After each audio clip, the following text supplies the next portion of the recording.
Checking audio, checking the mic.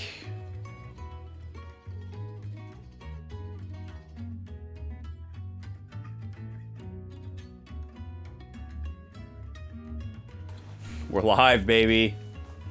What's going on? Hot dog, how are you? Welcome in to the early birds and lurkers. It's gonna be fun today. I'm excited. This is not something that we normally do, but just like my schedule and such kind of was conducive. So we're gonna lean in. We're gonna do something fun today, something really cool. And let's get switched over and talk about it.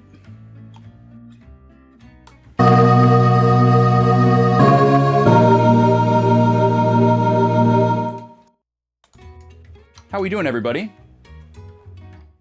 It is Thursday. I have to keep reminding myself that it's not Friday.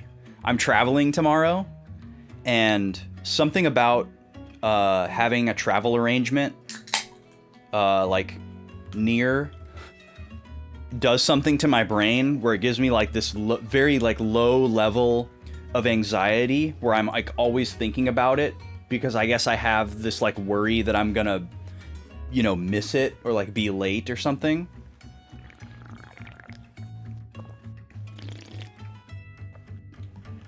And I want to put like importance on it, even though it's going to be like a really chill, you know, travel day. And the thing that I'm going to do is not like scary or anything. You know, I get to see my friends. I get to spend a weekend with my friends and like talk about cool stuff. It'll be challenging, but not like, you know. Anyways, that's causing me to think that it's Friday today. But then, because today is my last stream of the week, that's kind of making it feel like Friday, and this week has just been kind of like weird and jumbled. I think because of the travel arrangements as well. But then I freak out when in that split second that I do think that it's Friday, I freak out because I remember I'm supposed to be traveling on Friday. Oh no. I have to get to the airport, but that's tomorrow. Today we get to do fun things. Let's talk about it. So, last Friday, we beat Final Fantasy Tactics. We completed the story and rolled credits, got to see how everything wrapped up, took final notes, talked about it a little bit. It actually timed out really well with the length of the stream, too, which is very surprising. But there's a lot more to this game than what we saw, because, you know, they designed it to be dense in every possible way, I guess.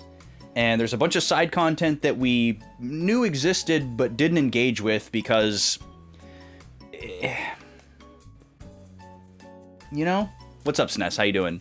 Like, I have a really irrationally high bar to clear when it comes to side content and completionism in a video game. And I don't mean for the content itself. Like, I don't have any, I don't have any particular standards, really, for what side content needs to be.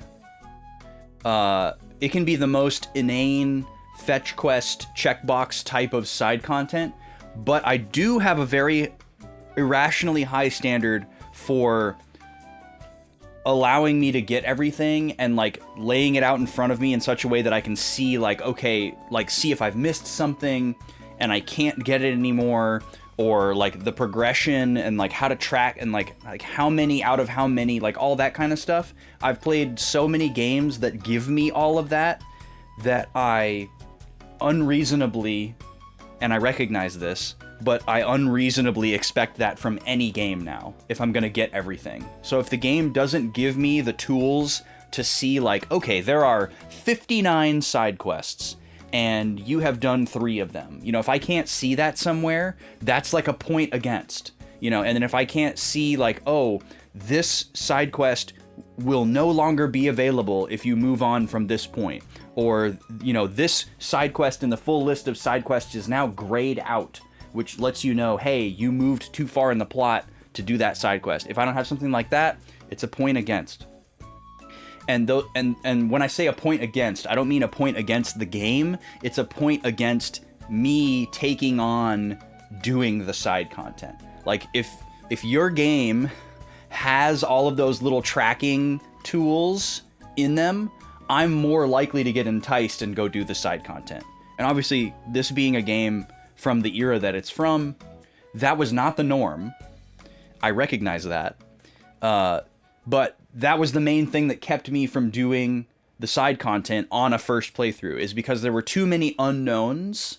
And in order for me to answer those unknowns, I would either have to really go dangerously look stuff up and see information that I don't want to see, or I would have to have like a buddy, you know, like a companion person that I could just annoy all the time, you know, like a personal search engine, basically.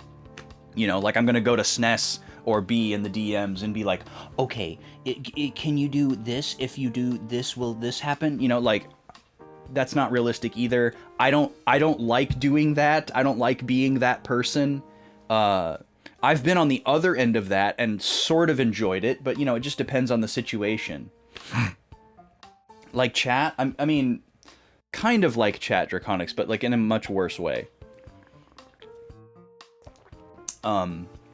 Anyways, now that I've completed the game, I allow myself to go and look things up about it, because I don't feel like anything else beyond this point is a spoiler for me. You know, any like mechanical thing that I missed or side quest thing is I'm okay with seeing that ahead of time at this point. Now that I've completed the main aspects of the game. And there's a lot. We're not going to be able to do all of it today. I don't necessarily want to do all of it. But there are a few specific things that I want to do.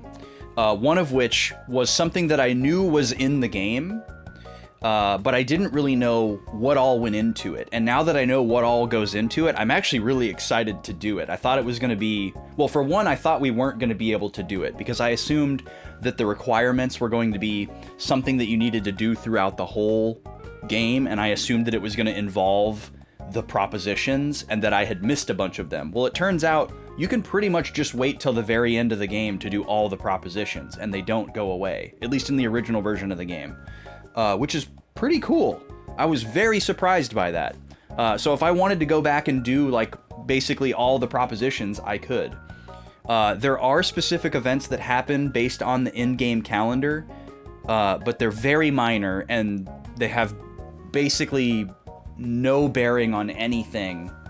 The calendar has no bearing on anything else other than that. So I was very surprised by that, since I put so much stock in that in my playthrough. We will not be doing the JP glitch today, Draconics, no. I'm not going to be doing any glitches. This is just side content that we didn't do. You wanted to know if I was curious how Brave and Faith worked in the systems. Well, I guess, SNES, do you mean like in a way beyond what the game tells you? Because we know that Brave is like your relationship with physical attacks, and Faith is your relationship with magic attacks. So like higher Brave means you do more damage, but you take more damage. And then higher Faith means you do more damage with magic, but you receive more damage with magic. And then I've seen that there's a couple of other little like hidden things. Like one of the things that we may or may not get to today involves your Brave and your Faith.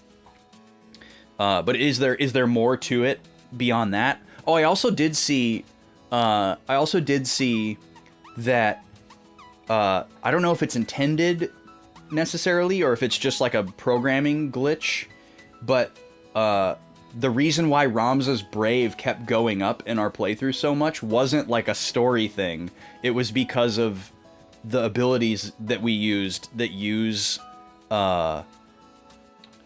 that increased your brave. Like apparently they're like if you use abilities that increase your brave temporarily in the battle, there's like a chance it goes up permanently, or it's set to go up permanently. Yeah, for every 5 you raise in battle, it goes up 1 permanently. So that's how we were getting all of that brave on Ramza, which is hilarious.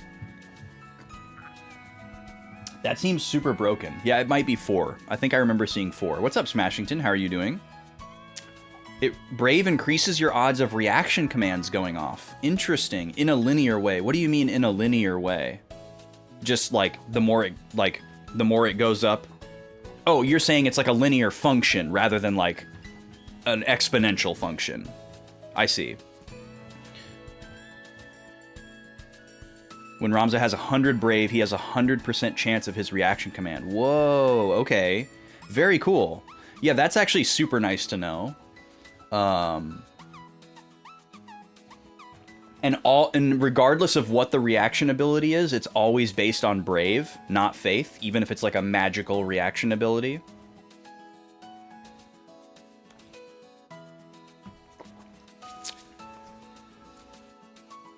Okay, so let's talk about how today's gonna work. For the most part, the floodgates are open. If you want to talk about intricacies of the game, if you want to talk about stuff that happened in the main plot, that's totally cool. We can discuss stuff. If there was some kind of like cool moment or detail that you feel like I missed, feel free to share that. What I don't want, and we talked about this a little bit on Friday, what I don't want is like correctionist language. Like if you've been shouting at your computer like, he thinks that this was a Goltana thing but it was a Larg thing, and like something got like mixed up in my brain, I don't want to litigate that today. Oh, before I forget, I did finish digitizing my notes, which took a very long time. I'm going to put the link in the chat in case anybody wants to look at them. I plan to include these in the description of all the VODs, which I'm also working on. I have over half of the VODs timestamped already, which feels really good, but also just, it takes so long. And these VODs take so much more time to timestamp than my normal ones. Because usually it's like, when does the stream start? When is there an ad break? When am I on camera doing something but not playing the game? So like chatting, spinning the wheel, whatever. Basically just breaking out the gameplay. But now I'm going a level deeper, so it's like, okay, we're doing dialogue now. And oh, now I'm writing. Oh, now I'm doing analysis. Now I'm battling. And what number battle is this? I'm numbering all the battles, and I'm denoting whether or not they're a story battle or a random encounter. So the VODs are going to be like super precisely chaptered. There's going to be like most of the VODs have between like 50 and 75 chapters. Gad, welcome in. Yeah, I had to bust out the Final Fantasy shirt today. I don't normally wear button downs on stream. That's a little off-brand for me. But I thought it would be appropriate for today. And obviously I don't have tons of opportunities to wear this shirt. But yeah, shout out. Let me shout out the creator.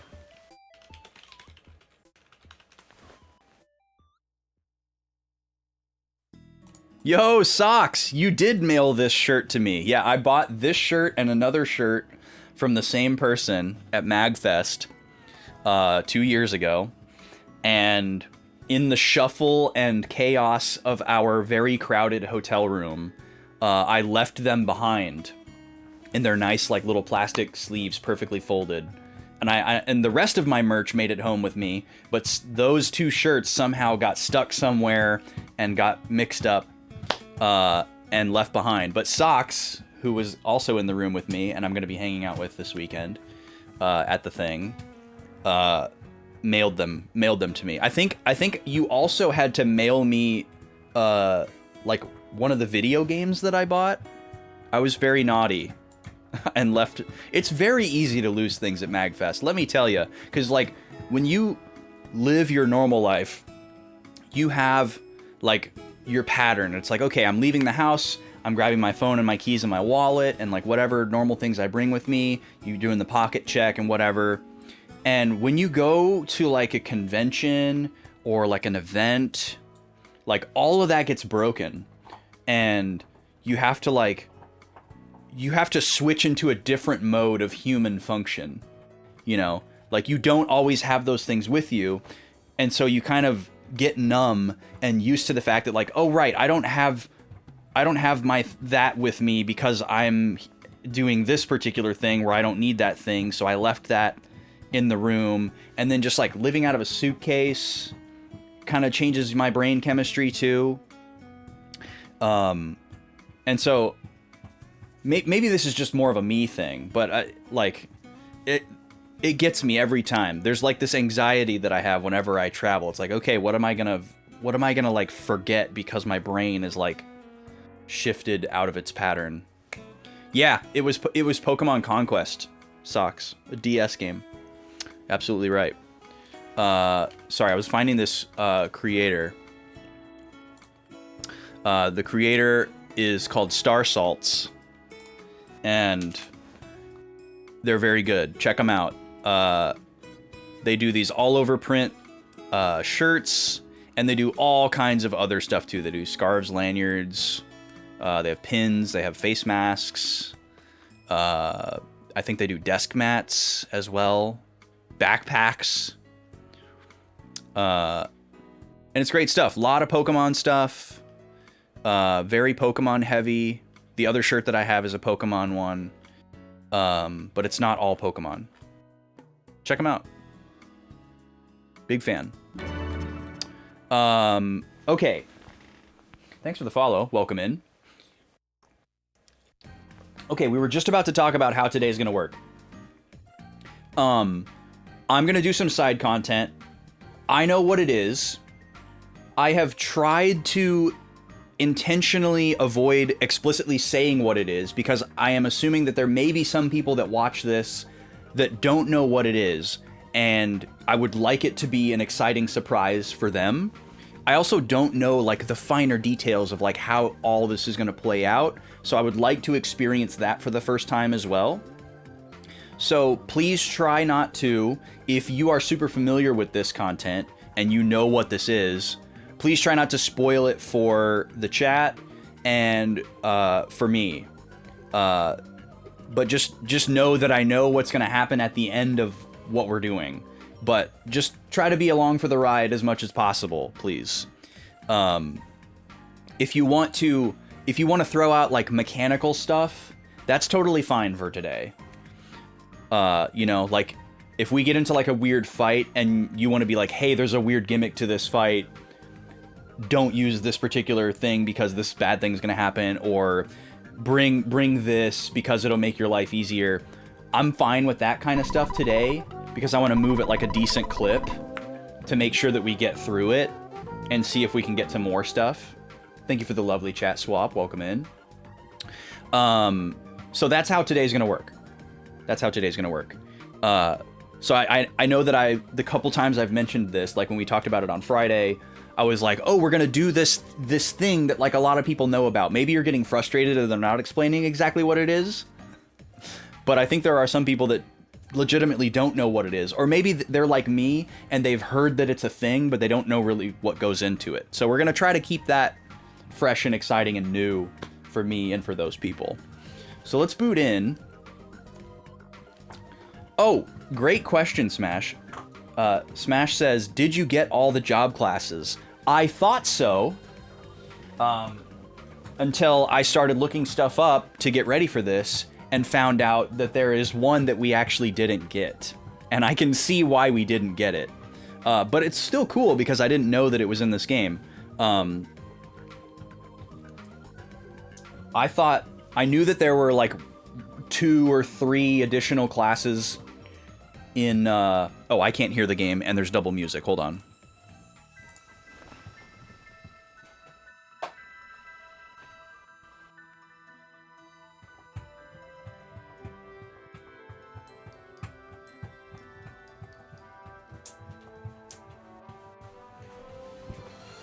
Okay. For good reason, SNES says. Yeah. So yeah, there is one more job class that's available. And the requisites for it are quite high.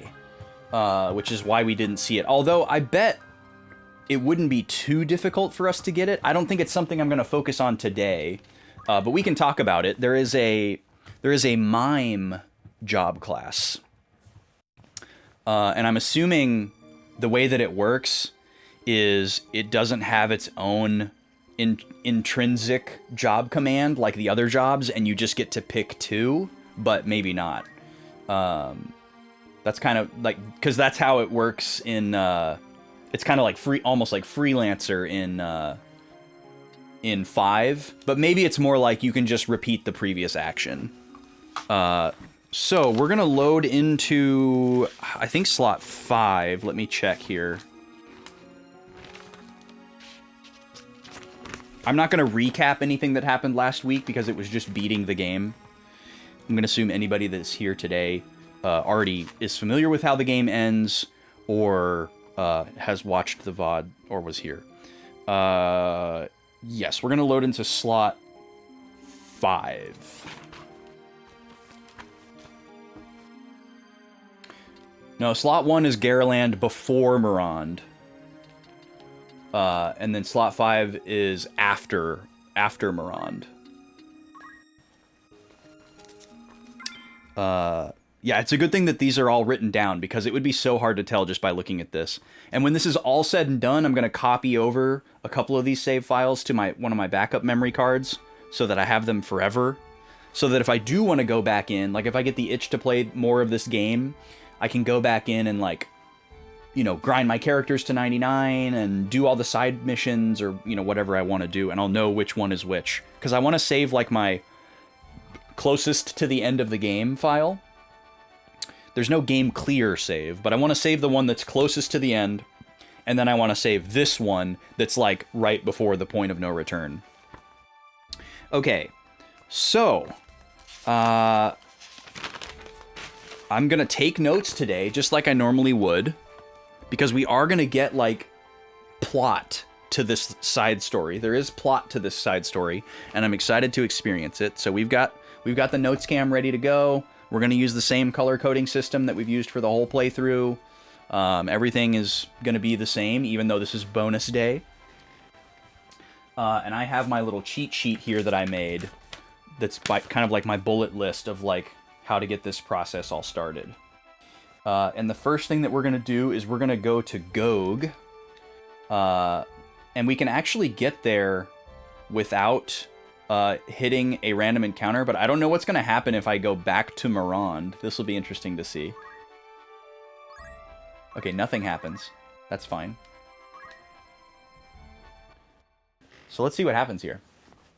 Scene triggers automatically, which is very exciting.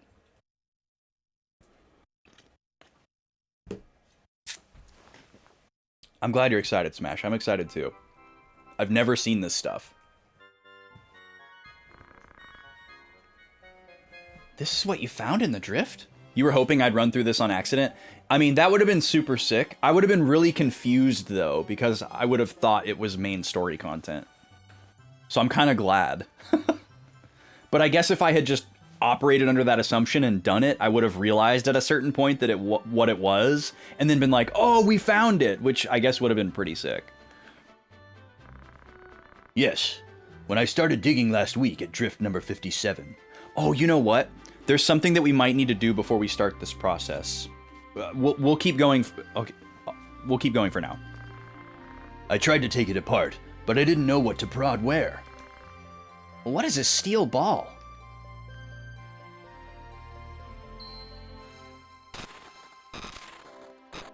Ooh, it reacted to the stone. What is this? Did it respond to the stone? What's this? Mark. Okay, hold on. Let's write some stuff down. So, at GOG, I love that it just looks like two mustaches on top of each other. Yeah, he's definitely saying that. At Gog, Best Rodeo has found / unearthed a big steel ball. Upon inspection, it reacts to Ramza's stone.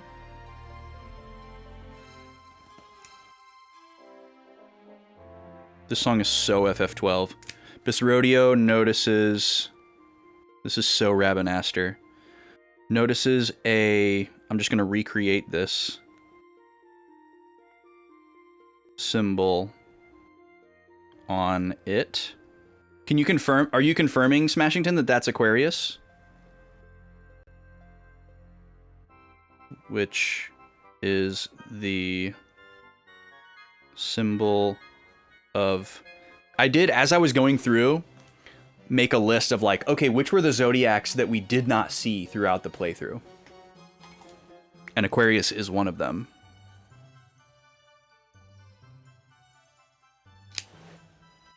That's what the symbol is. Okay. What's these wing dings on the ball here?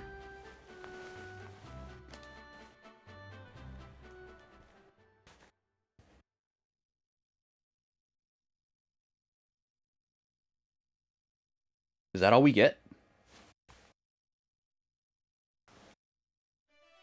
That's all we get. Wow, that's so wild. Okay. So it doesn't tell us... There's no leads given to us at all about where we're supposed to go next, but we know, or I know, we're going to Go Land, and there should be a new bar rumor for us to see.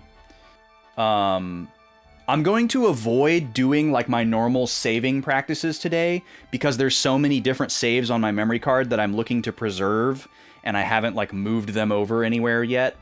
So we're just going to kind of fly by the seat of our pants a little bit. If I know I'm about to go into a battle, I will save, but I'm not going to like save every dot or anything like that because I won't be able to keep that up. Now, one of the things that I think we need to do is actually, we need to go back to where these two characters are and dismiss them, because we're going to be recruiting some characters today. Quite a few of them, and I need to dismiss all 4 of these all 5 of these non-essential characters, because I think we're going to need to recruit at least 4 characters today. We might need to recruit 5. So, I believe they are in Zaland. They're at Lionel. Okay, so we're just gonna go this way to get there. I really don't want a random encounter at Zagolis, but if we get it, I think I'll just fight through it rather than try to save right here and reset. Well, actually, here's what I can do. I can just dedicate 1 save slot to everything that we're doing today. That's fine. That works perfectly. So, let's see. The most innocuous save file would be the one right after the end game save, which is 11. So slot 12, theoretically slot 12 through 3 are open right now, but just for safety, we're just going to use this slot 12 here. So, and just like normal, we're going to write down our saves in the notes. So we'll call this one Post Gog Scene with Bis Rodeo. And I will add these notes to the Google Doc that I shared a little bit ago. Once we're done today, you know. You can tell me why Ramza has not mastered Squire. Oh yeah, go for it. Smash, what's going on with that? Oh yeah, by the way, we should probably, like, we should experiment with, like, some weird builds, too, huh? What should we do that's fun? I'm not going to incorporate any of the guest characters, so if your suggestion is related to putting in Orlando or Meliadoul or whatever, no. But, like, if you're like, oh, do this combined with this, or something, you know, we can do that. We have our blood sword back. Oh yeah, that's right, Ninja Monk. B was talking about Ninja Monk last night too. We should try a Ninja Monk. I want to see how busted that is. So let's see here. I forgot how to play the game. Change job. So let's change Ramza to, well, actually we can just leave him as ninja. That works fine. And then we'll switch him to martial arts.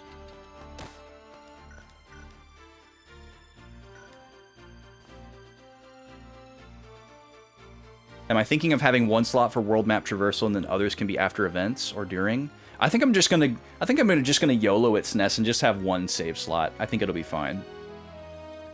You have to have one of the Elmdor assassins to use Ultima on him, and then he has the option to learn it. Oh, okay. I was reading about Ultima, which is pretty wild. I didn't realize it was related to Squire though. He has to survive Ultima while Squire. That's a crazy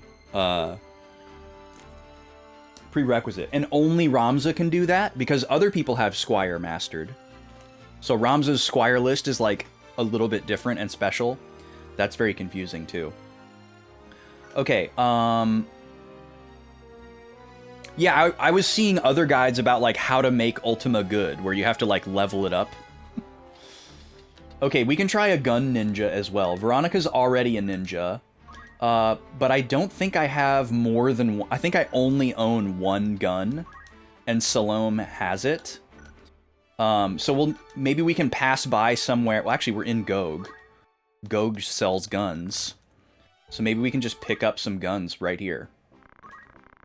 Yeah, we've got 2 mithril guns. We can afford those. Let's buy 2 of these, and we'll give Veronica 2 guns. This will be fun. Oh my god. I'm so excited I forgot how to menu. Okay, so we're going to remove these rune blades. She's not going to do as much damage this way, but it'll be fun to mess around with, I guess. And then we give equip gun. And it still gives her ninja swords because they're more powerful. Nah. Give this woman her guns. Is there a better gun than Mithril Gun? Wait, it's not letting me. What's happening? Is this like a two-handed gun? It's not letting me. Help! When I get to the actual fighting related to this side quest, bring steel weapon. Oh, okay. Guns are two-handed weapons. Well, wait, hold on. So, oh, does it just shoot twice? Is that what's going on? Is that how this works? Does it just shoot 2 times? Or what's going on here? Otherwise, I don't see why Ninja Gun would work. You think you're just wrong. Oh, okay. Maybe it just doesn't work like that. It's fine. We're just goofing around today. We don't need this money. I can get this money back by reloading my save. This is just for funsies. Okay, we'll give Veronica the blood sword since we have Ramza punching everything now. So we'll give her back equip sword. And then oh my god. We'll give her the blood. The blood.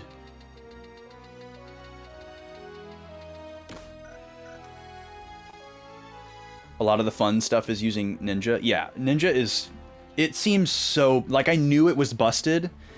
Like, even before I played Tactics Advance, my first, like, real Tactics playthrough game, Final Fantasy Tactics, I knew in my head somehow that Ninja was busted.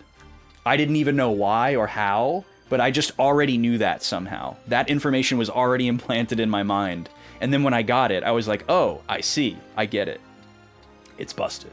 Yeah, we need to fix her armor because of Optimize. We're going to go back to Power Sleeve.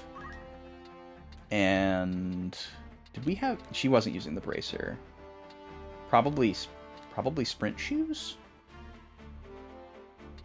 Yeah, Feather Boots on Optimize is so annoying. I remember you mentioning that. I can see why that would be the bane. I'm actually going to give her Germanus Boots instead of Sprint Shoes because 12 is already just fine. It's absurd. Okay. Should we give Roberto his gun back? He'd lose his armor. That's the only thing. Okay, and then we want to have somebody able to steal... Yeah, the permanent re-raise is silly on a fast character. Wait, what? The Chantage Perfume is super busted because the re-raise never wears off. Oh, okay, you're responding to Smashington. Yeah. I was super happy that we were able to steal that. We got so lucky. I relived that moment as I copied in the notes. What was I just thinking about? Oh, I was wondering if I wanted to give Roberto a gun. I think it's fine, even though he never gets to use that staff anyways, but he never attacks. And we need to give somebody steel. I believe Salome is our dedicated thief. So she would just lose her dancing. Let me double check. Yeah, she has all the stealing. Well, she doesn't have helmet yet, but I could give it to her.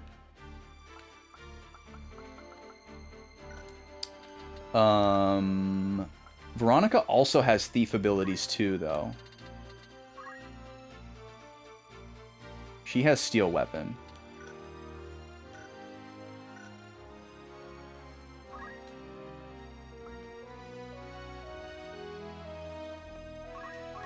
We'll just go ahead and give it to Salome. There's some other things that we're going to need later on too, but I know when they come up. Okay, let's commit some of that we just did. Including our wasted gun money, because YOLO. Alright, and we're going to try to get past Zagolas here without a rando. Okay, cool. And then we're going to bring home these poor soldiers that have been on this proposition for like 2.5 chapters that we never went back for.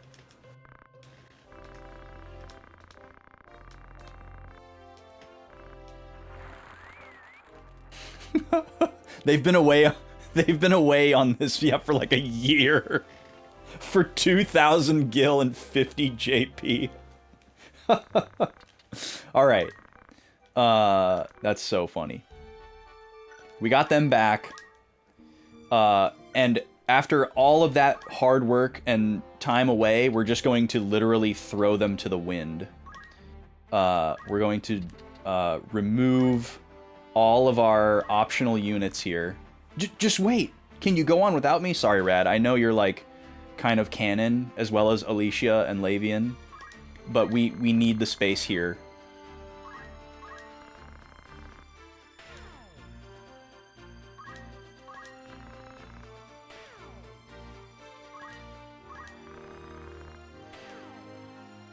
All right. Cool. Now, we need to get past Barrios without a rando here. Not so lucky.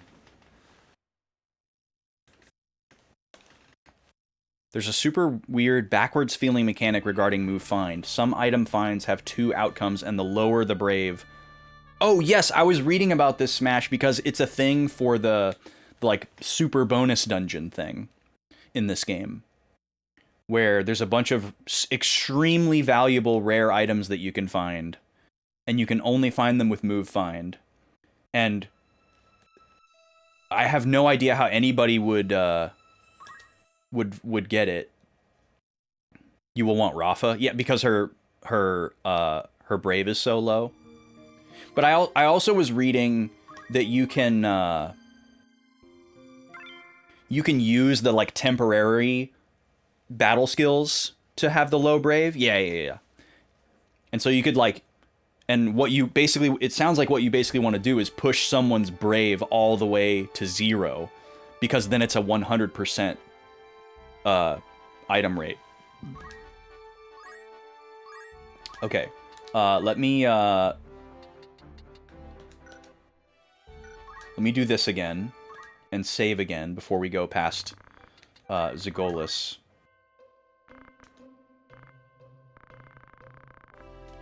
Poor Claris and Humphrey.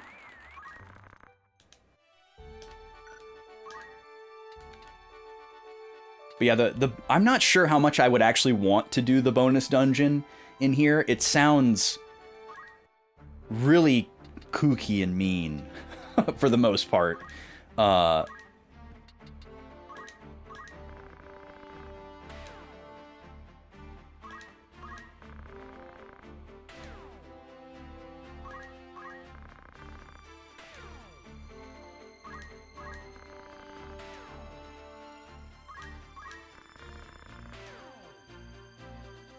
All right, now we've got some room.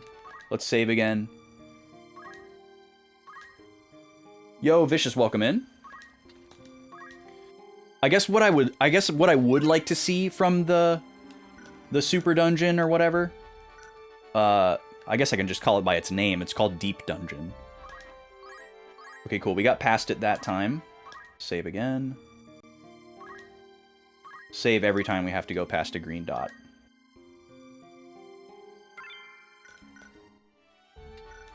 And we're also about to see another mechanic that has never been a thing in this game that I never would have expected. Or I guess it was something that I did expect, but then was warded off the trail because it upended the expectation. And that was that different cities would have different rumors. Like, when I've noticed this as I've gone back through the VODs. Like, every time I got to a new city, I would go and look for rumors, and we'd see the same stuff every time. And after doing that for like 2.5 chapters, I was like, okay, the rumors are chapter locked. But for this particular quest, there's a specific rumor that only shows up in a certain city. So that's really dastardly. Okay, that was very lucky on the part of the developers to do that, to make it really hard to find. Like, anybody could stumble upon that Gog scene, right? Like, that seems pretty reasonable. But this next step, I don't know how anybody would stumble upon this next step. There are better guns, really good guns. I know there are some in the Deep Dungeon, but are there any, like, available in shops right now? That was kind of more my specific question at the moment. I know there's some, like, Steel exclusive ones, and there's some ones, like, in the Deep Dungeon, but, okay, not in shops. Okay. That's more what I was interested in. I'll be able to steal a better one in this side quest. Okay, cool. I don't know if I'm going to necessarily want to go for everything that is Steel exclusive here. We've skipped a lot of Steel exclusive stuff already. I know about the, the Aegis equipment and all these other things that we've passed up along the way. But we honestly went for more Steel exclusive items than I thought we would. So I'm actually thankful that we put as much time into getting the blood sword as we did, because that kind of set the precedent. And then, we went for the defender, we got the chantage. What other things did we steal? Maybe it was just those 3. I was thinking there was maybe one more. All right, we got past whatever that was. It was a Klaus. And now we have a special new rumor in Goland only. Very sneaky. I don't know how anybody would find this. without just amazing diligence and luck. Because you would basically have to you would have to make two assumptions on top of each other. You would have to first assume, okay, rumors are chapter locked because every bar has the same rumors. And then you would have to, on top of that, assume, but I bet there's some sneaky thing where they break that rule and they don't tell you. You know, like the most conspiratorial skepticism a gamer could possibly have. There are numerous coal mines in Goland, but a monster seems to have recently settled in one of them. A plan to gather knights to suppress the monster was being made by the administration, but due to the war, no progress has been made. The administration put up a reward for anyone from commoner to hunter who slays the monster. All hope for a quick solution. And then look at this. We leave the bar. Nothing. Nothing. Once again, there's no leads. It's like, okay, I want to, maybe it shows up in here. No, these are the two that we actually found with our normal propos. There's a bunch of these, by the way, and they're all references to other Final Fantasy games, which is really cool. Even stuff that's in Final Fantasy games that happen after this, in a way. The easiest propositions to go through are the ones where you can walk back and forth between two blue dots with no greens in between. Yeah, absolutely. Absolutely. The shady shops. Hold on, what game is this? Yeah, so, again, we just got that special rumor, but it's not really a lead about anything. And then we're supposed to walk to Lysalia here. Let me save really quick. So again, like another layer of like, I don't know how anybody would ever find this. Oh, you were talking about the fur shops. Gotcha. Yeah, there's a whole side quest related to that as well. And then once again, we just happen to get a scene here. So I guess I'll write down the rumor thing.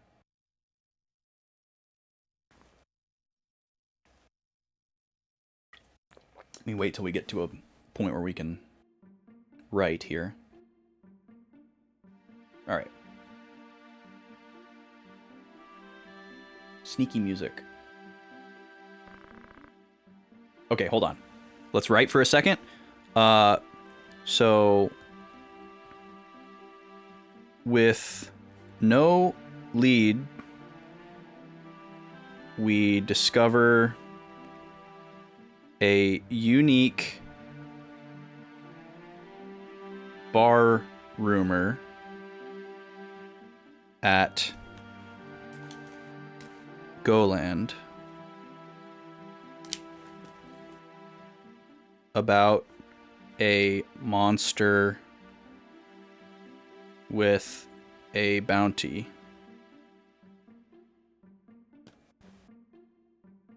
Oh yeah, Akihiko Yoshida hates noses, Smash. It's a known fact. Okay, then at Lysalia,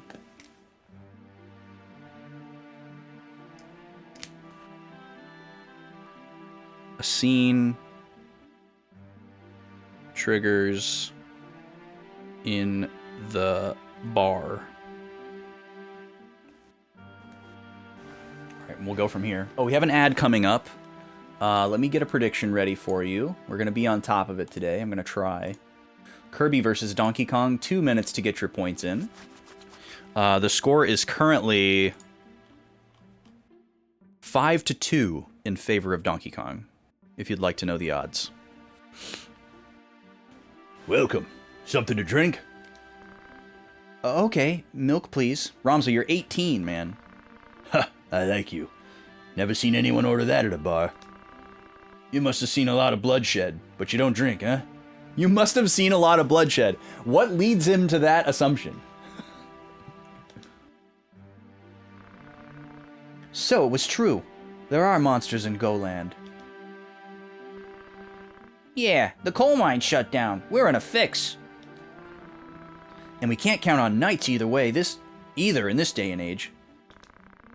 All of Goland's recruiting hunters. Oh, man, I can't read today. All of Goland's recruiting hunters, I hear. Aren't you a hunter? You'd make good money. I don't care about the money. I can't leave people in need. Wow, very impressive. That's gotta be sarcastic, right? If only Sir Balbinus were alive. If only you knew that I was his son. But there's one that even a master hunter can't beat. Now that's a big problem. What kind of monster is it? It's called the Holy Dragon. Really unusual. Okay. So at the bar, Ramza overhears a conversation amongst some patrons about monsters in Goland. One particular monster is the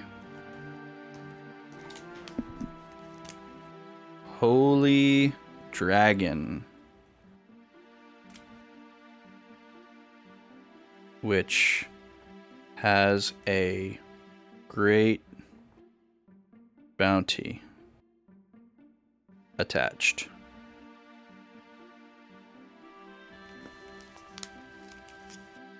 You're jaded towards the idea of people getting drunk on soda and milk because Nintendo of America type stuff? Yeah. That makes sense. Are you going? Yeah, I'll just go and see. Good luck. Ram's just like, yeah, I'll go check it out. I don't know if you know this, but I've like slayed dozens of demons. If you're going to the coal mines, would you hire me? Who are you? My name is Beowulf. I'm a hunter. Alex Halliday, welcome in. I've been searching for this holy dragon. What do you think? I'll probably be helpful. Let's go together. Okay, let's go together. We're about to get hit with an ad, so I'm going to stop right here for a second. We'll be back with more Tic Tacs in 3 minutes. Thanks for being here.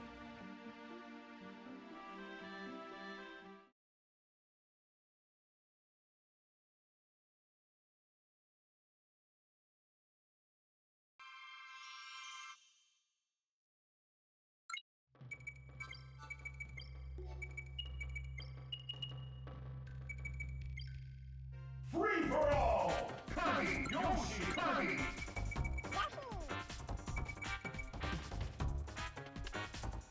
Donkey Kong!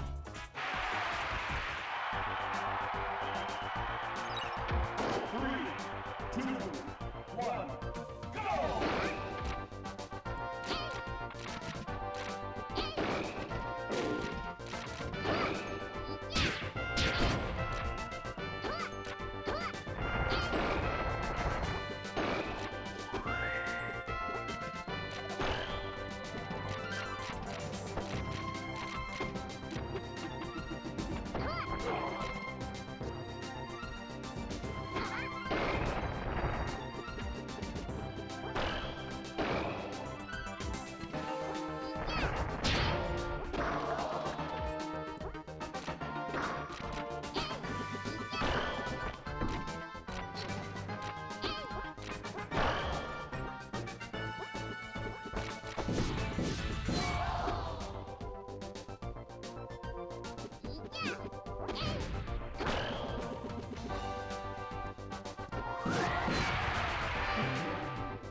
Time up. This game's winner is Donkey Kong. Donkey Kong. That's another one for the monkey.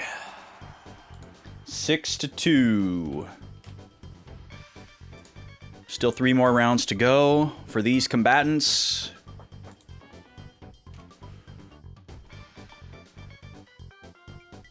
Scores are updated. Link versus Yoshi will be the next matchup.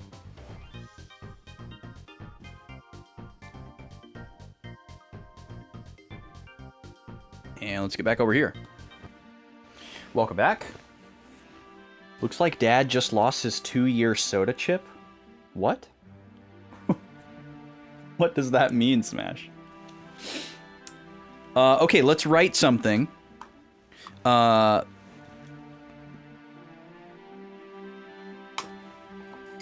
did I... What did I do here? Why did I do that? Okay. So... After hearing this...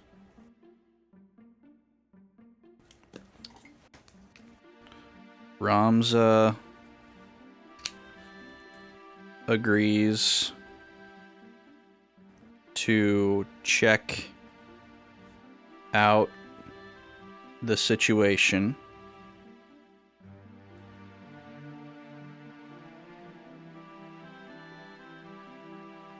On his way out, we are stopped by a man named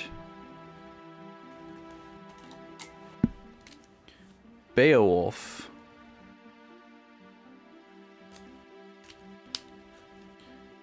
And he asks to join us.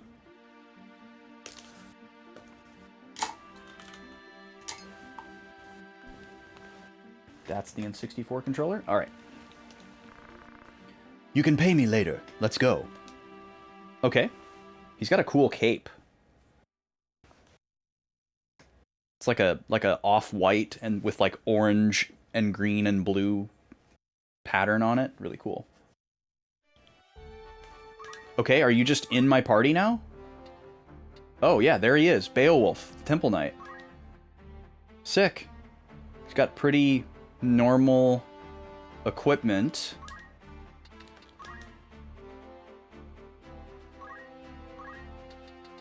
He knows a few things, but not much. Level 50. I guess I'm gonna add to my notes here. We recruit him. Now I don't remember when I looked stuff up here. But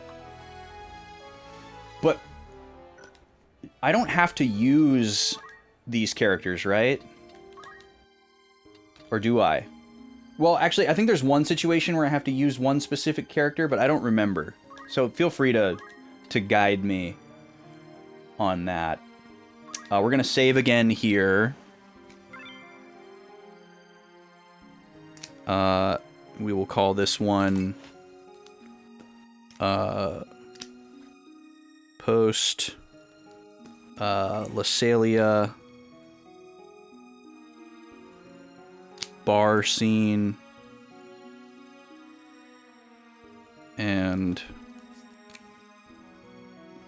Beowulf recruit. It's also crazy, like, how this is all starting and how unique it feels, but what the end result is. Or like the impetus for you probably finding out about this and doing it is so different than the trajectory to get there. All right, so once again, we don't get a lot of information, but at least we have a goal now. Now Goland is a red Dot. Oh, he may be put in the party for us. Oh, like a guest, like a true AI guest character. I would actually be fine with that. I guess I'll give him whatever equipment he's got. Let's take a look at his abilities here. So these are new. Is this a new thing? This might be a new thing. It's like a modified squire, like all the guest characters have. He doesn't really have anything else to work with.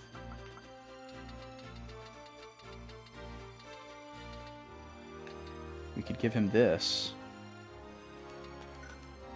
What would we want to give him? What white magic does he have? Cure and Cure 2.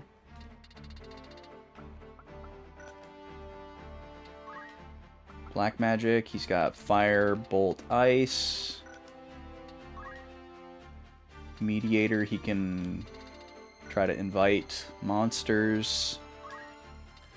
And then he can use potions and Phoenix Downs. So he's kind of got like a starter pack, a pretty good little starter pack here. I'll just give him the white magic, I guess. And then, God, he's got nothing else, huh? That's just sad. Really sad. Alright, that way he's not completely naked if he gets forced into the battle. Because, yeah, he does say guest above his name. Unlike our other recruited party characters. So I think you're right, Smash. I think he's just going to join us in the battle. But we won't control him, which is actually perfect. Although it's probably still going to limit how many characters I bring, which is going to annoy me. Let's save again. And we're going to go to Goland and presumably do a battle here. But I don't really know what it's going to be. If there's like some weird gimmick to this fight, feel free to tell me. Like, oh, you have to do this one dumb thing. Or if I'm just going to blast through this, I don't really care. I guess I'll just go see what it is and let y'all tell me that later. The colliery. What's a colliery? Underground third floor. The path becomes more perilous as the road begins to steepen and narrow. Several mines seem to still be active. Alright, let's check it out.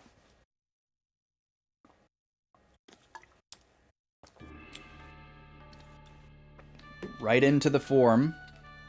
So we get 2 squads here. So let's just see. Do I get to bring everybody? Oh, I do. I get to bring everybody. Awesome. I love that. All right, I get to bring my Fab 5. It is only one time for each playthrough, you know? Yeah. It's fine if people aren't super familiar with this. I don't care. I'm not expecting people to backseat me or to give me tips. I'm just allowing it. I'm assuming these fights probably won't be harder than the story fights, but I don't know. Bunch of chemists and doorways. Quite intimidating. Okay. Let's write really quick. So, the Goland tile turns back to red, and upon moving to it, we initiate a battle at the colliery, which is a new word that I'm going to have to look up and learn.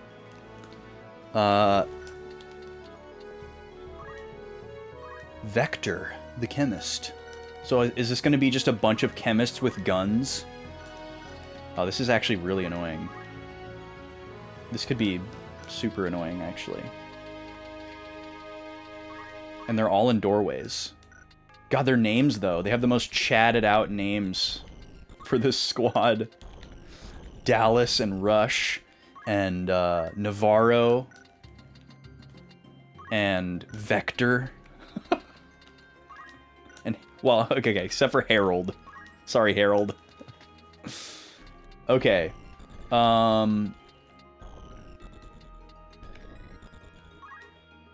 So, let's see here. Matsuo is the one character that can't, like, be useful in, wasting a turn. Matsuo, Ramza, Roberto, Veronica. Okay, so all three of my attackers get to go. Where is, what's his name? Beowulf is a little slower. Obviously, we want to have one character stand right here to block this guy, right? Door stopping is a really good tactic in every tactical RPG I've ever played.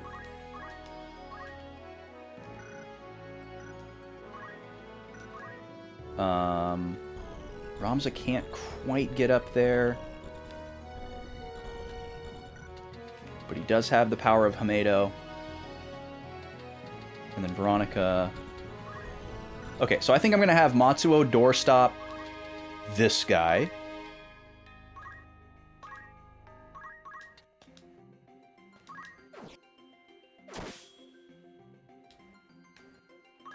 And he can just hold him there. And then I think I'm going to send Ramza here and just yell and just be super bold. A colliery is a coal mine and the surrounding equipment associated with it. That makes sense. Same root word, probably. Oh, sorry, I still have the notes on screen. If I forget to take the notes off screen, just do exclamation point notes in the chat and you can remove it. Alright, let's just do a yell or a scream here.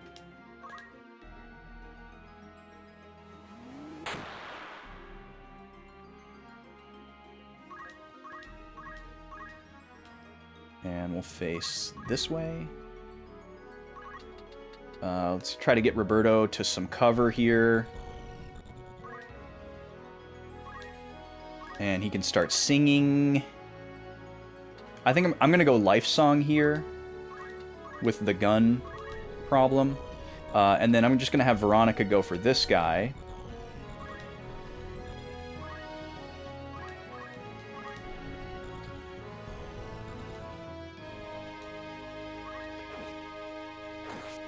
Why is his evade so high?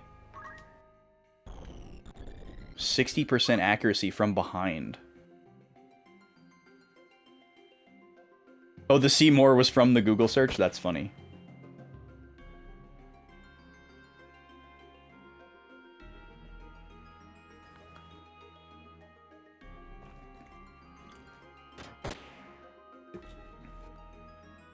Nice regenerator. Alright, now Beowulf and Salome get to go. Let's see what Beowulf can do. I'm assuming he can't move very far.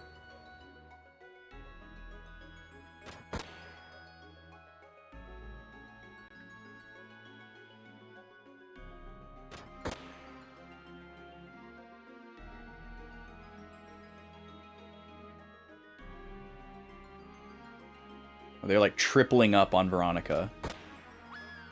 That's annoying.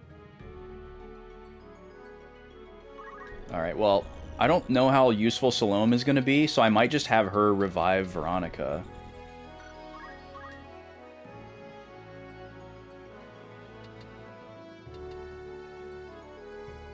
Because she'll probably get another turn if I do. So, let's go right here. And let's bring the lady back.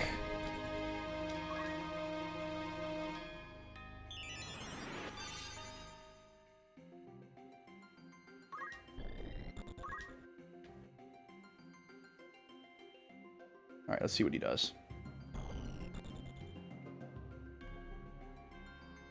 Oh, nice. He's gonna heal Veronica. Because we gave him white magic. It's probably going to take forever and a day to go off, but that's okay. All right, can we get rid of this guy? Cool. All right, Matsuo gets to move. Where do we want him to go?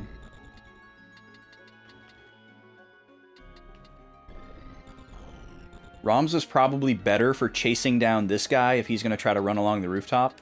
So I think I'll just put Matsuo right here and set him up to take care of this guy.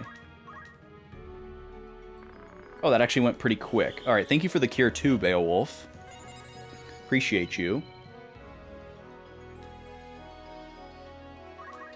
And then Ramza can go up here. See if we can just decimate this guy. 480. Excuse me. Whew! And there was another punch behind that one. That is absurd. Roberto, you can just keep going. Alright, Veronica. Hopefully Veronica can take out this guy. And then she'll get a blood sword heal, hopefully, too. Nice. Oh, it's okay. She hit the one that mattered more.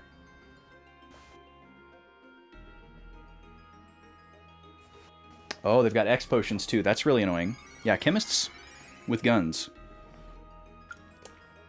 It's bad enough when there's, like, one on a team, but a whole team of them is kind of intimidating, actually.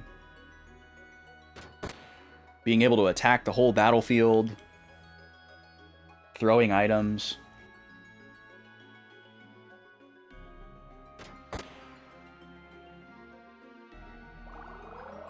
Also, I saw one other thing that I saw while I was looking stuff up the last couple days is how to hit people from one square away with a gun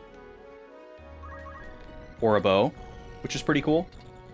And you basically just aim at an empty square with your target in between, which is pretty cool. Maybe we can do that right now, actually. So yeah, like, we can't technically target this guy because he's one square away from us, and that's how guns work in this game. But if we shot right here, he would still get hit.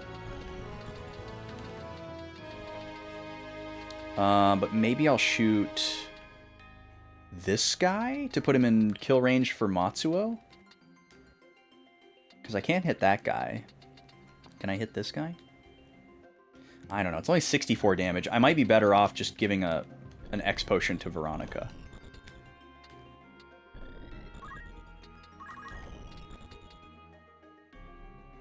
Let's see here. Oops. God, this two-tiered thing is kind of annoying. X potion for Veronica. Let's just do that.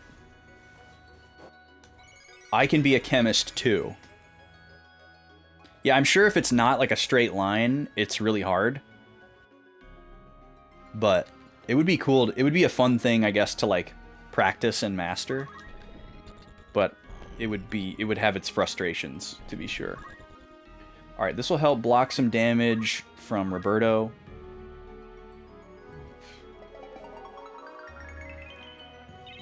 Yeah, and then you throw in the elevation too, man. It would be very hard. Sorry, I'm watching Gobi like a hawk. And she knows it. Alright, I think we're just going to attack this guy into his face. Gobi, stop.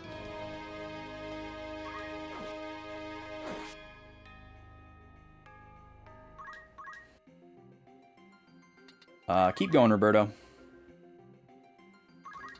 Alright, Ramza should be able to take this guy out. He dodged both of them. That's so annoying. Okay, Veronica, you're going to need to move right here. We'll go right here. See if we can take this guy out. Not quite. Because he got that X potion.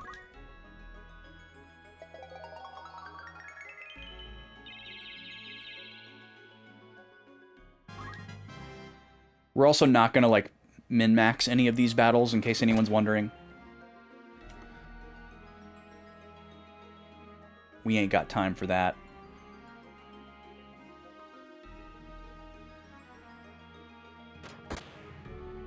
Okay, I'd rather have them be shooting me than, like, reviving or healing characters.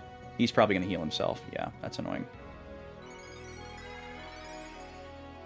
Maybe Beowulf will take the bait and come after him.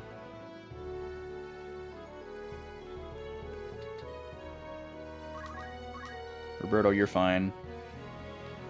Salome, however, we might need your help. How much health does this guy have now? 182?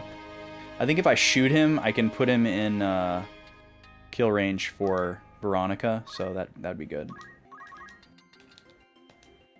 And since I can't miss...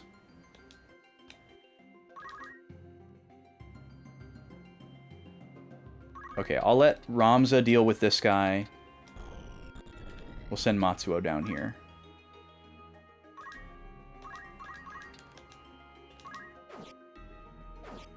Dang it. They're so elusive. Come on, Beowulf. Help us out here. Oh, he's going up there. Okay. Okay, Ramza, can you get this guy out of here? Just got to get through one time. Oh my god. So this is apparently the gimmick of this fight. How did he dodge? How has he dodged so many, like, 60 and 70% though? That's my question. Alright. If Veronica can get through, this guy's dead. Please. Ah, dang it.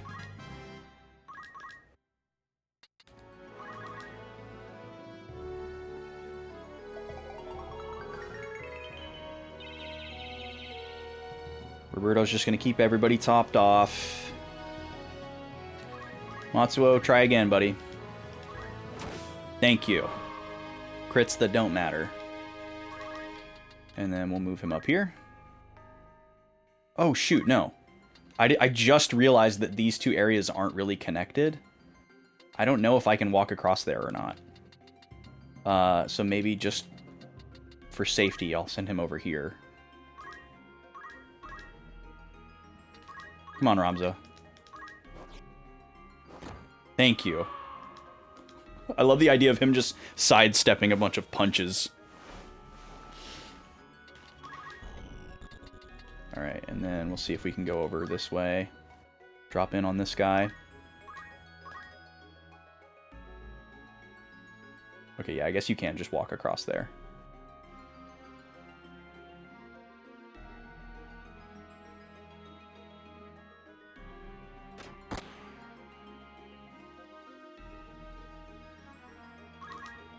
Salome, I don't know if I can move her to... Well, actually, if I move her over here, I bet I can shoot him.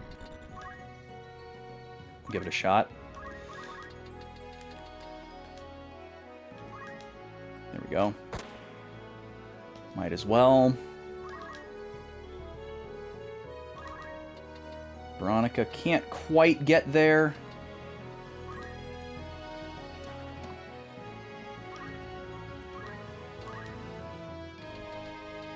Throw a shuriken at him, maybe? Yeah.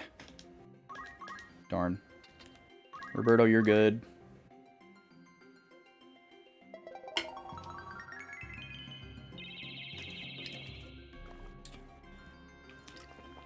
Oh, and I guess I haven't said this yet today, so I should remind everyone, or for anyone that didn't get the memo, we are starting Final Fantasy X-2 next week.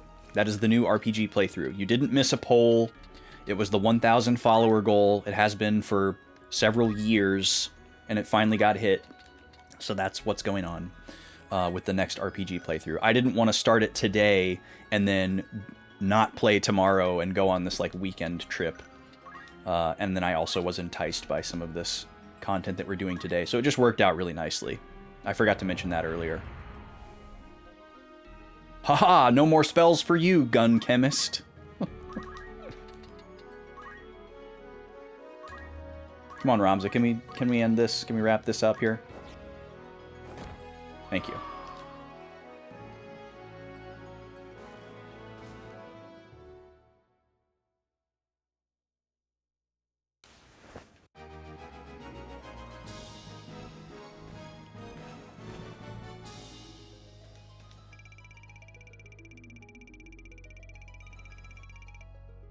Ooh, that's a lot of money. Ooh, and a mithril bow. Actually, that's probably not that good of an item. We just haven't seen a bow in a long time because we stopped using them. Do we want to save? Oh, okay, we're gonna do multiple battles here, most likely. Alright, slot 12 is our magical save slot today. Post Goland Snowy Chemist fight.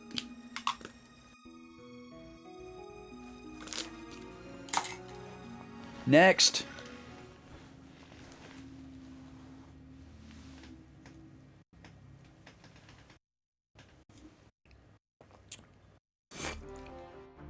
All right, back to the formation screen.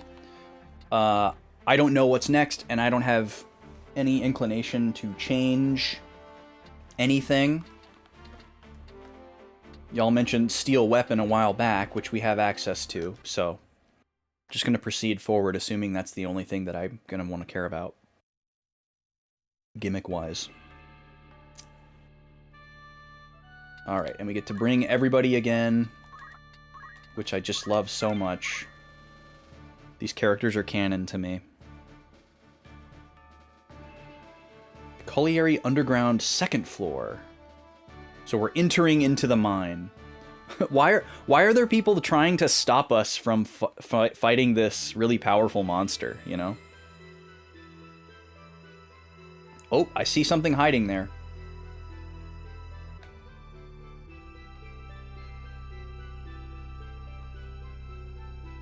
There's a puppy snoring. If you can hear it. I think it's Gobi. Okay. I don't recognize this song. Who is Taylor and why are they so fast? It's you. Okay, so there's a beastie back there. Mike D or somebody is back here. The King Behemoth. Well, if Matsuo can get over there... actually, well, yeah, that doesn't really work. I was going to try to have Matsuo doorstop over here. But I guess really if somebody can get over there before the King Behemoth moves, that's fine too. Oh, there's another one over here. Hello. Stab Up. That's a weird ability name. Okay, so we have 2 thieves, 2 King Behemoths, and another gun chemist.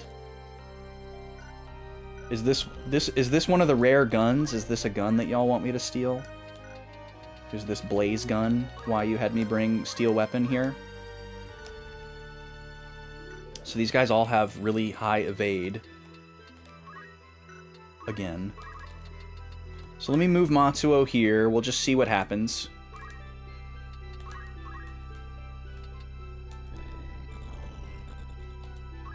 Hit him with a silence for no particular reason, maybe.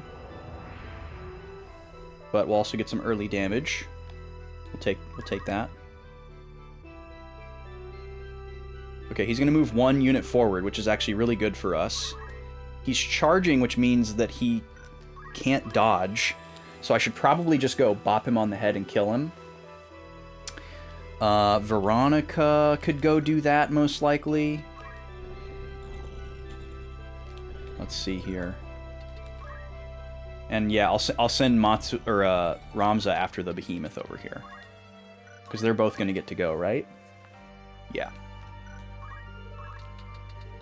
So Ramza can just go doorstop this behemoth a little bit. Try to punch him in the face. Dead. 750 such damage. Get wrecked. And then Veronica can come over here. Kill this guy. Can't dodge me while you're charging, you idiot. Get wrecked. And then Roberto... I'll move Roberto up, actually. And then he can start singing. And I guess we'll do... I don't know, we'll do speed this time. I don't think we're going to need the life song. We're probably not going to need the speed either, but... Okay, you're running away. Great strategy. And you're going to shoot me. It's a blaze gun, but it did icy-looking animation. I kind of want to move Salome up, too. Because this guy's going to be super dodgy. So I'll just shoot him. Whittle him down a little bit. Alright, what is Beowulf going to do? Oh, he's going to try to hit DA on the behemoth. That's actually pretty sick. He didn't get it, though. Alright, well, that thing only has one tile it can move to. Yeah, so... Whew, 30% accuracy. But of course it gets through. Well, this is a very awkward place for this thing to be. We can't really attack it very well. I'll try to hit it like this. And I guess I'll just stay here, because this thing is stuck there now. Unless Beowulf decides to let it out. Alright, we got most of them. All but one, actually. That was good. What is Bugsy doing? He's just enjoying the snowy rooftops up there. Okay, Ramza can't reach anybody, so let's just come over... Well, actually, let's go up here. We'll go up here, and we'll scream. Scream from the rooftops.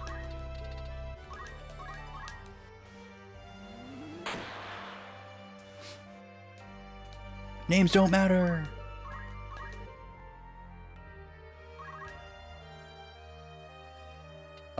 What's my shuriken accuracy from here? 100. Okay, we'll take that.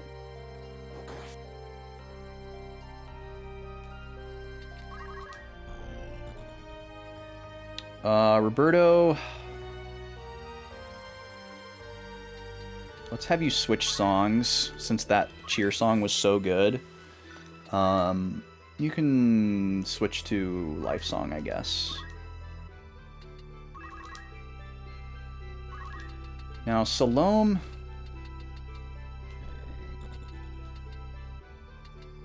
probably just needs to keep shooting. I could have her... There's no reason for me to have her shoot the behemoth. That's too much overkill. Everybody's on that. So let's just have her go over here and keep whittling down this guy while Ramza chases down the thief. Salome is kind of... even though Salome doesn't do a lot of damage, she's kind of a force of nature. Because she's got the re-raise and the regen. Alright, Matsuo, let's hit this thing with another 45 damage.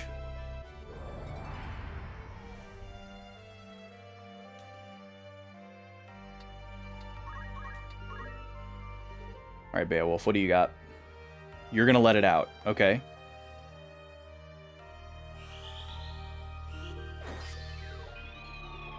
Ooh, we got the don't act, though. Okay, great.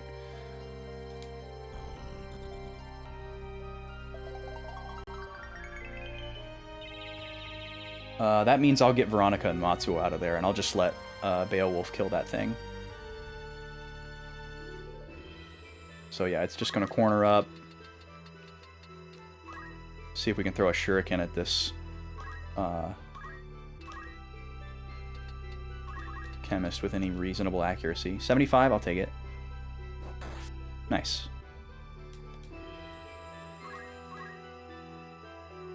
Okay, Roberto's actually pretty low on health here, so let's get him out of gun range, if possible. I don't really know what that looks like. Maybe over here? And why don't you just cure 4 yourself? Actually, we'll do cure 3.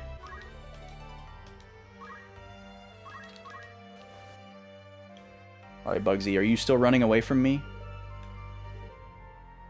Oh, okay, you're gonna throw a rock at Veronica. Great job. Real manly. Thanks for moving into my range, though.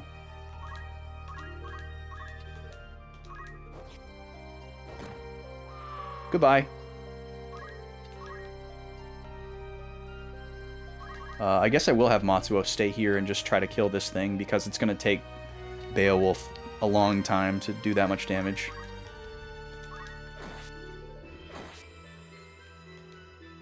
Now maybe he can finish it off. Salome. We'll have Salome shoot this guy.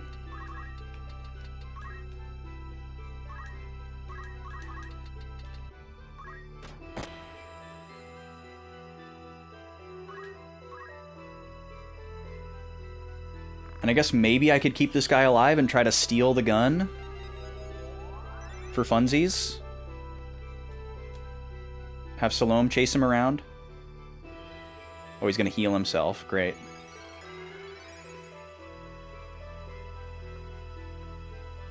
Where are you going? You're going to go up there.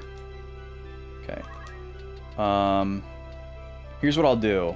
I'll try to surround him.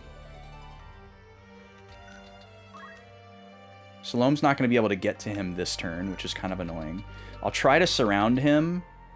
I don't think we have to worry about Hamedo since he has a gun, so this should be pretty reasonable.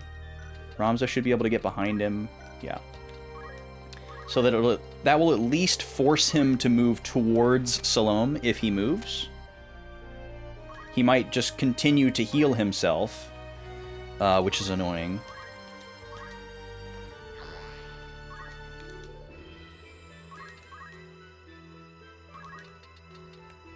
How much health do you have now, Roberto?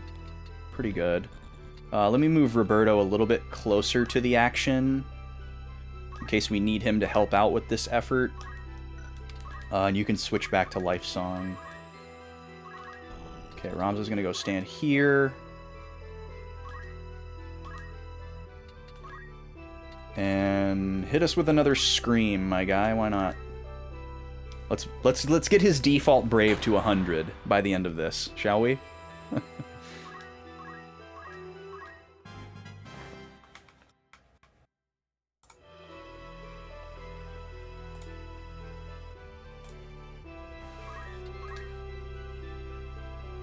Alright, Beowulf, are you going to take out this behemoth for us here? Oh, nice. 210. Really good. Alright, I'll start moving Matsuo up. I don't think he's going to make it in time to be useful, but we'll see.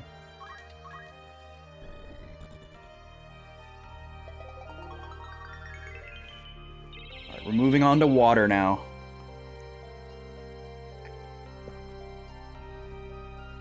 Fun drink is gone. Ramza, scream again, my guy. Just scream it out.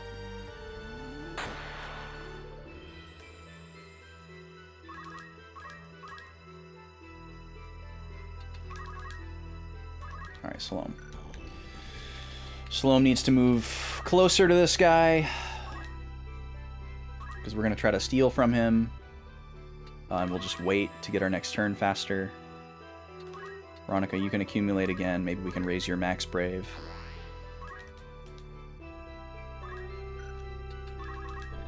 Alright, he's going to get another turn here pretty soon. I don't think there's any reason for me to move Roberto up more. Let me check his movement. Yeah, he has to go that way, which is good.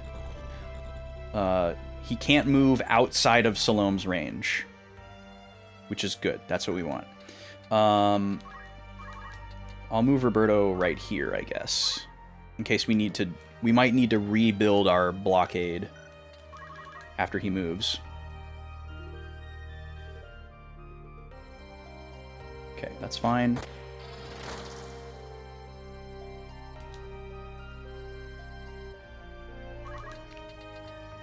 Okay, Matsuo can start heading up here. Maybe Matsuo will get involved after all. This could take a while. We'll see.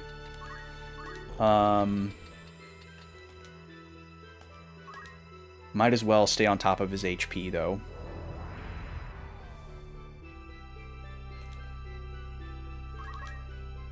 He might have like a proc range for X potion, and that's counterintuitive, but we'll see. I wonder if Beowulf will pick up that treasure chest for us.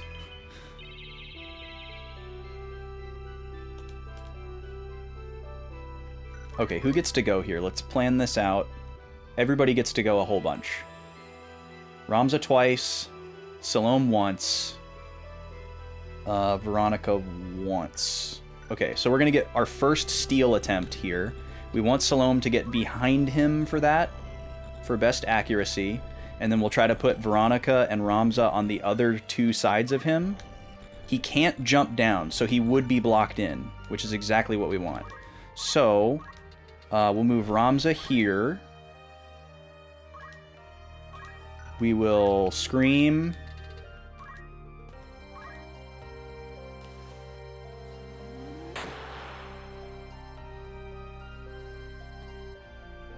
Oh, my alerts are broken. Welcome in, everybody. MN, how's it going? Thank you so much for the raid. Thank you for letting me know that I need to reset the bot. My naughty bot.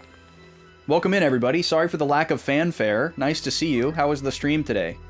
What were we getting up to in pinball land? Trying to fix Lady Luck. Boy, if I had a nickel. Welcome in, everybody. Nice to see you today. We're doing a little bonus episode victory lap stream of Final Fantasy Tactics. Sorry for the Windows sounds there. That's me, not you. I'm resetting my bot because my alerts aren't working, apparently. They should be working now. Although that's not, now that I think about it, that's not one of their alerts. That's a different host. So something, maybe, Gobi, no. Don't do that. Something's wrong with, something must be wrong with Stream Elements. No, Gobi. She really wants to scratch her ears, and I'm not letting her because she's got something going on. Come here, Gobi. Come here. Come lay down. You gotta stay where I can see you, because I don't trust you. Good. 1 billion on Foo Fighters. That sounds like a milestone. There's the raid alert. Wow, just super late. Silver Coin, welcome in. Nice to have you. Welcome. You can call me Austin. Backlog Boys is the name of the channel. There are 2 of us, but only one of us streams these days. So it's just me. Let's try to steal this gun. 30%. No dice. Alright, but we're going to get to attempt this every turn until we get it. Because he can't go anywhere. Nice to meet you as well. 1 billion on a pinball game. That is so cool. There's not a, to invoke the spirit of the late great Mitch Hedberg. There's not a lot of games where you can score 1 billion points. So that's pretty cool. But pinball is one of them, I guess. But yeah, welcome in, folks. I actually beat this video game last Friday, and that was my my current RPG playthrough. I usually play an RPG on Thursday and Fridays until I beat it, and then on Tuesday I'll play anything else that's not an RPG. Anything goes. That's my variety slot. And we just finished Final Fantasy Tactics last Friday, but instead of starting a new game today before having the weekend off, I decided to do one more stream of this game and do some of the bonus content before moving on to the new playthrough next week, because I'm not streaming tomorrow. And I'm pretty excited about it.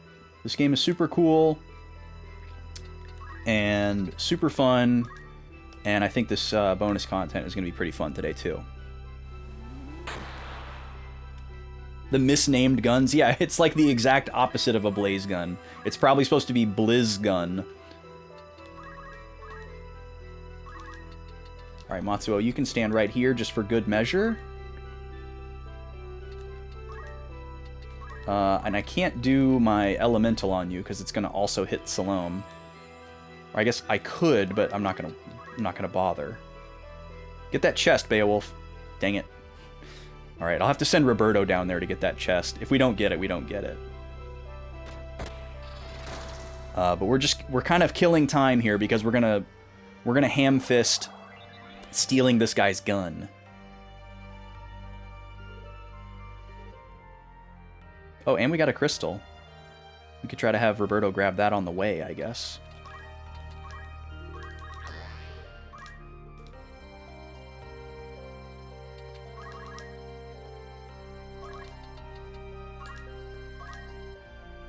Kind of the long way around, but we'll do it. Roberto's still singing. Roms is still screaming. Normally, I wouldn't worry about continuing to do these screams and accumulates, but if we can get a few extra points on our permanence out of it, why not? Because we might be walking into some really hard fights later in the stream today, depending on how far we get. You like Final Fantasy? Hear, hear. I'm a big fan of the early Final Fantasy titles, especially the first 9, but I also like 10, 12, and 13. But that's kind of where it stops for me. Come on, Salome. Dang it. I guess another thing that what I should probably switch to doing with Ramza is yelling at Salome to try to get her a bunch of actions. I don't think I need Matsuo here, so I'm going to send him back down here to get the chest.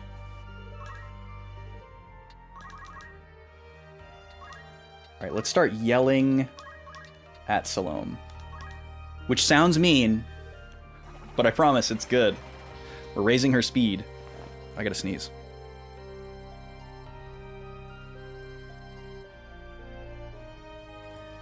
Excuse me.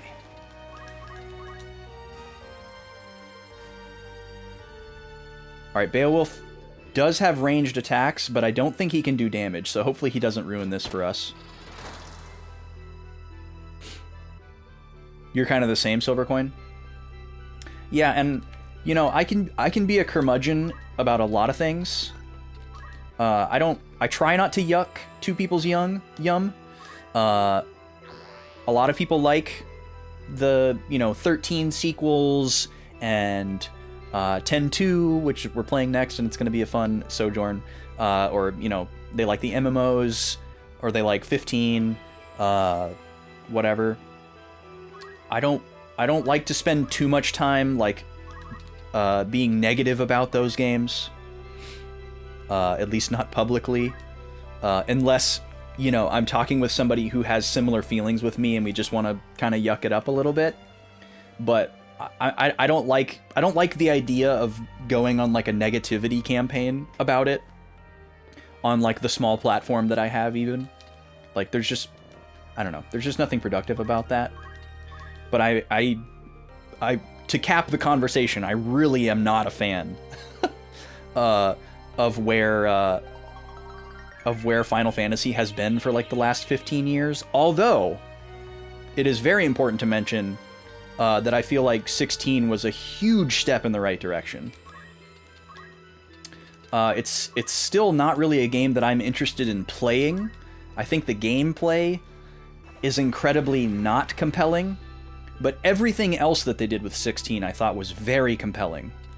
I like that they chose to tell a very serious story. I like that they confirmed to us that Final Fantasy isn't going to be sci-fi forever, and that there can still be some fantasy in there. Obviously there's sci-fi mixed in, and that's what Final Fantasy is a mixture of high fantasy and sci-fi. That's important to recognize too. Some people feel like Final Fantasy started out as strictly high fantasy and then shifted to sci-fi. That's not true. It's always had sci-fi. But for a while, there's been none of the high fantasy. Basically since the iPod era Final Fantasy games, it's all been very, very sci-fi and no high fantasy. Other than 11 and 14, I guess. Well, really just 14 was kind of the return to the high fantasy setting, but high fantasy sci-fi. Exactly. So it was really nice to see the return of, yes, we got the gun. We got the blaze gun. All right, we can end this battle now. Good job, Salome. Go grab this chest just in time. Hey, another thief hat. We'll take it. And Veronica, if you would please. Thank you. You feel like 13 had a lot of high fantasy still. That's an interesting argument, Sness. I definitely don't agree. Like, Grand Pulse having, like, animals and grass really isn't enough for me to say high fantasy. Like, I feel like high fantasy is, like, very... I don't want to speak too empirically about this, because it's definitely a semantics debate and not a rigid definition. But, like, for me, high fantasy is so entrenched in, like, knights, wizards, like, you know, like medieval high fantasy. They're not mutually exclusive. They're not synonymous necessarily, or they are synonymous, but it's not, you know, it's a Venn diagram, not a circle. But like, I see what you're saying though. Like, I feel like it's definitely arguable that you could say, well, Fal'Cie aren't science fiction, they're high fantasy. I feel like that's definitely arguable, but I also feel like most people would default to associating them with science fiction because it has like a futuristic, like, aura to it, even though it's like ancient in the context of the universe. For you, high fantasy is more like magical beasts and magic driven things, right? And those are like magic driven because it's like there's like mysticism and ancient lore and stuff. I get the through line for sure. But I think for me, because it's like technological and like shiny and like it's all very like mechanical and like inorganic, at least from like our human understanding of organic. I get in the ethos of Final Fantasy 13, those are organic beings, but like from our human lens, our earthly human lens, they are designed in a very inorganic way. So that makes me feel like it's sci-fi. But yeah, since Final Fantasy 12, we haven't really had like knights and swords, which again, it doesn't have to be that, but it was a scary feeling for me to think like, oh, they're just never looking back from full-blown sci-fi. Like, I love Final Fantasy VII. Period. Everything about it. It's phenomenal. I love it. I don't wish that there were knights and swords in Final Fantasy VII. End of sentence. But I like Final Fantasy, you know, changing things up every single time. Yeah, and 12 is perfect at riding the line because it has the high technology. Yeah. Mm-hmm. But that for me is very much high fantasy and sci-fi. Like, it's a lot of both. Yeah, and 6 is a good example too. 6 was probably the best example before 12. Let me get another prediction open here. Congratulations to the DK believers on the last one. We're going to get another one opened up here because another ad is coming. Same combatants, Kirby and DK. 2 minutes to get a wager in. Yeah, 8 was full-blown modern. They went for full-blown modern in 8. 8's not even like sci-fi. It's like they like went past sci-fi to like, I don't even know what you would call the aesthetic of Final Fantasy VIII. It's so interesting. It's like I always feel like the aesthetic language of 8 is really similar to Persona because of like the school environment and like all like the real world stuff. You know, there's phones and there's TV and there's radio and like all that kind of stuff that's like not usually have a lot of time spent on it in like other mediums. But I also have never played a Persona, so maybe that's a bad assessment for me to make. Okay, let's take a few more notes here and save, and then we'll run the ad. Let's see. At the second level of the colliery, we fight 2 behemoths and some more dudes. And then we'll call this save slot. Once again, saving in the same save slot. We're going YOLO mode here. Save slot 12, and this is post Goland. Fight number 2. Okay, I'm going to run this ad really quick. We'll be back in 3 minutes. Good luck if you're in the prediction, and thanks for being here. Free for all.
3, 2, 1, go!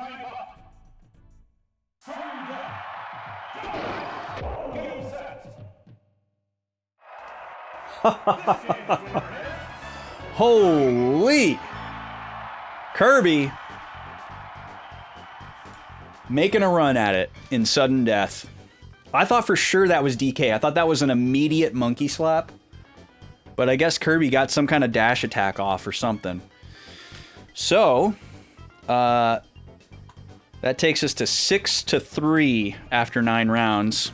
DK has clinched the matchup, but overall score matters, folks. So, in the interest of statistics, we still do all 11 rounds, no matter what. Kirby is now in last place amongst all the combatants. DK has moved into 10th place. Very interesting. So the race to the bottom is starting to shift. Congratulations to the Kirby leavers on that one. Here's your points. Still 2 more rounds to go with these combatants before we switch over to Link versus Yoshi. After that, we'll be doing Ness versus Captain Falcon.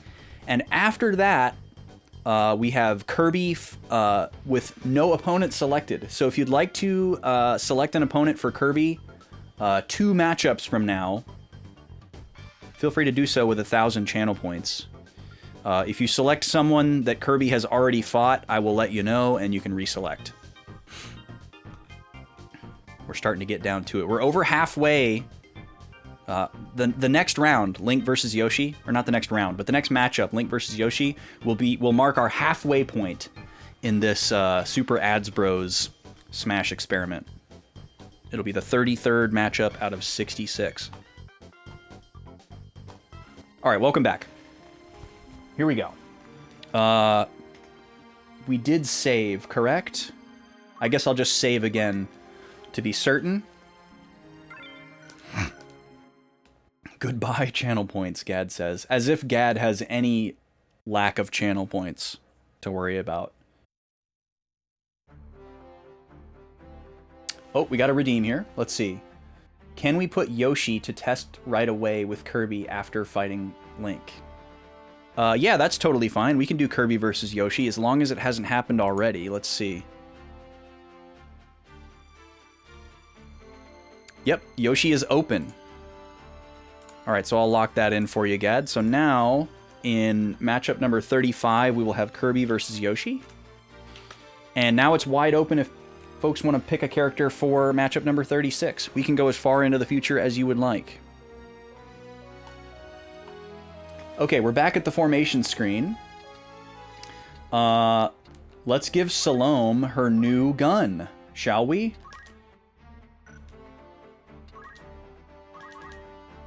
Because it is 12 attack points stronger than the Mithril gun. Holy. Holy. Yeah, Blaze gun and then Ice Elemental. Gun that shoots Ice Elemental bullets. How did they not notice during the localization process that, well, maybe this is supposed to be Blizz gun? Oopsie. 1 second. Oh, okay, cool. We're getting a package. That's a good package. We need that one. Oh, I know that's not even the worst of it, but it's funny how obvious that one is. Or must have surely been. Okay, he can't wear a thief hat. Everybody else has got one. Except for Matsuo. There's a glacier gun. Guess what it shoots? Oh no. Let's see. Gudesia. Oh, it's a fire one. So, well, maybe these two just got mixed up somehow then, and it wasn't necessarily a localization thing. Maybe they just got swapped somehow, accidentally. I could see that.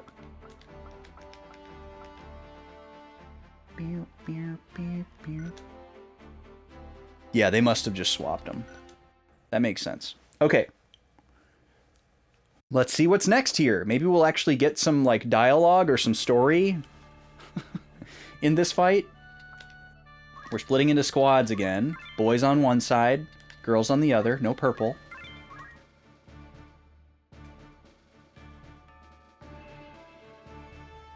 Colliery Underground first floor.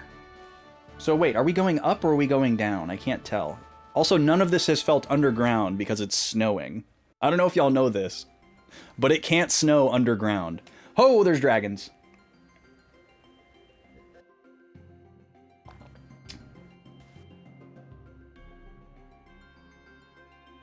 Couple of them.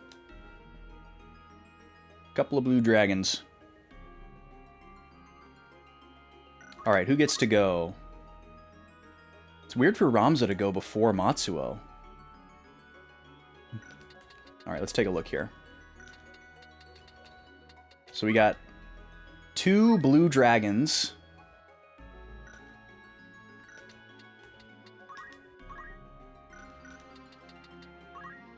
We've got more gun chemists that dodge everything. What else have we got? Oh, we've got a Moogle. I mean, an Uribo. Excuse me. This is probably just another chance for you to, like, recruit one of these. We saw one of these under normal play, and it kind of felt like a rare encounter. But we just killed it. Because we haven't recruited any monsters. We had some chocobos for a while. I was hoping we'd hatch a red one. We never did. And then I just let all the chocobos go, because in the last bit of the game, you just get flooded with guest characters, and I couldn't say no to a guest character, even though we weren't using them. Alright, Ramza, run over here and scream. Phenomenal opening gambit.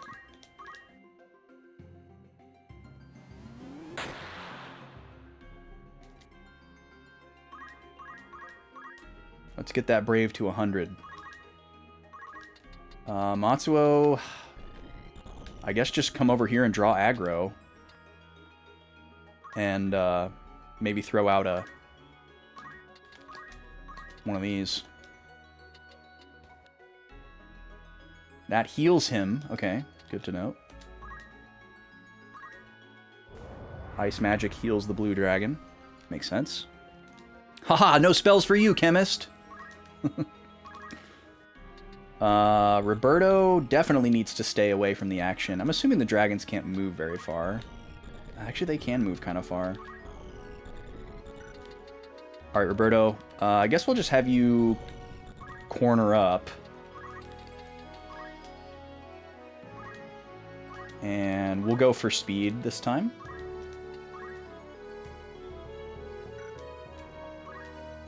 I don't know what's happening. Okay. Okay, Veronica. I guess we'll just have you come and kill this cute creature.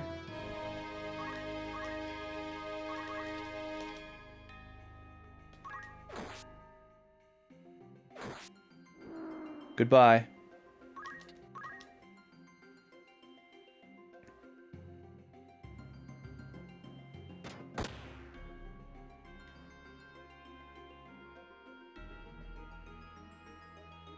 Morris is a pretty great name for a chemist.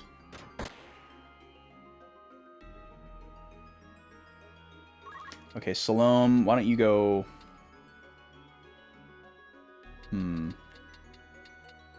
I feel like Slow Dance might actually be worth going for, instead of just having her shoot. I don't know. We'll just have her come up here and shoot the chemist. Oh, that's right. She does so much more damage now. Yeah, we're gonna shoot.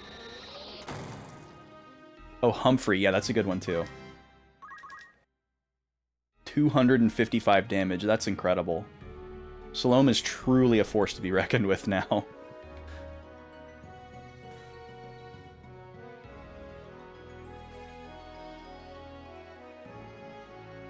Ow. Veronica does not have a lot of HP. That's a problem. So they can attack from an indirect distance. 331 damage, my god. I thought Ramza had 400 HP. Oh, he got shot by the chemist. Alright, well this is annoying. Let's see how much damage we can do with Matsuo. Not enough to kill, but it's a lot. Ooh, dodge the counter too. Fantastic. So we may have to redo this one. Getting both of them revived is going to be a chore. I need to move Roberto closer, but I can't really risk it until the dragon is dead.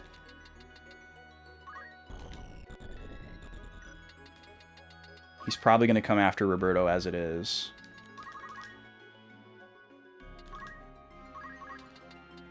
So I can't attack you because it'll heal you.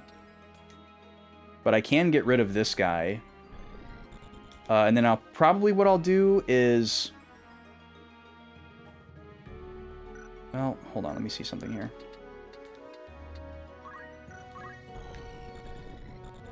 I need to move just outside of this dragon's range, because I need to stay close to Veronica.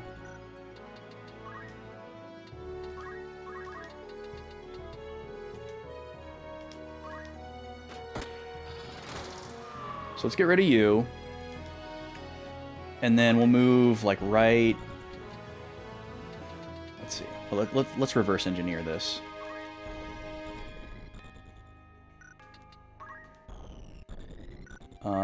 Yeah, let's move... We'll just move here. For safety.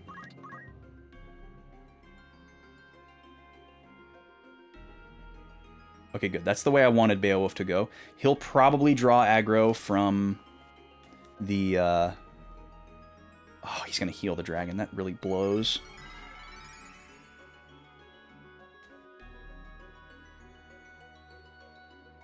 Alright, hopefully he goes after Beowulf. Yeah. Not Salome. Ooh, really high evade. Come on, Beowulf. Oh, no such luck. Alright, please don't kill Matsuo.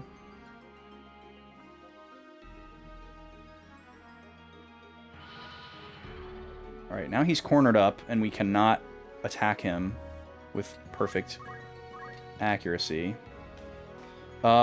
We should be able to get through 91 twice and kill him. And I think I should go for it. So that I can move Roberto in to get Ramza up before he disappears. Beautiful. Okay. Do I want to move? Probably not. Okay, Roberto. Need to get you up here, get you working on a raise 2. On our boy. And then let's get Veronica up. When does this other blue dragon go again? Dang it. You felt so confident that you remembered equipping 2 guns, but you guess you were getting it confused. Maybe there's certain guns that are one-handed? Like, the icon for these later game guns definitely looks smaller. You know, like, that looks like a pistol, whereas the mithril gun looks like a rifle. Let's see.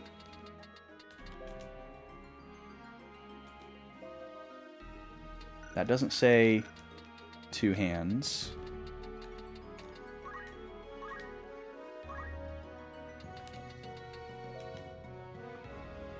But that one doesn't say 2 hands either. Yeah, I don't know.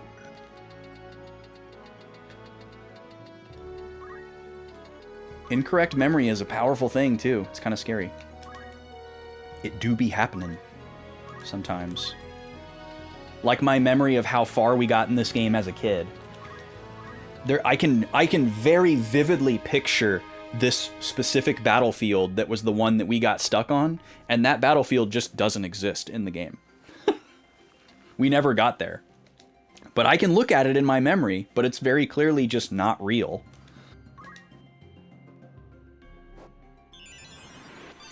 I think it's a weird portmanteau of the first Dorder battle, and then the one right after that where you pincer the guys trying to run away in the shed. I feel like there's almost no way that we got past that first Dorder battle, and that's the one I'm thinking of. But, oh, the magic Guns are based on your faith. Interesting. Okay, he's trying to cure Veronica, which is great. I don't know if it's going to go off in time. Good job, Matsuo. Okay, if this raise 2 doesn't hit, we're resetting though, because Rams is going to die. Okay, Beowulf's pretty fast with the cure 2. Yeah, Mandela effect is another thing entirely. Come on, Roberto, we need this real bad. Okay, good. Whew. Good. Okay, Veronica needs to get the heck out of here. Because even with Bloodsword, she's not going to get back to survivability range from this guy. So let's just have her run away and accumulate. And he'll definitely go for a closer target, right? Ramza has good odds, relatively speaking. Yeah, I mean, 71 isn't horrific, but it's still scary. Especially considering we've hit it so many times. I feel like we're due for a miss, even though that's not how probability works. Nice job! He dodged that one. That's huge. Okay, now we just got to get rid of this last dragon. Ramza's got full health, but he dies to one of these. So we need to play chicken with this guy's movement range a little bit. I don't know if Ramza is safe right here, but we'll find out. And I'm actually not going to scream so I can get my next turn faster. Roberto, get out of range. And switch back to singing. Matsuo can go right here. Salome, you can grab this chest and then shoot the dragon. Wow, a potion! Pog. Wait, how can I not hit the dragon from here? That's crazy. Well, it would heal him anyways, so I guess whatever. And I can't dance because I have steel equipped. All right, Beowulf, get some damage on him before he kills you. Oh, he's gonna try to hit him with the don't act. That would actually be great. Nice, man. 81% is really good for that. All right, now we can safely move in and attack. I'm sure he can still counter.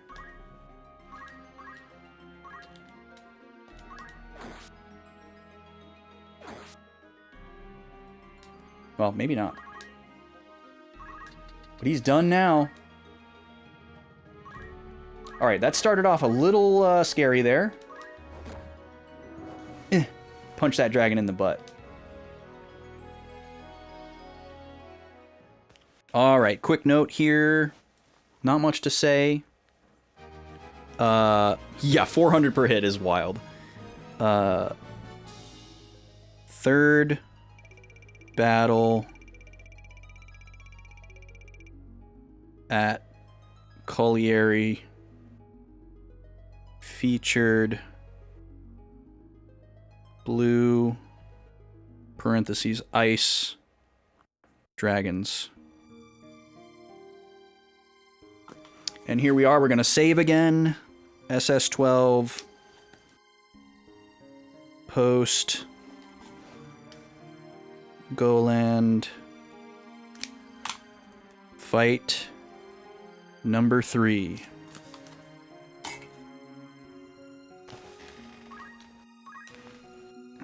Thank you for the GG. And if I remember correctly from when I'm looking things up, the next one should be the last one for this stretch of the quest.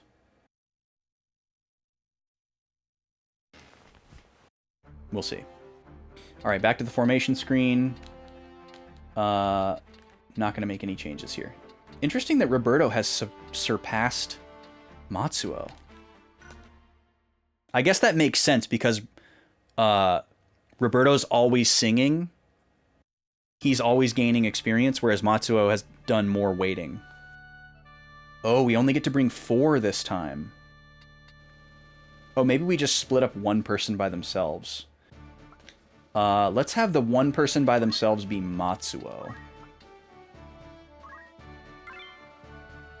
Oh, no. We just don't get to bring somebody. Ooh. Who do we leave behind? Okay. Do I need steel items for this fight, y'all? I guess Roberto would be the... this is a tough call. Maybe actually Veronica would be the one to leave behind.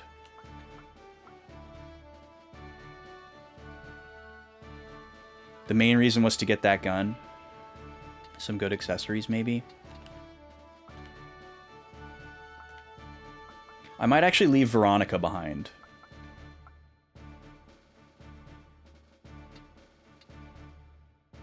I don't think it's a good idea for me to get rid of the 2 people that can revive other characters without knowing what I'm up against. I don't know. The other half of me is just like YOLO glass cannon mode. I'm gonna try rolling without Roberto and see what happens.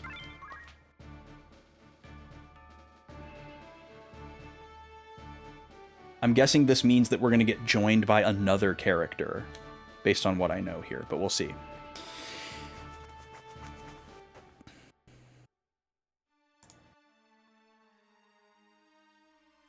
Ooh, this looks way different. Got some palette swap Morbles and Arimans. Shinog? Whoa. You don't have to have that stone. Okay, hold on. At the next floor, Demon... What a name. Shinog is speaking to some other monsters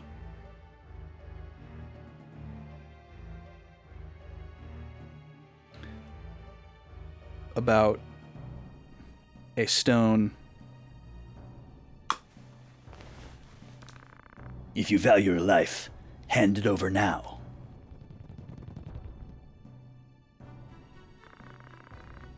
Race, I have looked all over for you. Hold on, I'll save you. Huh? Save Race, the dragon. Okay.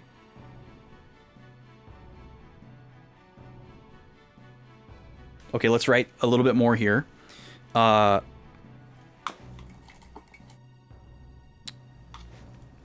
Demon Shinog is speaking to some monsters about a stone. He demands it from them.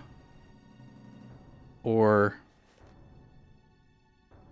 we'll just say, demands it from them and threatens death.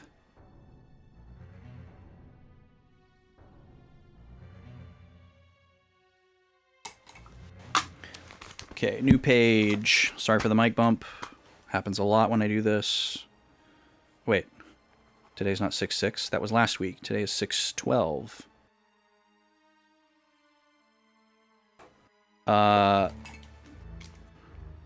Beowulf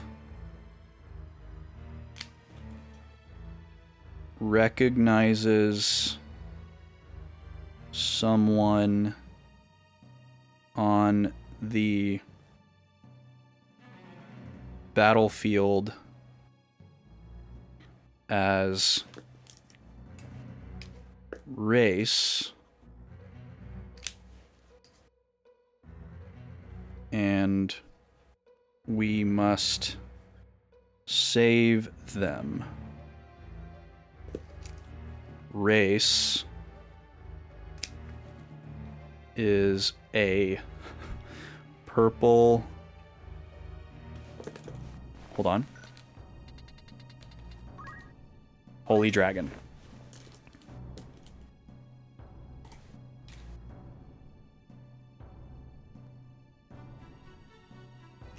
Okay.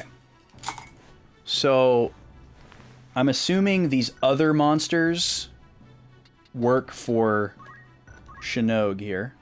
Oh, and the name changed from the text box. Interesting. Shinog. Archaic Demon. And then we have some Ochus, even though they have the sprite of a Morble. Goo. What an amazing ability name. A fourth wall break? Plague. Cool.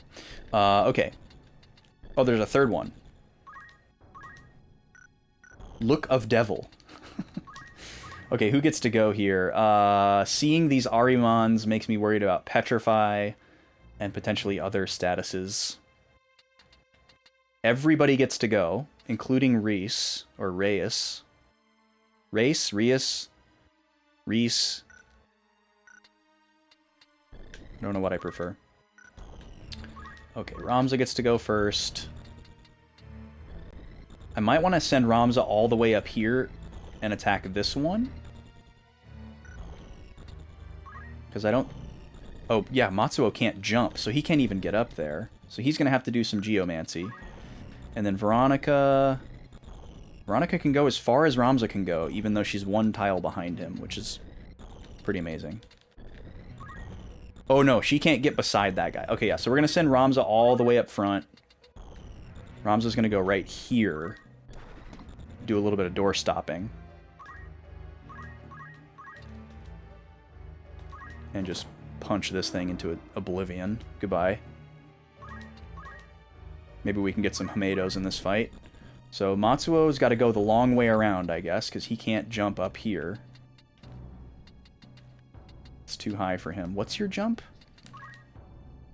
Your jump is 3. So maybe he can jump up that. He just can't move far enough? I don't know. I don't trust it. So we're going to go the long way around.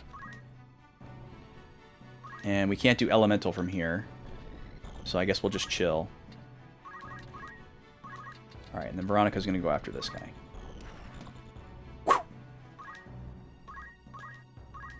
Maybe jump can't be a tie. We haven't really looked at jump a lot. Jump's going to come into play later on, actually. Today.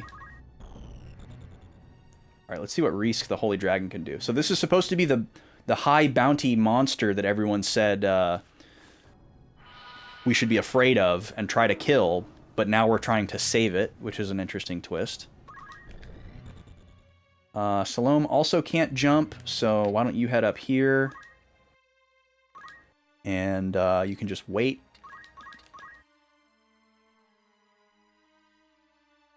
Beowulf also can't jump. So this fight is going to be a lot of Ramza and Veronica. Giga Flare on our dragon friend. How dare you? How dare you use a dragon-based attack on a dragon? Do you guys associate Giga Flare with Bahamut? I do. I know sometimes it's Mega Flare, depending on which version of Bahamut. Also, do we all agree that Bahamut is Kaiju inspired? That's pretty clear, right? Like, Bahamut is... Or, like, the Final Fantasy... Obviously, Bahamut way predates Kaiju in, like, lore, but, like, the Final Fantasy version of Bahamut. Veronica's dead again. Huzzah. Okay, we're all on the same page there. Nice. Good to know. Why did this guy go way down there? Oh, because he's almost dead. Well, we'll move Matsuo here, and hopefully we can kill it with Geomancy. Yeah, especially when you have, like, Neo Bahamut and, like, the other versions of Bahamut. I was like, it's like, come on. They're going for Godzilla, right?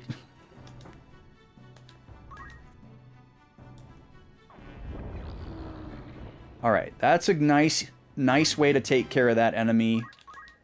Big fan of that.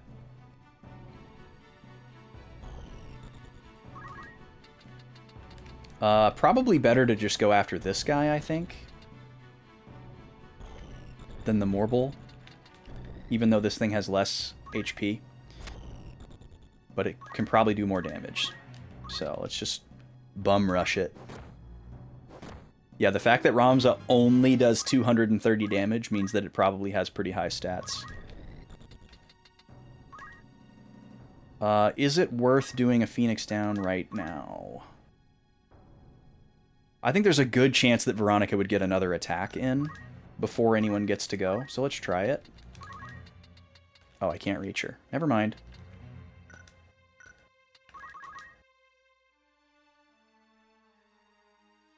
Our 3 slow characters back here just like, we'll be there soon, Ramza!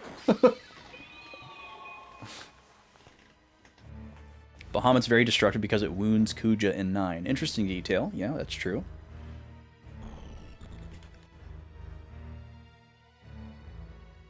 Alright, so Reese is gonna obliterate that thing. Alright, Matsuo can't quite reach the Morble, but he can get up here. And we can throw out something here. Reese is really strong. I mean, it is a dragon after all. Alright, and we should be able to just end this right here. With a couple of punches to the tentacles. Yeah. Bye-bye. Cool. It's weird that that was the fastest of all the fights. By like a mile. Like it wasn't even close. As far as like how long they took.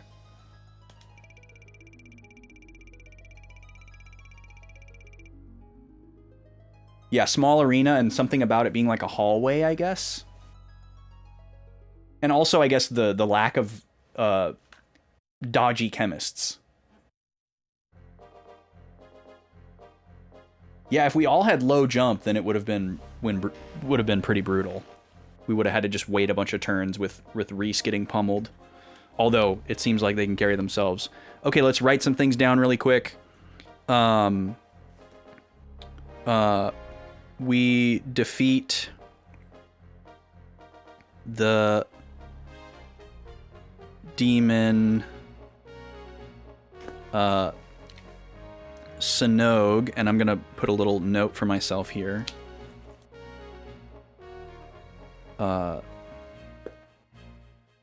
The text box was Shinog.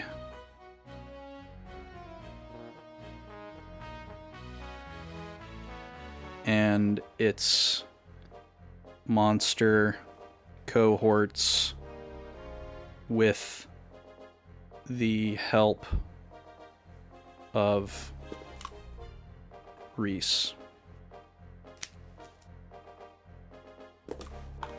Okay, let's see what they have to say. Thank you, Ramza. Thanks to you, I was able to save Reese. You were looking for this dragon? Yes, she's more important to me than life itself. Oh, it's a she. I truly thank you. Oh! Weren't you looking for this? Okay, hold on. After the battle... That's a B. After the battle, Beowulf reveals he was looking for Reese.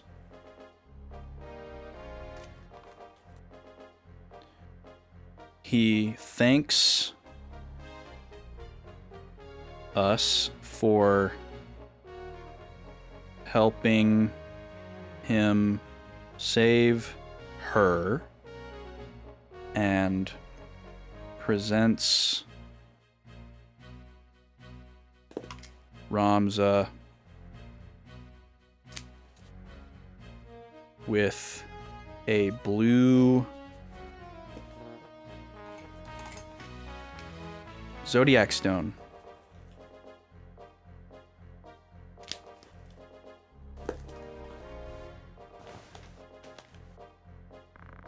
Why do you... I owe them one, just like you. What? I guess he's saying, like, he has a bone to pick with the church? I guess I'll write that down. That's kind of interesting. That might not be what he means, but I like the idea of recording my thoughts. Beowulf says, I owe them one, just like you. I assume he holds contempt for the church. Okay. Ooh, that was my tummy growling. It is time to take a break. I need to finish this scene. Who are you? Not your enemy. Trust me. The more the merrier. I'll trust you. Now let's get out of here.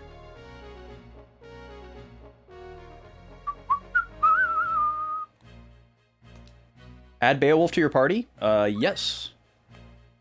Join up. Ooh, we get the dragon as well.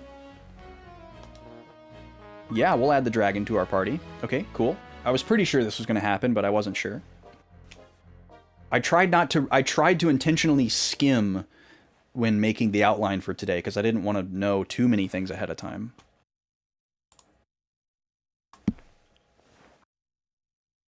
So I'll quickly note here, we recruit Beowulf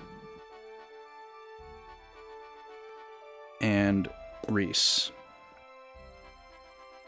Okay, we're going to save here and take a break because it's time to. If you've never been here before, in the middle of the stream, I have to step away for a little bit. I have to go off cam, but I will stay on mic. And we're going to do a little segment that we like to call Out to Lunch. So if you need to replenish yourself in any particular way, feel free to use that time to do this as well. I'm going to run a 3-minute ad, and then when we come back from that, we're going to be watching an automated game of Fortune Street for 15 to 30 minutes while I feed Backlog Baby and myself, and we'll chat for a little while. I'll still be on mic, and then for the second half of stream, we'll get back to continuing right where we left off here. So, if you're only here for tactics, just come check back in about 20, 30 minutes or so. And otherwise, we'll see you in the lunch break. Post Goland Battle 4.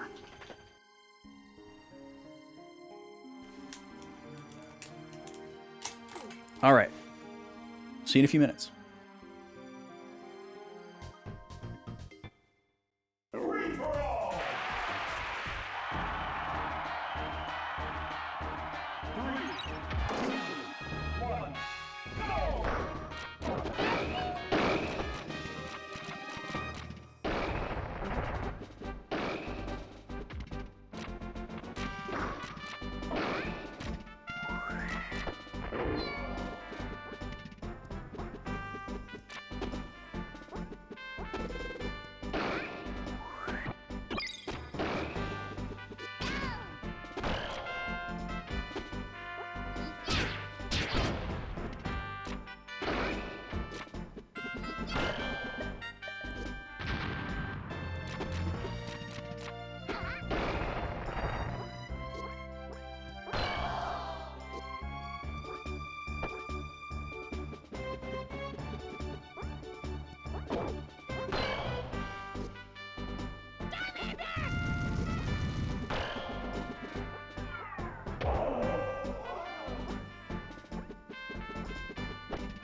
Three, two, one, time up!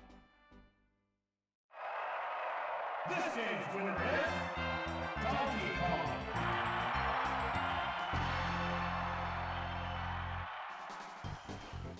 All right, welcome back from the ads, folks. Thanks for sitting through them if you got hit. DK wins. There's one more round to go with this character matchup before we switch to Link and Yoshi. We didn't have a prediction there, so no payout to do. Get our scores updated real quick. There we go. And for the next 15 to 30 minutes, we are out to lunch. So we're going to get some Fortune Street going here. Let's bring in our boy DK. Birdo is the closest thing to Kirby. And we'll bring in the Dragon Lord in celebration of Reese and Beowulf. And to top it all off, resident Jacked Guy Carver. And we'll go to the Robin Hood Ruins today. If you have no idea what's happening right now, don't worry about it. This is just a segment that we do to visually interest us while I need to be hands-free. This game has the ability to play itself. I just got to get it rolling, and then I can have something to eat while we chat. The little guy's way ahead of me. He's cruising along on his bottle. He's gotten to be quite fast at eating, and he's great at holding the bottle himself, which is the best thing in the world. So I can use both hands to eat, which means I can eat faster. Out to lunch is not long for this world, by the way. We won't need this segment much longer. So there will definitely be a period in the near future where instead of doing a full 30-minute breakaway from stream, there'll just be maybe 2 or 3 extra breaks of 3 minutes where things get set up and then torn down. But I'll likely be able to continue gameplay while the little guy is eating, and then I'll just need to restructure my meals so that I don't need to eat in the middle of stream, which is very easy to do. Alright, now we're rolling. There goes Fortune Street. I'll be back in a few minutes after I heat up some food for myself. Chat away.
All right, I'm back with some grub for myself.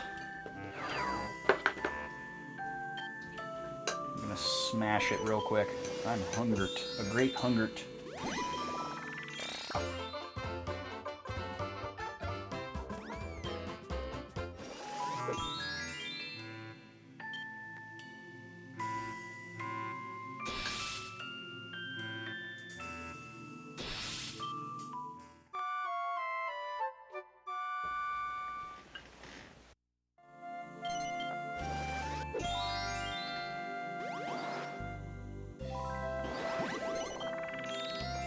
Grub of choice today? Today we have some hodgepodge macaroni that is like a whole bunch of different types of noodles mixed together. And like heavily diluted. I think what it is like a box of macaroni and then a bunch of other random noodles that we had made in like a big batch, but still like the same single packet of seasoning. And then it has like some Parmesan cheese added to it. And then we have some meatballs that we added. They're pretty good meatballs, actually.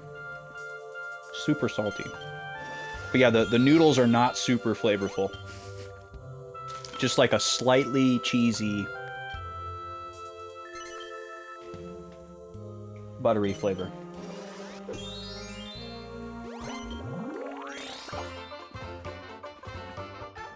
And then I also have some cucumber and a little protein snack as my lunch dessert. You can buy these kits that's like all the dry ingredients, and then you mix in like honey or maple syrup or like your sweetener of choice in a syrup form, and then you mix in like in a certain amount, and then you mix in your nut butter of choice in a certain amount, and then like a splash of water, and then you can roll them into like bars, or like you can roll the mixture into like a sheet and then cut it like these little squares or bars or whatever, which is what we do. And then you just keep them in the fridge, and it's like this ready to go protein snack, and they're super good. It's like oats and chocolate chips in this one. I'm sure you can get one that doesn't have the chocolate chips. And then we use sun butter because I can't have peanut butter. The lady would love if they were peanut butter, but then we'd have to make 2 separate batches. And she's fine. She's fine with the sun butter. There might be a little bit of almond butter in there too. She likes to mix that in. And then we use honey as the syrup. It's really, really good. I can send you a link to them if you want, Gad. It's a good brand. They make a lot of different stuff. You've probably seen them before. They make like waffle mix and pancake mix. They make like muffin in a cup type stuff. That's all very like protein focused. They may have actually been a Shark Tank product, I want to say, from like a decade ago, from when I actually used to watch the show.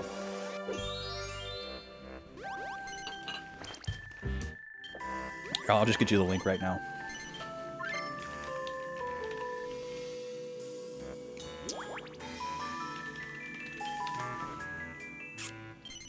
Here we go. I'm gonna I guess I'll Twitch whisper you, because you probably don't use a lot of Discord. I don't know how much you use Discord. How do I whisper you from this? Can I not? I guess I can't. All right, I'll have to go over here.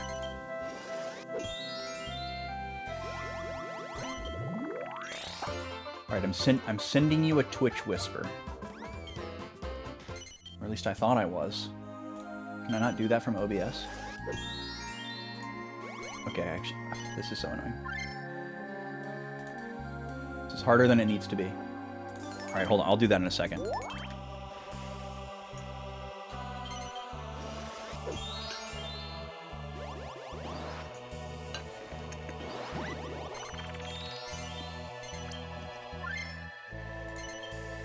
Oh, they have a snickerdoodle flavor as well, looks like.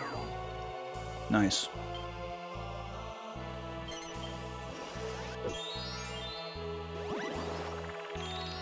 For the non-chocolate enjoyers.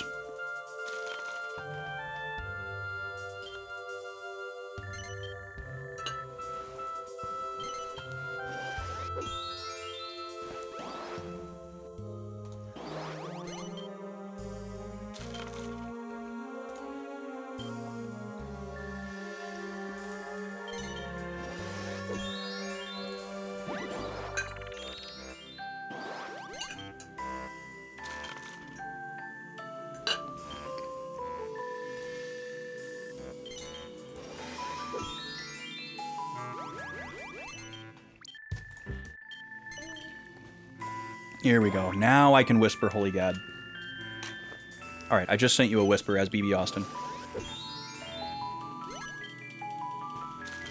You can buy those a number of places. I believe we actually ordered a case of boxes. The first place I discovered them was at Costco, but they don't have them anymore because, you know, Costco.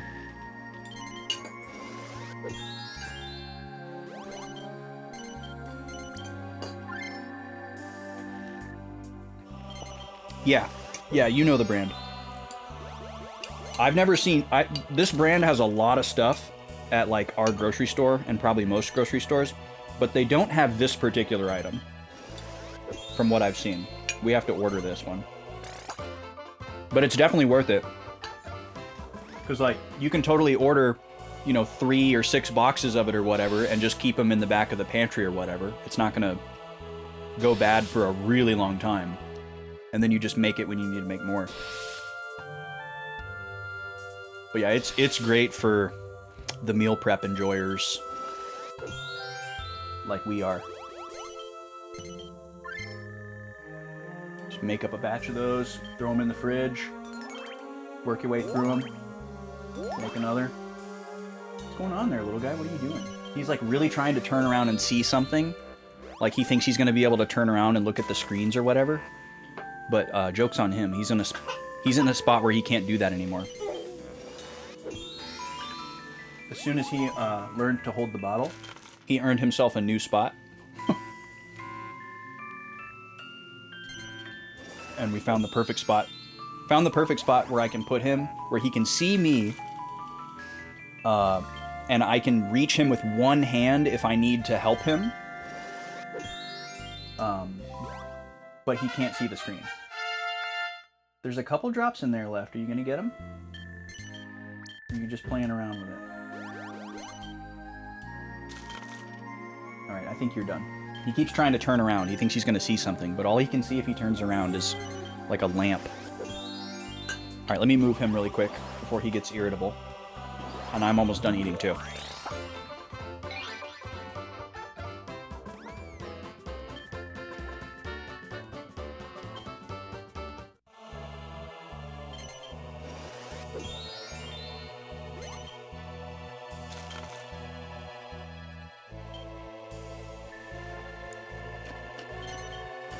Cucumber's so good.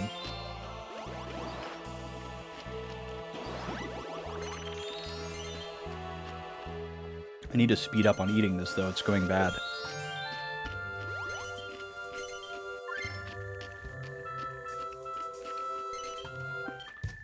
That's the only thing that sucks about pre-slicing it, is it just does not last. Starts to go soft and slimy.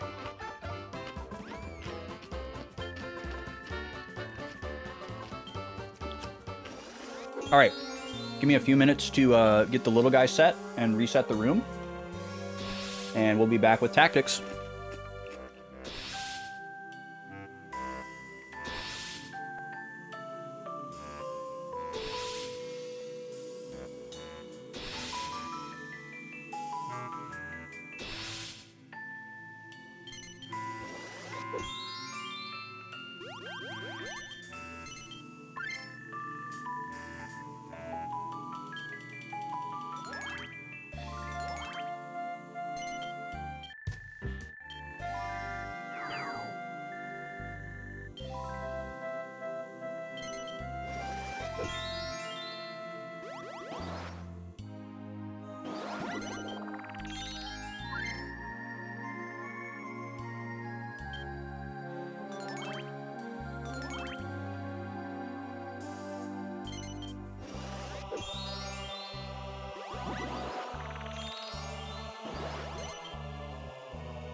All right, I'm back.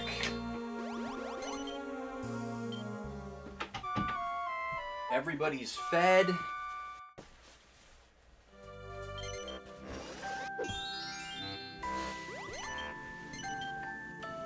it's time for more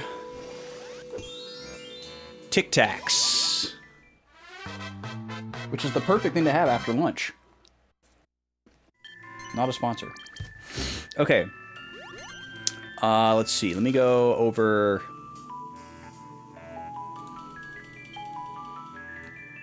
here, I guess. All right, and say goodbye to Fortune Street. It's going to disappear abruptly and non-ceremoniously in just a second.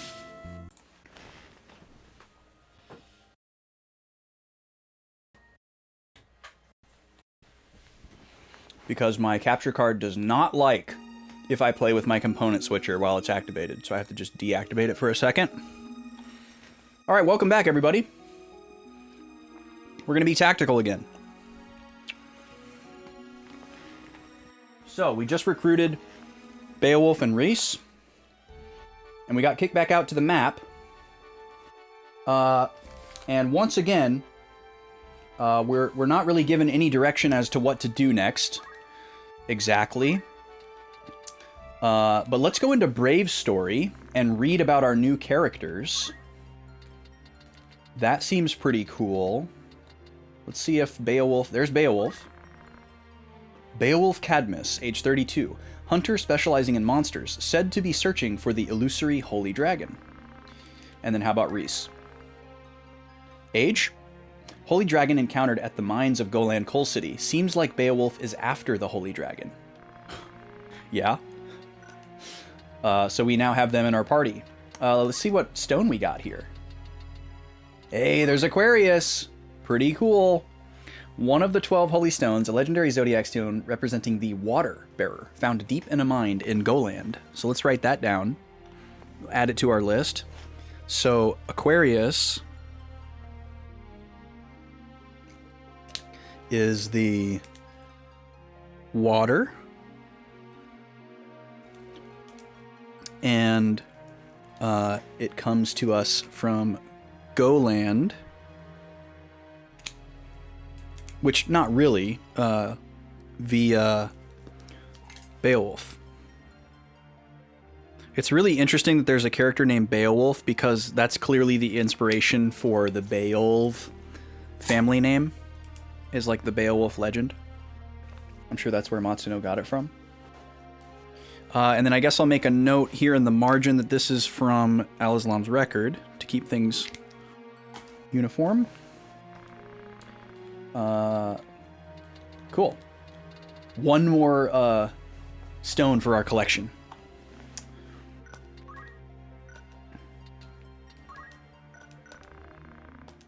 All right. Let's save one more time. And then we're gonna have to go all the way back to Gog to report in. The path of least resistance is gonna pass this way because there's only 2 green dots. So hopefully we can get lucky. We'll save again here.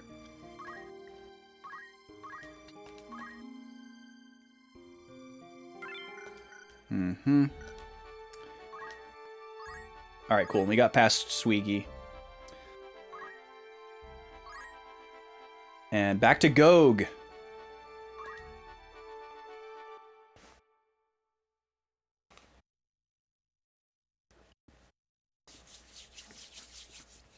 The last of my protein snack. Lunch dessert.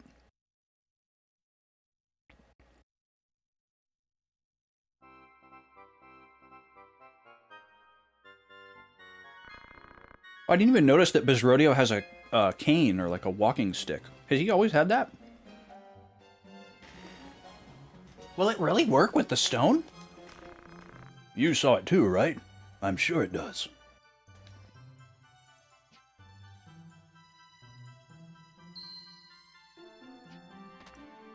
Cha-ching!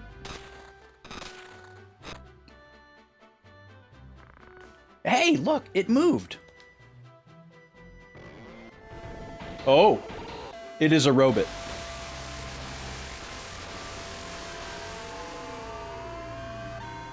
Cool.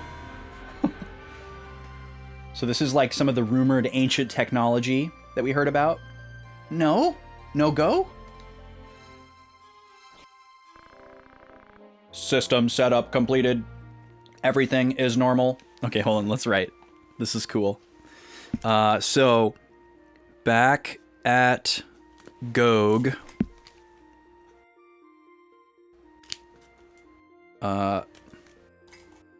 Ramza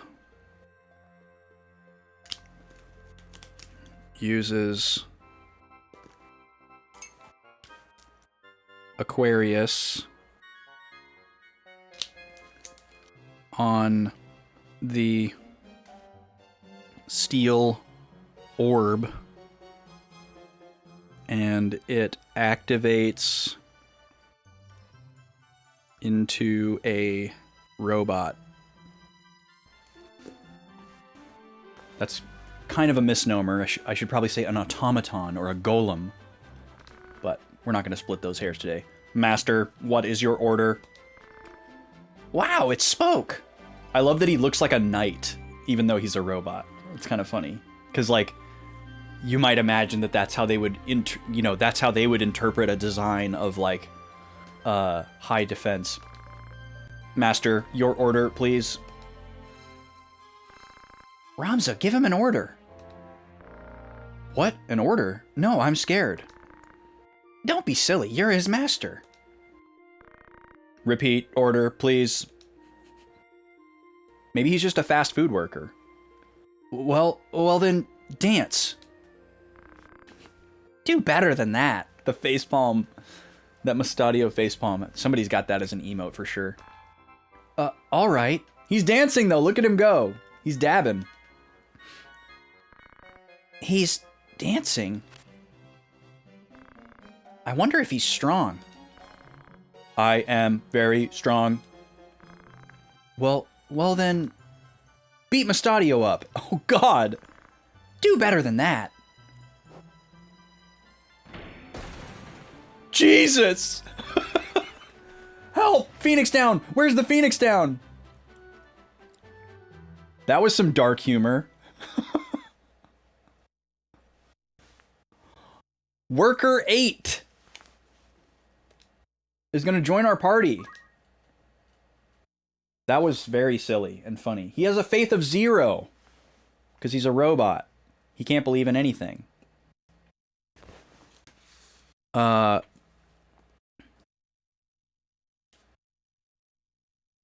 so let's see here. I will write the robot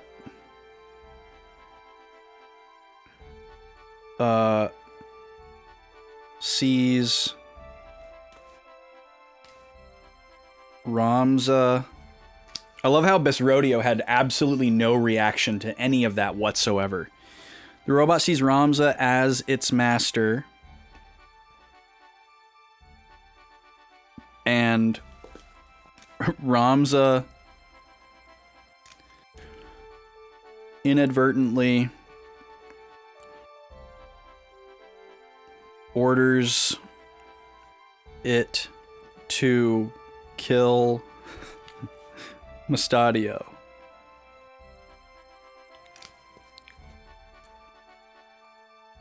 But he's okay, presumably.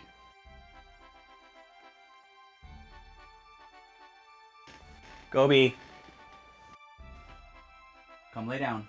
I can hear her scratching. Come lay down.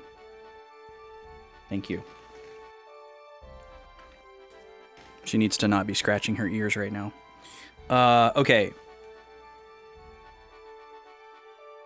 The robot joins our party. And his name is Worker 8.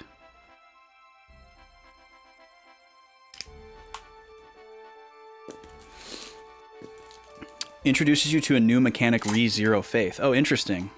What is that? Feel free to tell me. I don't care. It's also really interesting to think how you could go...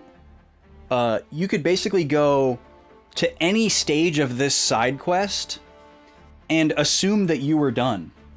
You know? Like, we could assume now that we're done. This side quest started from finding a robot that we couldn't activate, and we got the robot activated and it joined our party. So I'm sure plenty of people that happened to find this much of this content organically assumed that this was the end point. Oh, cool, we got this new robot character, right?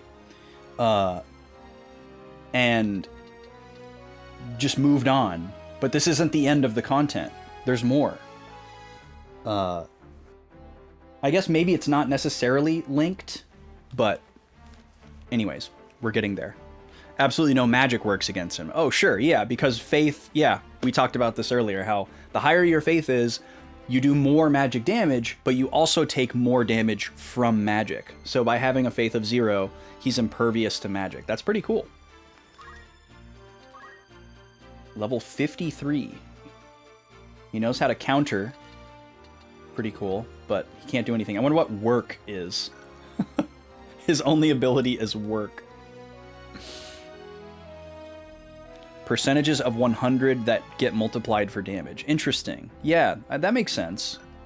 So if you have 100 brave, you are able to do 100% of your damage output potential, and you will receive 100% of the enemy's damage output potential. That makes sense. It's a very interesting way to design it. Okay, we're gonna save again. And we'll call this post worker 8 recruit.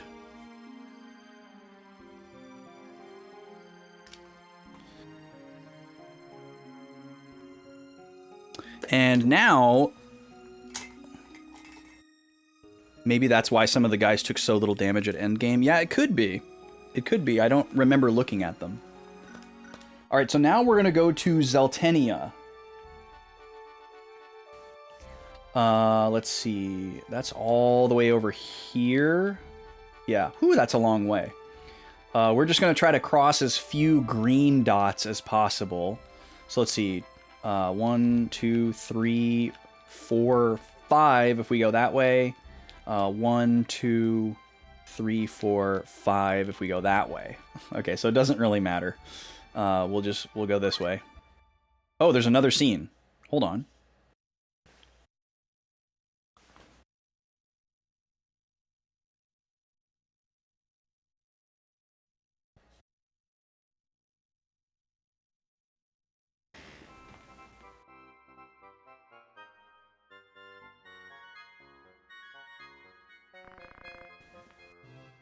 Sorry, hang on.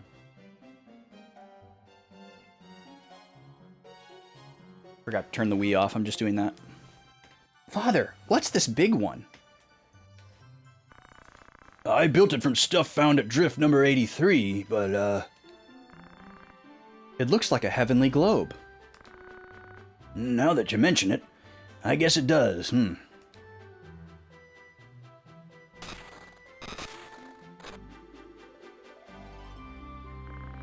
What was that?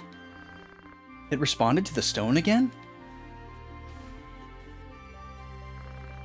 What's this 69 mark for? Okay, hold on, let's write again. In the next scene,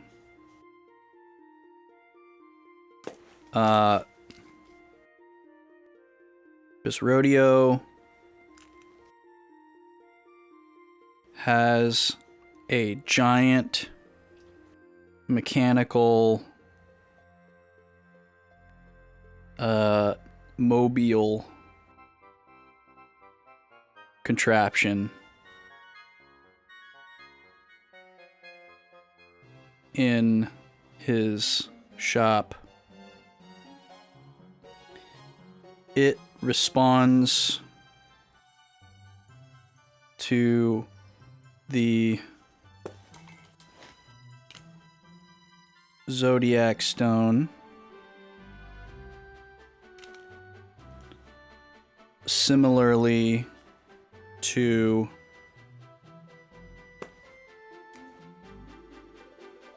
worker 8, but it bears the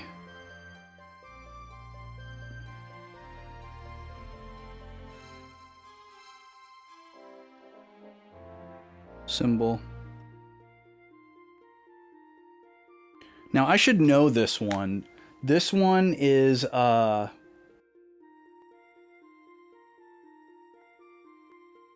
should be easy to figure out too, because there's only like 3 stone symbols left that we don't have. I'm just so bad with thinking of what the zodiac symbols are. Oh, you don't actually think Brave impacts the damage taken? Huh. I'm pretty sure the game says that it does.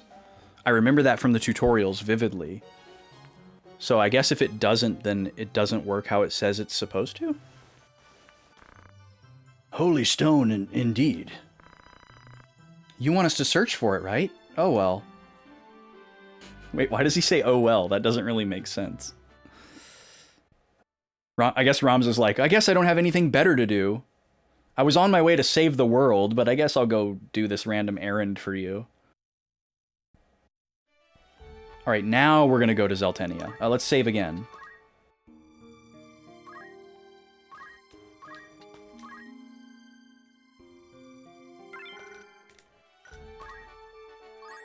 Okay, no rando, save again.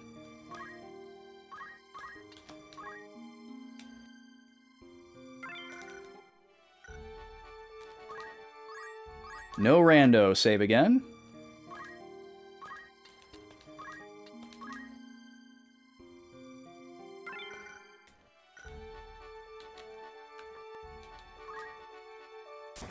Okay, we got a rando this time. We've had pretty good luck so far, so we don't want to take any of these, and we're just going to reset to get past them, so. Yeah, it was in the tutorial, Alex Halliday. Yeah, that's where I saw it initially. I played through all of those. I didn't play through all of them before starting the game. I thought I was going to, and I wanted to, but I didn't play through most of the tutorials until after, like, my first or second stream. I think I played through a couple of them between the first and the second stream, and then I think I played the rest of them before the third stream. They're very useful, actually. It's really cool that they took the time to put all that in the game. Because it's very dry when it's all just explained in text, and even if you're good at understanding text explanations, there's a lot of things that it doesn't really fully cover. So being able to, like, play through a scenario rather than just have the scenario described to you teaches you so much more about it. It's really cool. No, not tutorial. I know we were talking about you, Darevon, but we don't need to go to that screen. Okay, one more green tile move, and we are at Zeltenia. Alright. Yeah, that's so funny. The first time we came across that description of that ability, Alex, I was laughing out loud. Because we used a mediator for a little while, so we like organically came across that, and I was like, oh, that's so funny. Okay, so once again, we have a location-specific bar rumor that I don't know how anyone would find. But nonetheless, here it is. Cursed Island, Nelveska. Nelveska Island, an island that lies 8,000 doma north of Zeltenia. In the center of the island are many temple graves. It was a critical area used by guerrillas resisting the enemy. Known as a paradise for its lush greenery, the fishermen call it a cursed island. A fearsome iron sentinel will kill all those who approach. Fearsome iron sentinel sounds a lot like Worker 8, does it not? Alright, so we've learned about that. And then magically, look at that!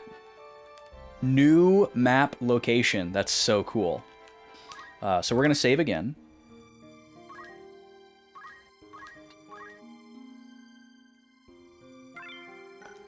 Now, I don't have any special notes about this new battle here as far as like gimmicky things that I need to bring with me. But if there's something that you want me to steal, if there's a fun interaction with a specific ability that you want me to do in this battle, you know, speak now or forever hold your peace. I'm going to quickly write down a few things. Upon reading a rumor at Zeltenia,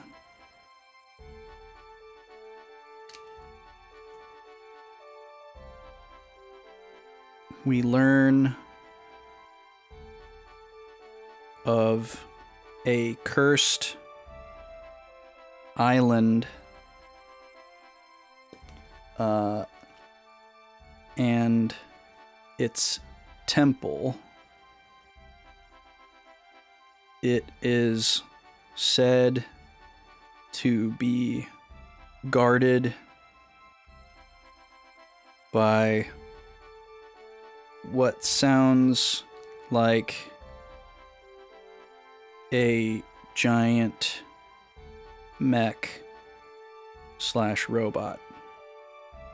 Now, maybe this robot uses magic and we have to bring Worker 8 with us to be able to survive. We'll see. I'm just going to take a look. I'll add one more thing here. We make for Nelveska Temple.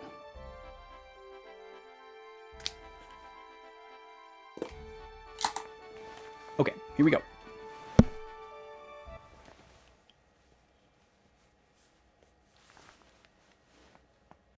Good girl, Gobi. Good girl. All right, everybody gets to go. We love that.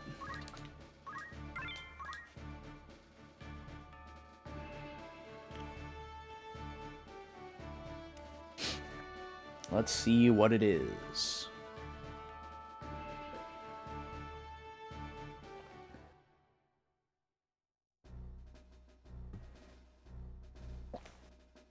Whoa, birds. Straight up birds. Oh, hello. Worker 7, new. Warning, warning, warning. Civilians are prohibited here. You have 30 seconds to leave this area. This is not a test. 30, 29, 28. He's gonna count all the way down. System error. 3, 2, 1. Genocide mode, Jesus. Researchers, evacuate to the shelter immediately.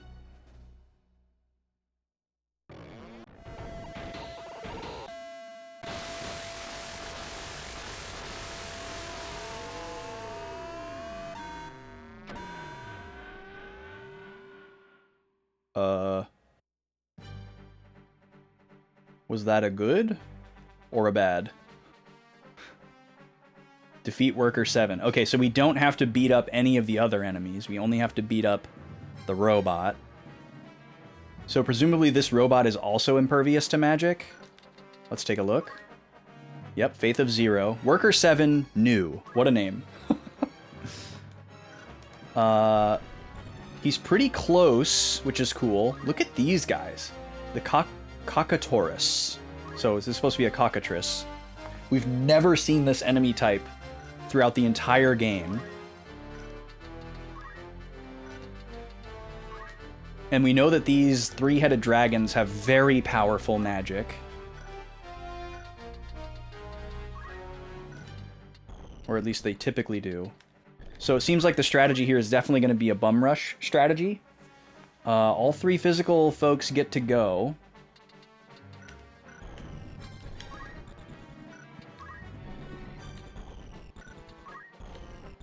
But they can't all reach him because of where he's standing. So only one of them is going to get a chance to attack. So I guess we try Ramza and see if maybe Ramza can do enough damage. If he doesn't have really high accuracy, checks, then we might be able to. What does the T down mean? What is that? Hold on. Innocent? Denies existence of God. Faith level is extremely low. Oh, okay. So it's like a status condition. Interesting. Well, we'll just see what happens here. There's only one way to find out, right? 240. So not enough to kill him, but enough to doorstop him. And we can't miss, so that's good. We dodged his counter. That's also incredible. Maybe we can do 100 damage to him with, like, a gun and an elemental?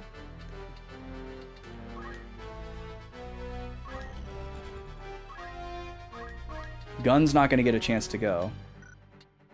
Oh, wait, not attack. Sorry. Oh, I can even do this. Nice. What are we looking at here? 35 damage, no status. We'll take it.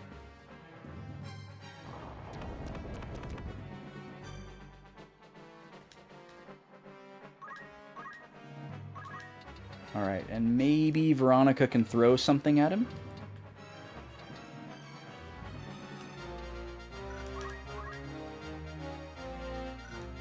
Roberto's not going to be able to do damage, so this would have to be it.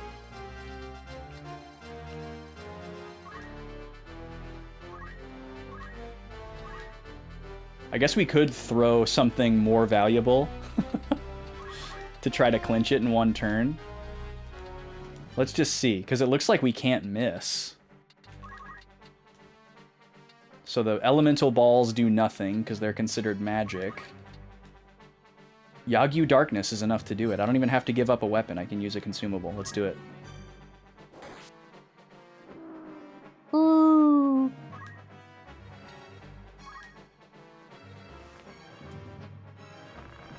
Cannot charge energy. System down. Connecting to reserve circuit.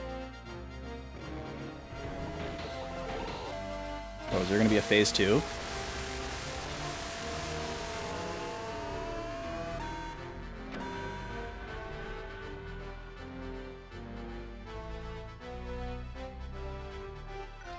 Wait, what?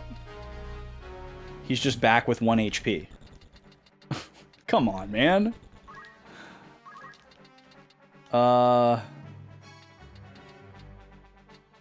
Roberto's going to take forever to do Holy, so that's not going to be the way we do it. So I guess we just have to survive long enough for Salome to maybe shoot him with the gun, although I'm worried that Salome won't be able to shoot him now because of where the other 3 characters are, so we might be in a bit of a sticky situation here. I guess it's worth maybe going for the Holy.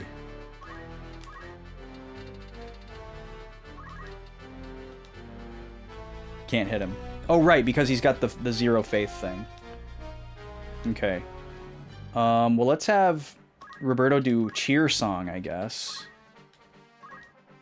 It could pay off. Let's see what kind of damage we're looking at here.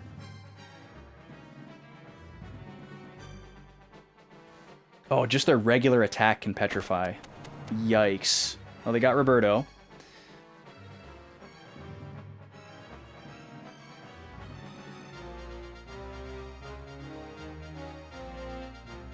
Okay, Veronica is not petrified.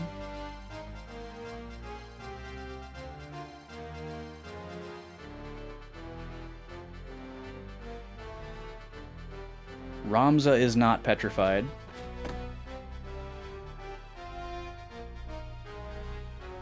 Okay, Salome. I don't think Salome's going to be able to do what we need her to do. So I'll probably just have her throw a potion. But we'll try.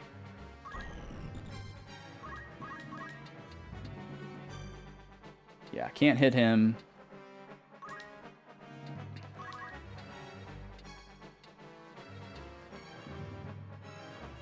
We'll heal Ramza.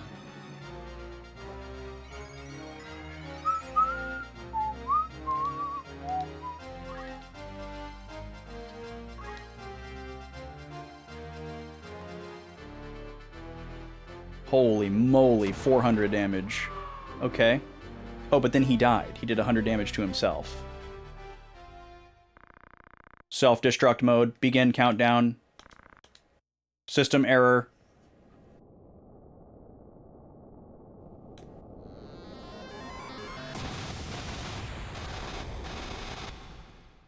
Oh, he had a stone too.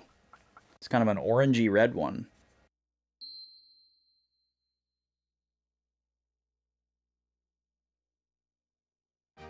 Okay, we did it. Let's write some things down real quick.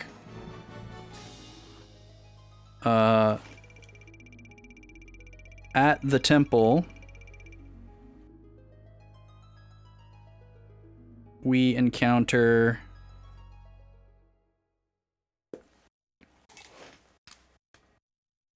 worker 7, parentheses, new.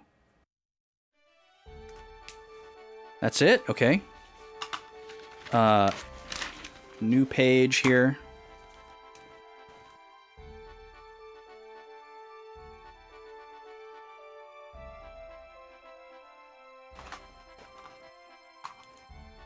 And a battle ensues. We bum rush to end the fight quickly.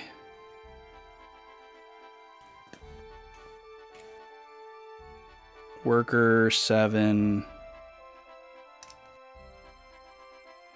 revives itself with 1 HP, only to self-destruct and end the fight. So I guess if you somehow defeated him with your last character and then he killed you with that last attack, you would still lose the fight. That's probably what that kind of damage check is. Let's save again.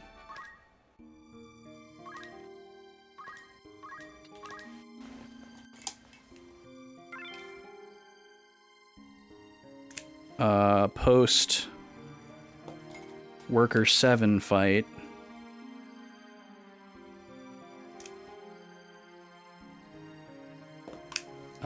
Okay, and then what are we doing next here? Okay, I'm a little I thought more was going to happen after that battle, so I'm a little confused. Maybe there's another scene before we leave. But our next place that we're going is Gog, so let me just see if something happens here. Yep, another scene. It's weird how you have to, like, try to leave to trigger the scene instead of triggering it by, like, going on the same dot or something.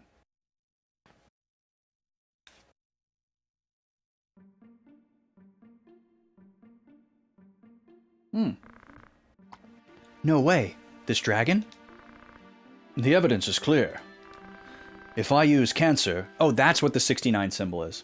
The Zodiac Stone I won this last battle, I can surely... Oh, okay, so... Gobi. Lay down. She's trying to leave the room to get out of my eyesight so she can scratch her ear. Poor pup. Okay. So, after the fight... God, I can't write today. After the fight...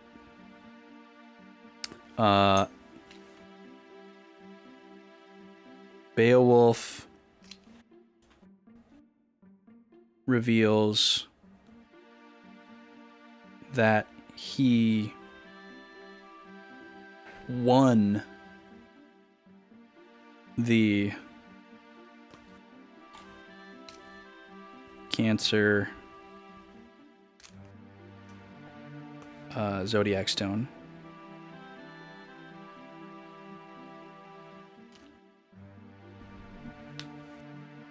That seems significant. Moving on for a moment. Come on, don't be afraid. Try it.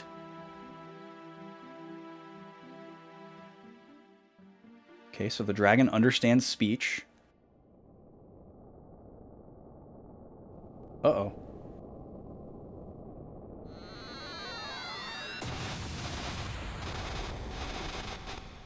That didn't seem good.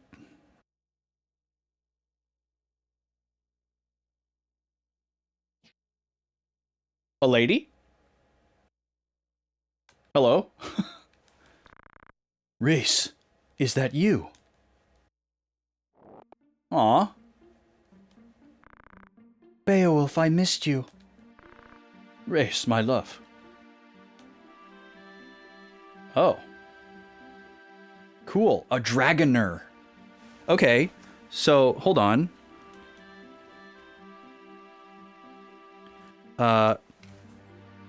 Beowulf.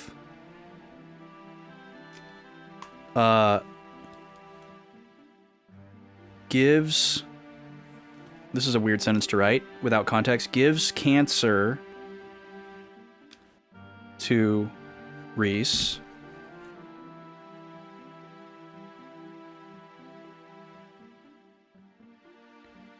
And its power activates at the temple entrance.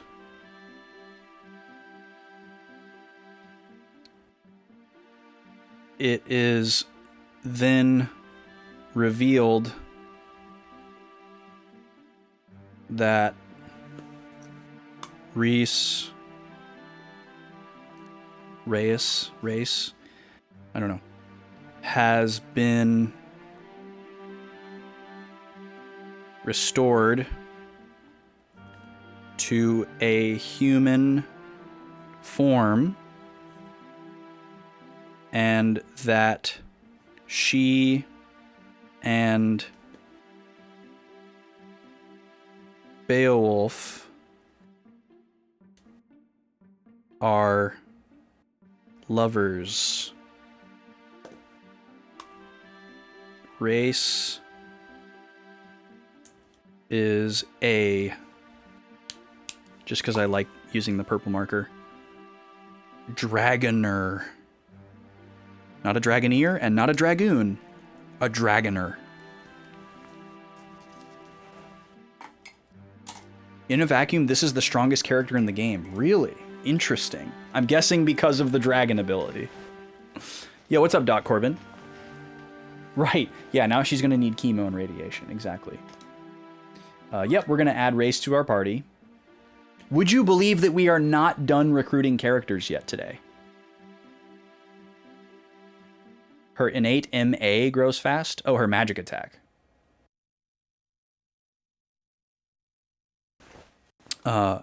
We recruit her.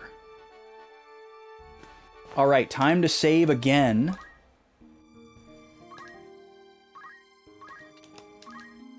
And now we are going back to Gog.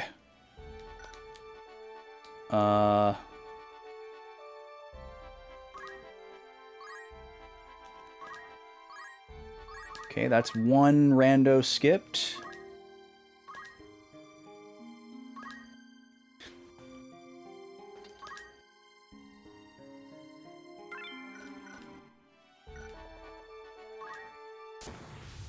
Dang it.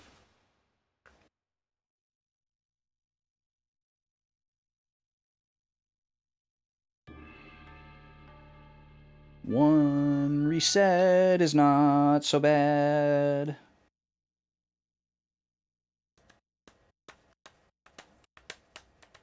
We're almost to the really cool moment. The one that folks might not be suspecting. Oh, I forgot to run an ad at 3 o'clock. Let me do that while I'm making my way back to Gog. I'm not going to switch to Smash. But I'll stop if we get to new stuff.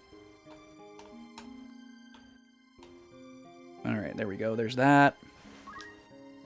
Because this might take 3 minutes anyways, with the resets, depending on what luck we get.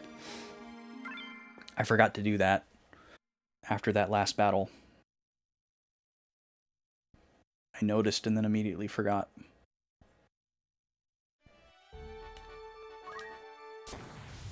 Ugh, bed desert, come on, please. I gotta remember to like move the cursor around to try to change up the RNG. Because if I do it immediately every time, I'm probably gonna get the same result. Most of the time.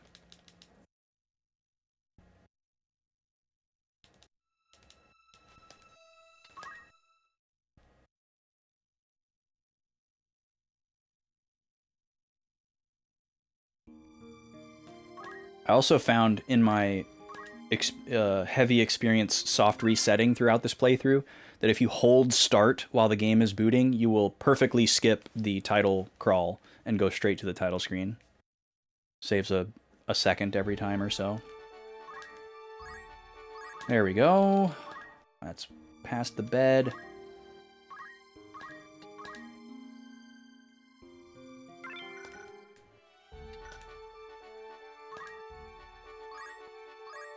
Oh shoot, I shouldn't have gone this way. Well, actually, it's the same. It's fine.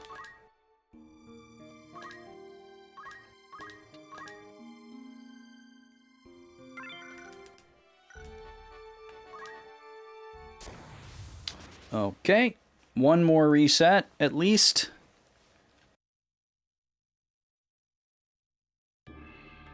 Wow, I just looked over at the Smash stats. Just idly. Donkey Kong has now tied Yoshi for 9th place. He's moving his way up. The monkey is on the come up. I don't think that's going to continue. I bet he can beat Samus though. Forgot to hold start. It's a little bit, the stats are a little bit off right now because the formulas I have look at how many matchups they've participated in, but some of these matchups are scheduled and haven't actually happened yet, so that's kind of like throwing off the averages a little bit. But not by much. Alright, we made it to Lionel. Save again.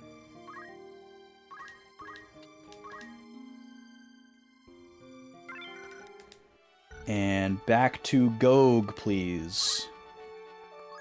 Cool. Just as the ad break is ending. Perfect.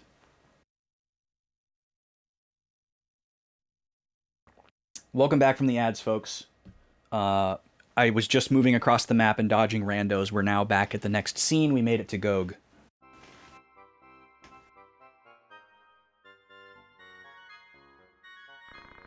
It can't morph, can it? What? I guess you'll find out.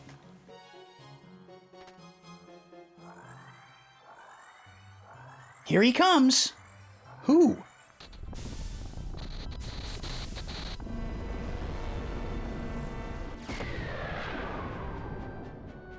There he is! Summoned young man. What happened? Last thing I remember, I was getting caught in the current. I've read about this before. It could be some forwarding device. Forwarding device? You know, to travel to other worlds, different space. So, he came from other space? From other space. Maybe. Look at his clothes. Quite unusual. My name's Cloud. Yes, Cloud. I'm Ramza. They're my friends. I don't care about names. What I need is a battlefield. Yeah, that's it. I'm a member of Soldier. What a jerk. Love the reference there.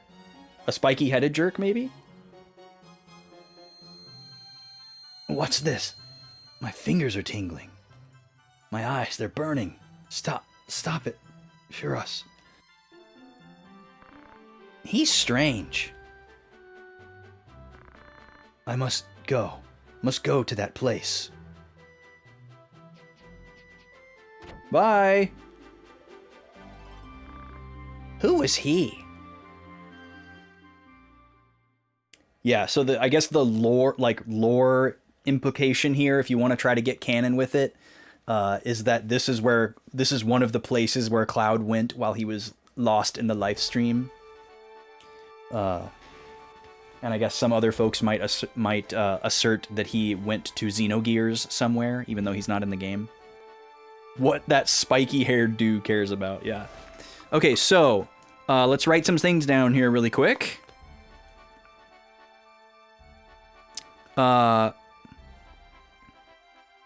Back at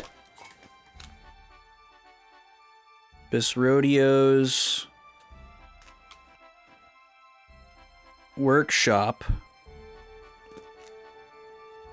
Ramza uses parentheses presumably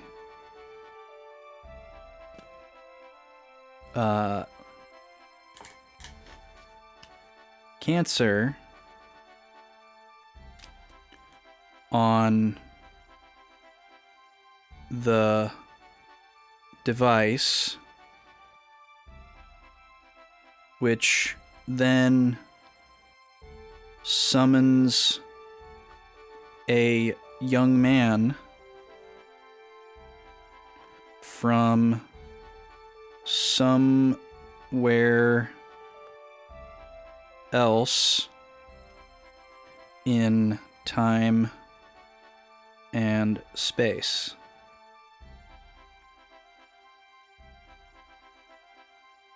The young man is Cloud.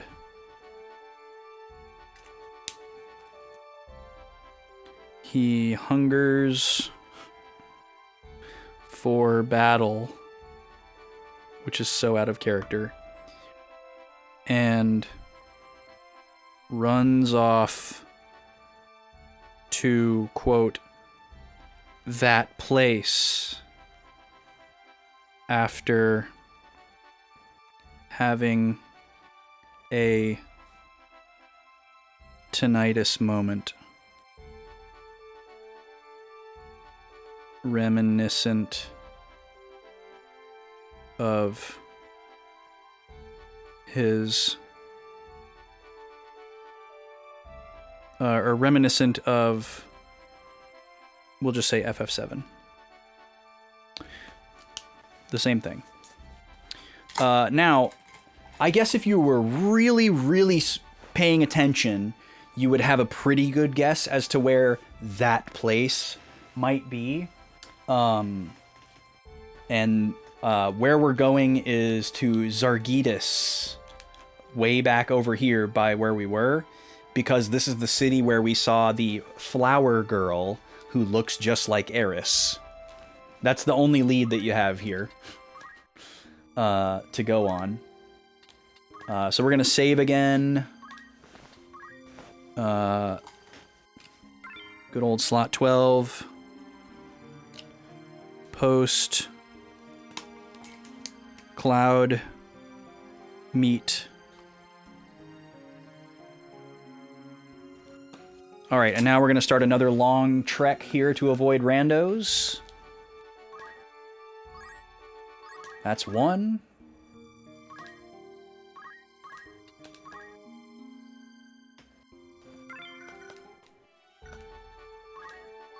That's two.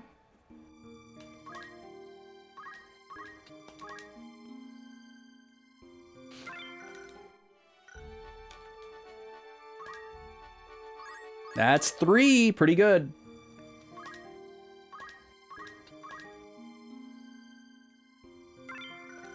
All right, now which way do we want to go here? That's three, and this is two, so we want to go this way. Okay. Man, freaking Bed Desert just does not want to let you through.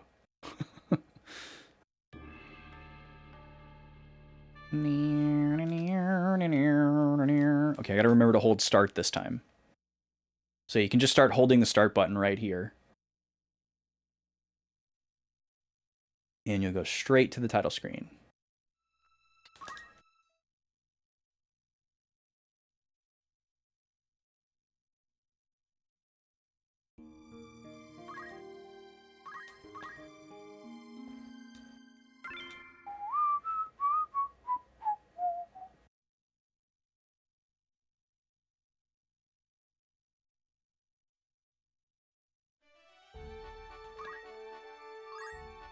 Yay, alright, we got past it. Save again.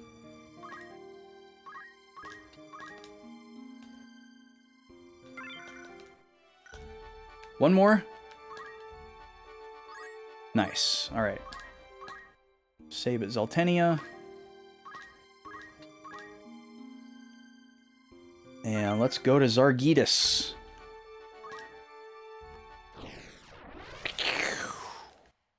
Not just like a scene transition, but like a battle scene transition. We're going into battle. Oh, and again, I can only bring one less, or I have to bring one less person. So we'll try to roll without Roberto again. See how that goes. He's been the least useful in the last several fights, so hopefully whatever's in here, we can just hit it super hard.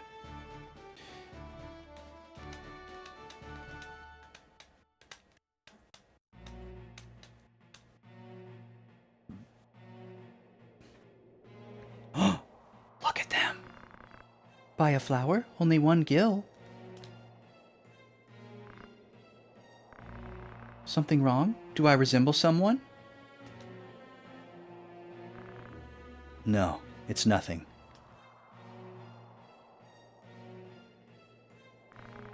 What's wrong with him?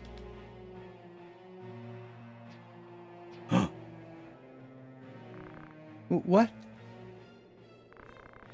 I've been looking for you, Eris. Selling flowers for your mom? Good for you. 10 more days. No, just wait a week, please. Don't mess with me. It's overdue.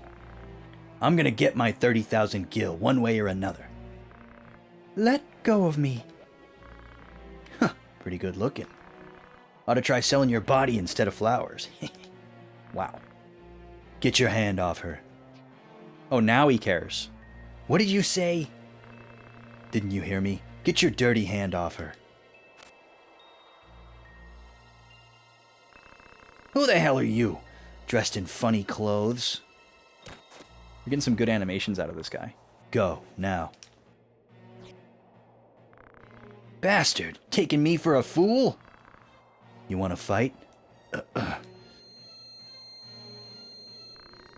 Who the hell are you? Cloud, are you okay? Damn. Ah!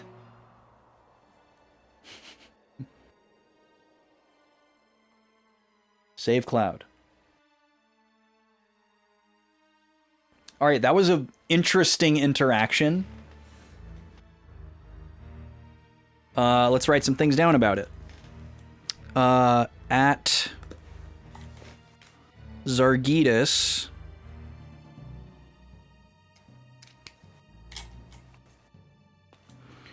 we see Eris offer Cloud a flower, and he walks away, not acknowledging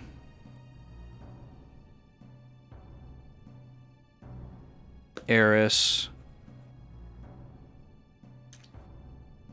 when she asks him if she resembles someone. Some knaves appear, and their leader shakes Eris down for money and threatens her. It is revealed she is selling flowers for her mom's sake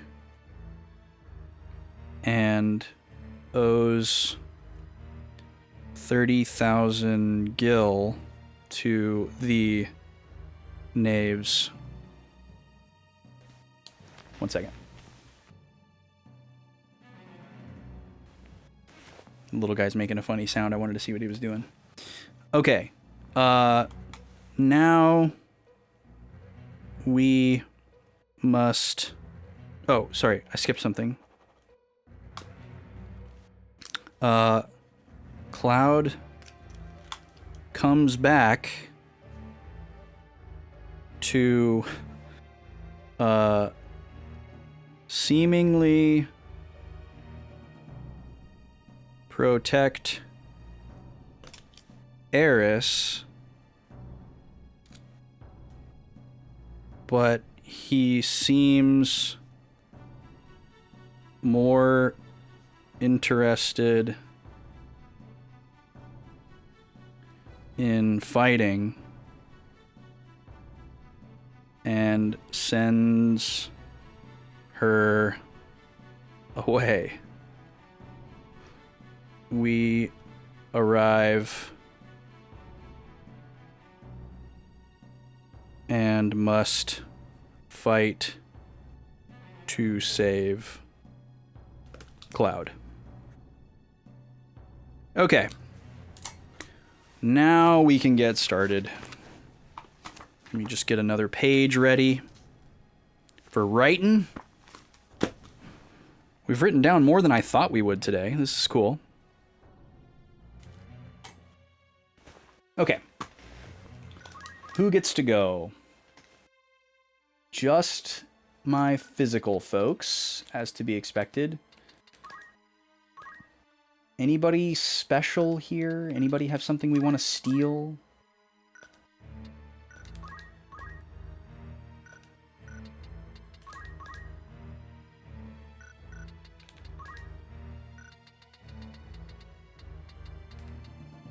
Where is this guy? Oh. Optical illusion.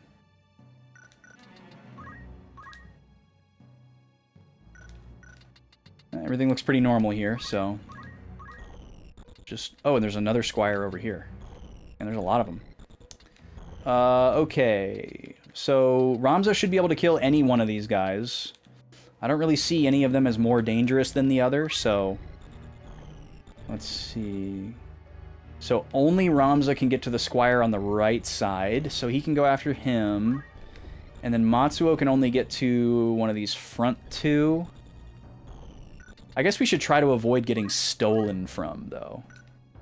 Because that would be really dumb if we lost a piece of equipment. So maybe I should try to make sure that I get both of these thieves on the first turn. Which I can definitely do with Veronica and Matsuo. Unless they have crazy accuracy checks.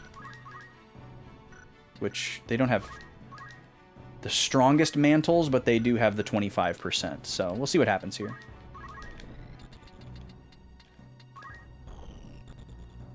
I would like to make sure that I don't lose any important equipment, because I want to keep this file as like a post-game file.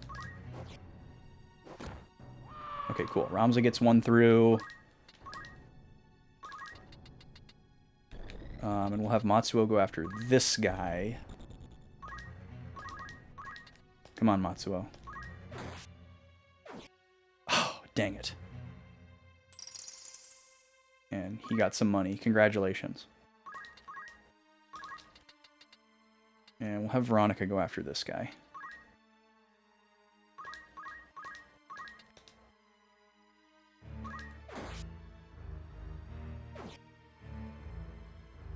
Darn.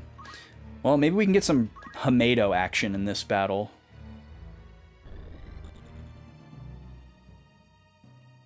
Okay, he's taking my hat. Of course he gets it. We do have an extra thief hat, so I'm not worried about that. It's also purchasable. Anything that's purchasable, I'm not worried about. Yeah, get Hamedo'd, nerd. Bonapalt, what a name. Get Hamadoed. There's just dead bodies all around Ramza. Incredible. I don't think Salome is going to be able to shoot anyone from here, but I like this path for her nonetheless. Yeah, we'll just have you wait.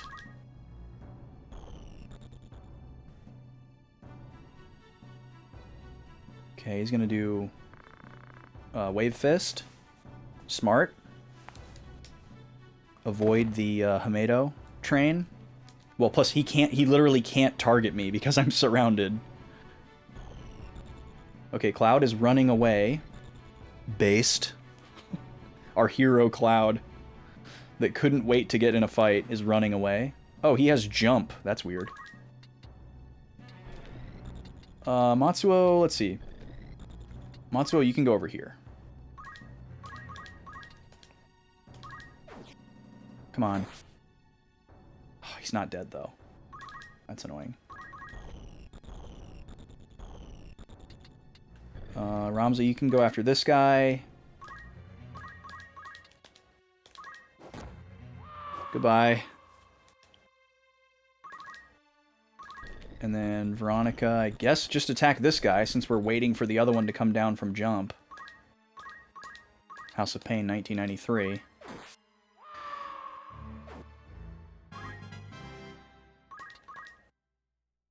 And Salome, you can move up. That pile of bodies. You can tell where Ramza was standing. Alright, Cloud takes 100 damage. Oh, he's got something to say.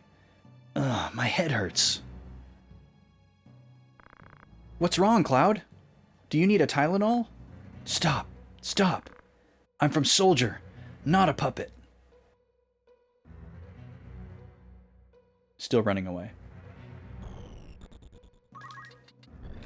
I guess he, like, doesn't have a weapon, and that's why this is happening, where he's running away.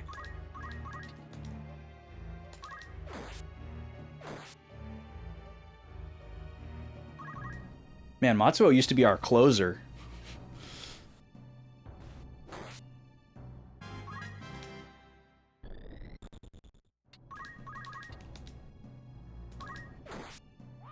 There we go.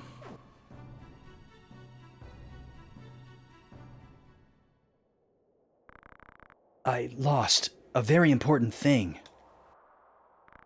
Cloud? Ever since I've been lost. Who am I? What should I do? What about this pain? Now he sounds more like Cloud. Cloud, there's someone in your world waiting for you. We might be able to send you back where you came from by using the stone's power. Let's go, Ramza. I can't be here. Must go to the Promised Land.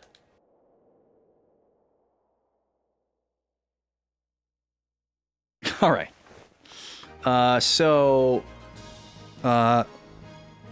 At the end of the battle,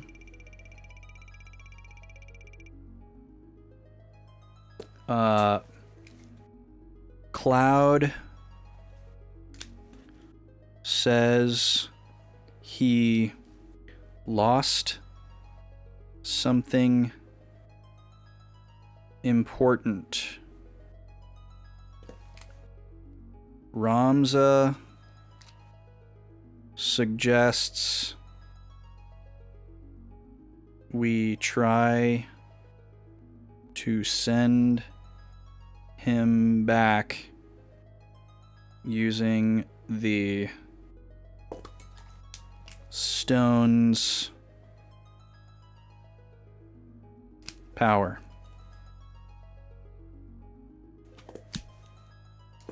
You're a summoned creature, Cloud. Yeah, you work for us now.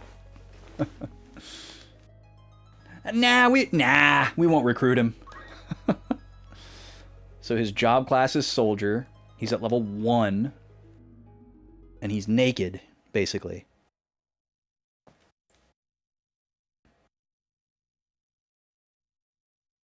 And apparently, according to staunch lovers of this game, he's not even that good, which is kind of funny. We need to give Ramza his thief hat back.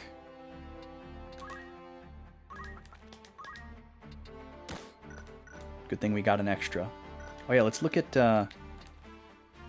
Race's sprite is really cool. She looks really cool. And I want to look at her abilities, too. Oh, okay, so these are like the dragon attacks that we've seen before.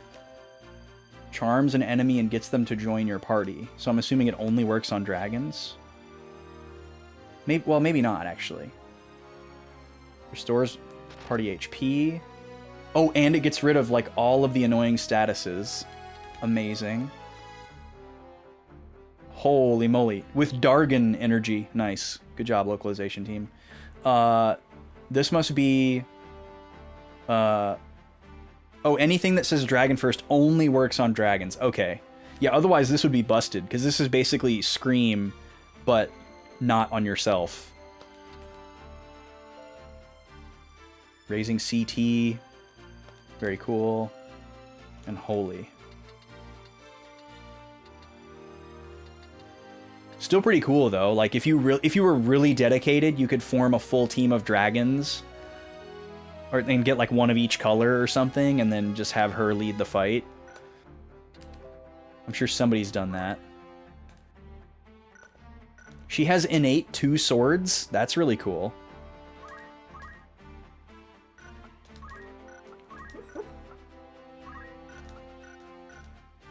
Pretty cool. And then way down here at the bottom is a little Cloud. Alright. So, the next thing that we're going to do is we're going to go get Cloud his sword. And again, I have no idea how anybody would ever find this in a million years without a strategy guide or Nintendo hotline. But we're going to do it. So this is the post-Cloud battle at Zargitis.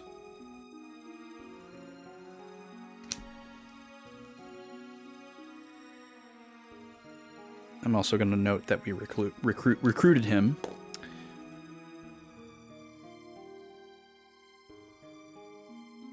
Okay. Cloud can be good in the randomizer because they make his stuff work on any sword. And you can get short/no charge. Oh, interesting. Okay. Okay, we've saved. Now, let's see. What's going to be our path here? We need to go to Bervenia Volcano. And then I need to look at something in the formation really quick here. We need to look at our abilities. Let's take a look at Salome. Where are you, Salome? There you are. Okay, so it's going to have to be Ramza or Veronica. And I guess we'll choose Veronica. So what we're going to do here is Veronica needs move find. We need a character that has a jump of at least 4 to have move find.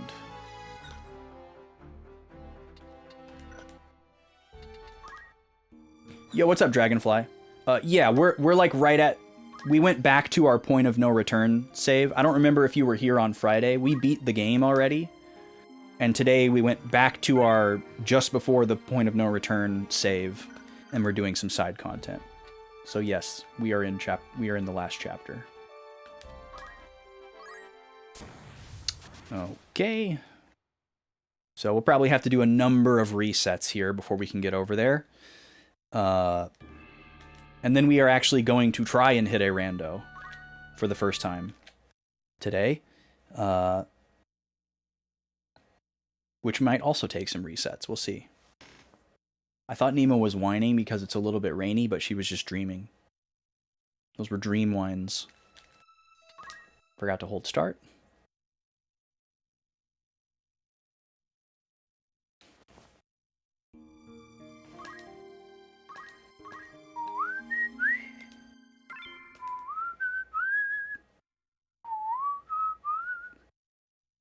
Just got off work. Nice.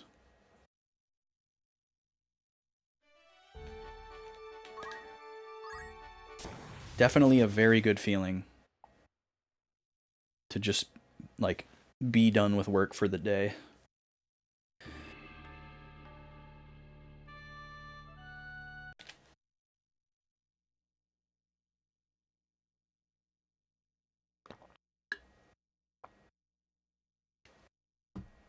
I like it even more when it's like the type of work that you assign to yourself, you know, like if it's a project or chores or whatever. And, you know, maybe you're not necessarily completely done with the project, but you've reached like the predefined stopping point for that day. And you get to, you know, exhale and move on to like the things that you want to do, even if it's not necessarily like a day job. It's a good little serotonin thing. And obviously, you know, if you like really hate your job, there's different things that go into that. But if you can at least feel like the feeling of like, okay, I did something today, even if it wasn't necessarily even if you wish that you didn't have to do that thing, maybe you're at least like deriving a little bit of like, okay, I contributed or something. I got to imagine that most people hate their day jobs. But we'll see. I think it's probably foolish of me to try to get both of these in one, so we're just going to go one at a time.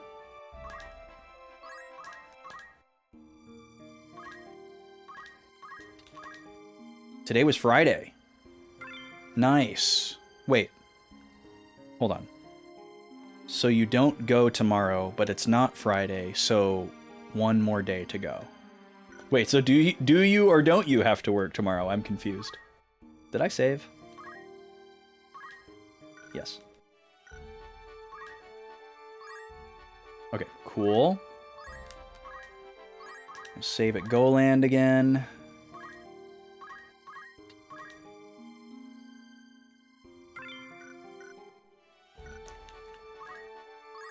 Okay, and this will be our last save for a bit. Oh, okay. You wish today was Friday. Got it. Got it. Okay, now we need to get into a battle at Bervinia Volcano here, so we're going to reset if we don't get it. Okay.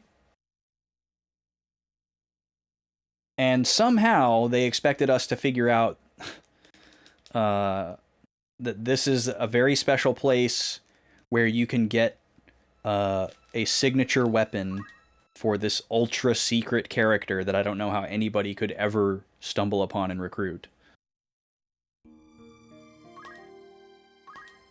It's just fascinating to imagine, like, to imagine somebody playing this game enough and so, like, experimentally to find something like this organically. It just blows my mind. Like, oh, I wonder if, you know, I'll just randomly go to every city and see if there's different rumors, even though that's never happened in the game, you know? And then, like, like we talked about earlier, so many points throughout this quest, you could easily think, oh, cool, that must have been it. Because it doesn't tell you there's, like, more. You have to, like, you would have to continue to stumble upon, like, 3 or 4 different things and make so many logical leaps. I don't feel bad at all about not finding this during a first playthrough. I don't know how anybody would ever find this without just looking it up.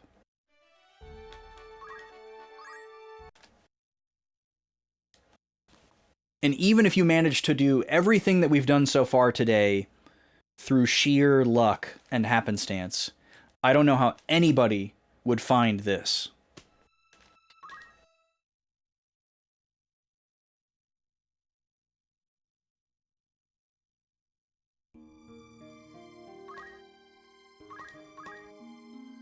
Easter eggs. Yeah, I mean, Easter eggs are cool. I love Easter eggs. But to me, this, like the thing that we're doing right now, doesn't feel like it should be an Easter egg. You know, it feels like something that you should be given a lead about. Because it would still it could still be set up in such a way that it requires a lot of like logical leaps and figuring out and testing and trial and error. Like if Cloud was just like Cloud could have literally just said the word, like he said he's missing something, right? And if you've played Final Fantasy VII or you know anything about it, you're probably assuming that he means like his memory or his friends or, you know, whatever. But even if you happen to assume that he meant a sword, he could have just said like, oh, something's telling me that I need to go to a volcano, or I see a volcano in my dreams, you know, or something like that.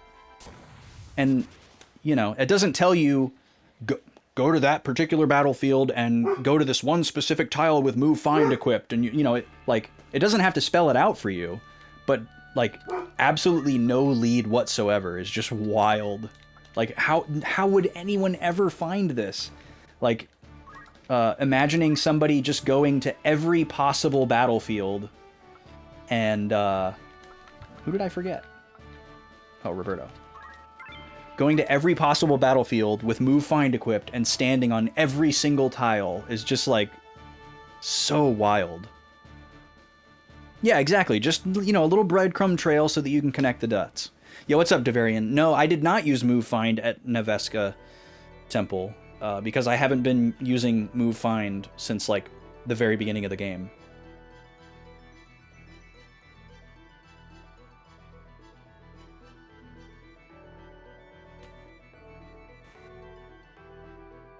Alright, so Veronica is our character. And so what's going on in this battle is if you get a character up to this very top spot with move find, I don't even know if it's guaranteed, but there is a special weapon for Cloud that you can find there. So that's why we're here. That's why we needed to initiate a battle. And then obviously we're going to have to win the battle after that happens, so we're going to get started on that. But Veronica is our character to go up and get the item. You had a bath time when you played this game. Whoa. That's wild. You were 13 when you first played through this game and you didn't know there were secrets. Yeah, I feel like it's hard enough to imagine a 13-year-old being able to just complete this game with how difficult it is. And then even more difficult to imagine is a 13-year-old being able to understand any significant amount of this plot. But imagining somebody being able to find these secrets is just impossible. Yeah, I agree, Snes. It kind of feels like they were specifically created to sell strategy guides. All right, let's see. Haha, discovered materia blade. How would anyone ever find that? Who knows? But we got it. I'm going to open a prediction, because we're going to do another ad soon here. Now throw it! Oh, that's so funny. No. Roberto, you can just come down to the super secret corner and start singing.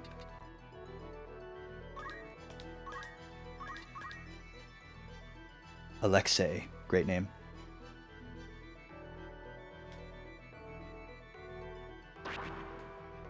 Trap, it's a steel needle! Haven't seen anything like that in a while. So, there's a bunch more side content in this game that we can go after this. This was all I wanted to accomplish today, so I'm glad that we got this far. We still have like an hour left, and I'm trying to decide what I would want to do. I guess we have enough to just like take a peek into Deep Dungeon and see what it's like, and maybe that's perfect. We definitely don't have enough time to like do the whole thing, but I don't even know if it's something that I want to do because it sounds like a slog, like intentionally so. another thing that seems like impossible to do without a guide, which makes it seem unfun to me. But I also like the idea of leaving some things on the table for myself to come back to later. You know, I can come back, I can do all the propos, I can grind my characters.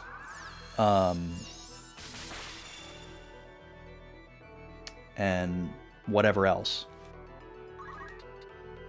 Okay, who gets to go here? We're actually taking a lot of damage.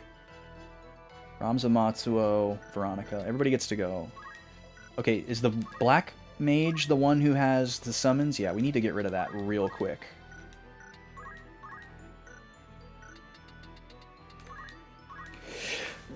Excuse me. So let's just have Ramza do that. Because I don't think anybody else is going to be able to. Actually, Matsuo can get over there. Okay, so we'll have Ramza take out this guy.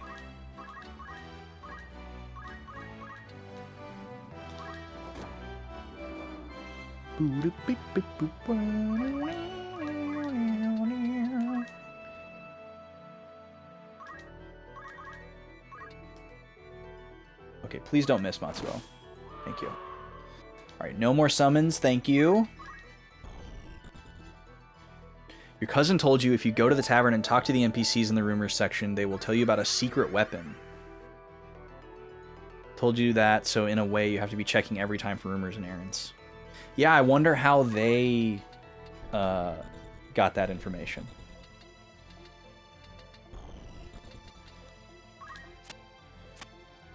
Because hearing about that stuff on the playground and like thinking it's not true, but then trying it anyways and then finding out that it is true, that's a cool experience. I'm into that. But there has to be a way for that first person to initially find it. We'll keep going with the speed. Why not? What a name. His name is World. There's still one more thing I can do, read Beowulf and race side quest. Oh, yeah, well, let's prioritize that then. What you got, SNES? Where's our next stop?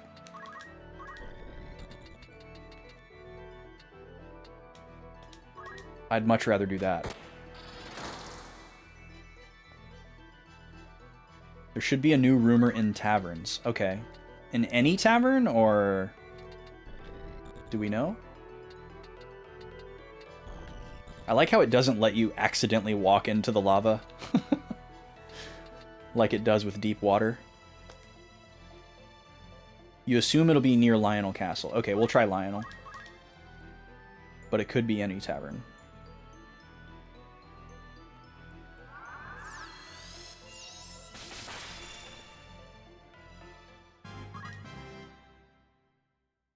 Okay, I need... oh, that actually works great.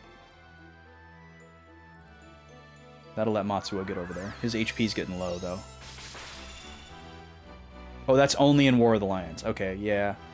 Can't do that, then. Alright, cool. Ramza can get all the way over here. Don't worry, Matsuo. You did great. Get punched. Closes out their story bit. That's cool. I mean, it feels decently closed out to me right now. I guess I'll just press the attack with Matsuo. I'm not worried.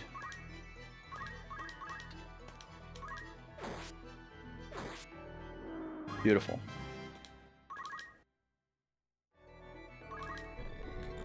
I don't think Roberto's going to be able to get close enough in time to do any significant healing, but I guess I'll start moving him that way, just in case. And we'll switch to Life Song. Try to get Veronica in the mix over here. Maybe she can throw a shuriken. Yusuf becomes surprisingly regular in our rotation. It's kind of cool. Alright, give us an accumulate, young lady.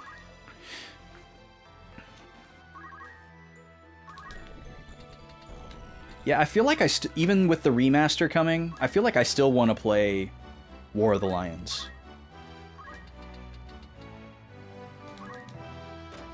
Especially with, like, as cool as the PSP setup that I have is, like, I would basically be able to play it like a archaic version of the Switch, where I could play it portably or docked with a controller on my TV.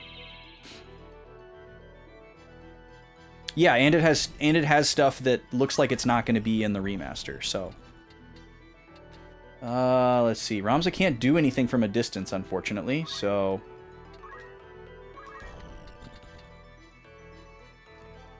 I guess I'll go for this. We don't necessarily know if they're going to add anything new to the remaster, though. They could be adding multiplayer. Or not multiplayer. Sorry, I just read the chat at the same time. They could be adding more new content to the remaster that we don't know about yet. It's very possible.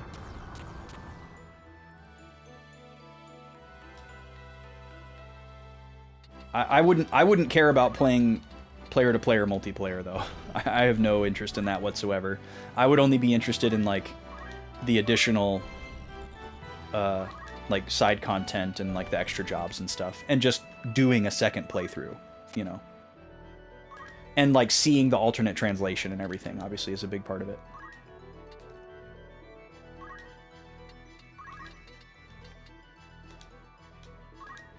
This is probably unnecessary, but...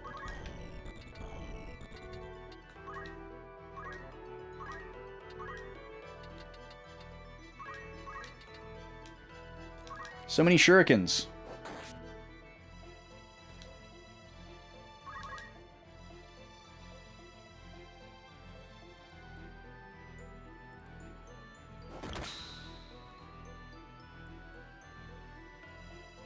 You're definitely curious what will be in the enhanced version, if it'll have more jobs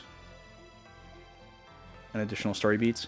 Yeah, I'm sure, like, whatever they add probably won't be much, but I feel like they probably will. You know, like, I could see them adding, like, 2 other secret characters instead of Balthier and Luso. You know, like a character from 14 or 16 or something like that. You know, I could totally see them doing something like that.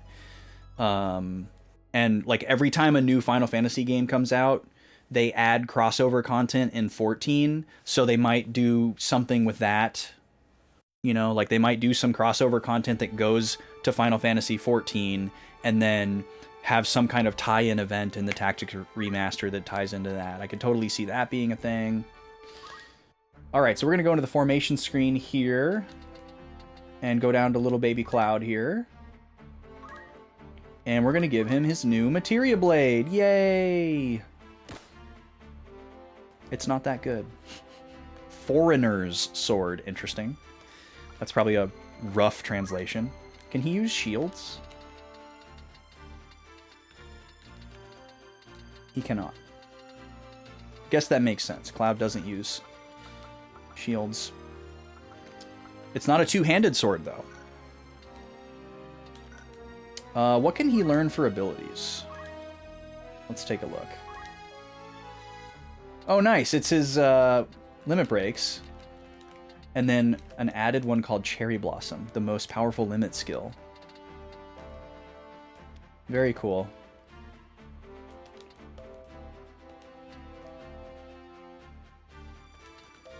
Yeah, see, these would be fun to get and just, you know, it would just be fun to get these and use. And then other than that, it's just Squire. Cool. Can you... And you can class him into other stuff. Cool. So yeah, I like the idea of leaving a bunch of stuff on the table for me to work on later.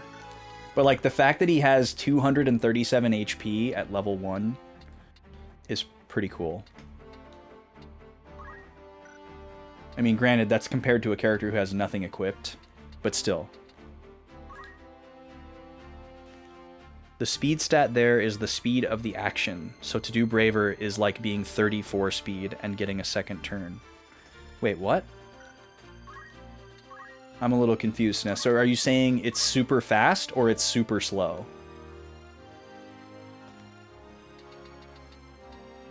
Usually high numbers here means...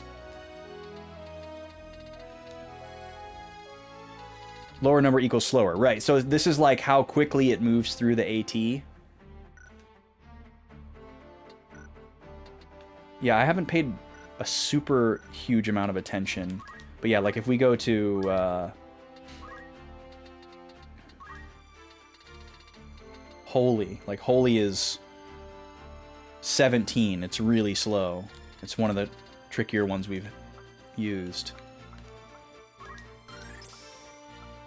We can finally have Roberto Master Priest. Congratulations, Roberto. You're a Master Priest now.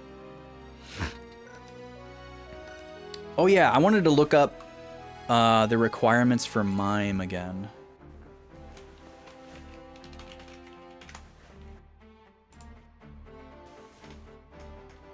Cherry Blossom is 7, which means he'll get a second turn before it even goes off. Yeah, we've seen that a lot too with like certain songs.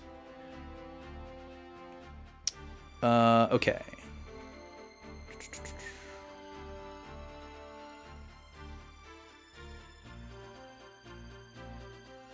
So Squire and Chemist have to be level 8, and then Dragoon, Geomancer, Mediator, and Summoner all have to be level 4. So let's take a look at everybody and just see if anyone is close to that. The problem is that we kind of played with Squire and Chemist being like separate branches. So a lot of people are only going to have one. But Veronica's pretty close. 7 and 8. Dragoon, Geomancer, Mediator, Summoner. So Dragoon is Lancer. Have to be at 4. So let's see. Summoner 8. Mediator 6. Geomancer 4. So Veronica's really close. Veronica would need one more Lancer level and one more Squire level. That's pretty dang close. Can we do better than that? Matsuo needs 2 Chemist, 2 Oracle, so he's not closer. Oh yeah, thanks for the shout, Devarian. Yeah, I can see that you need 1 extra level of Dragoon, Geomancer, Mediator, Summoner in War of the Lions. 2 levels for Chemist for Matsuo. And 2 for Mediator. I'm looking at which of my characters would have the least amount of work to do to unlock Mime, Dragonfly. We're looking at Mime. Ramses 2 away on Chemist. But otherwise there. Okay, so that might be the easiest path because it's only 1 job. So we could make Ramza into a Chemist, and then just go into a Rando and grind until he gets to level 8. And then he should have it unlocked. Let's double check here. Lancer, Summoner, Mediator. Geomancer? Yeah, and those are all 4 or higher. Okay, yeah, let's do it. That's what we can do with the last hour here. So, let me change him to a Chemist. Yeah, I thought I unlocked all the jobs during my normal playthrough, Dragonfly, because I didn't know that Mime existed. I assumed Dancer and Bard were the last ones, because, you know, when you go into, like, a piece of equipment, it shows you kind of the list of all the abbreviations. But I guess this is, like, the secret one. So we didn't have a way to know about it. Let's see. Do we want to go back to 2 swords? Probably.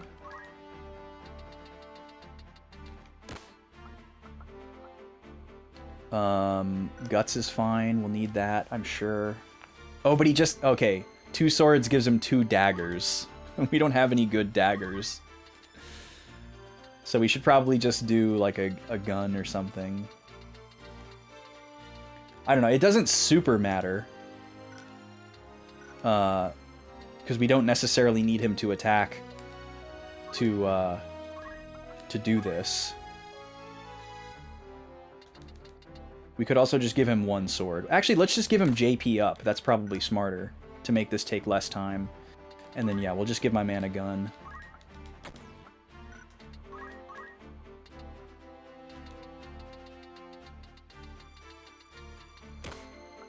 Alright. Cool. Let's see. Anything else? I don't think so. So let's save one more time here. And I guess let me write my final note here. At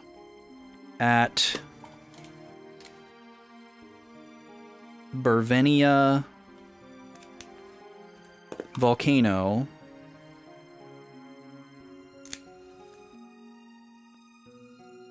we sent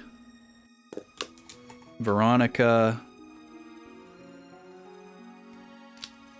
to the highest peak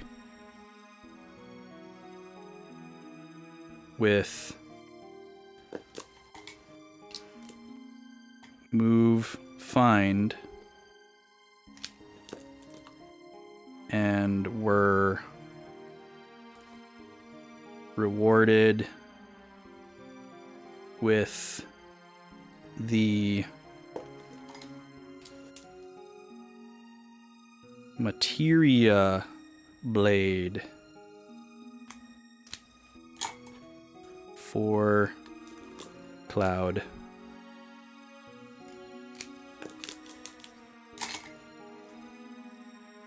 Okay, and then we're gonna let's see, we just saved again.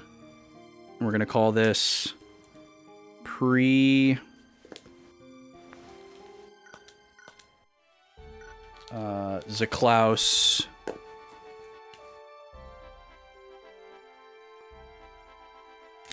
grind for mime. Mime.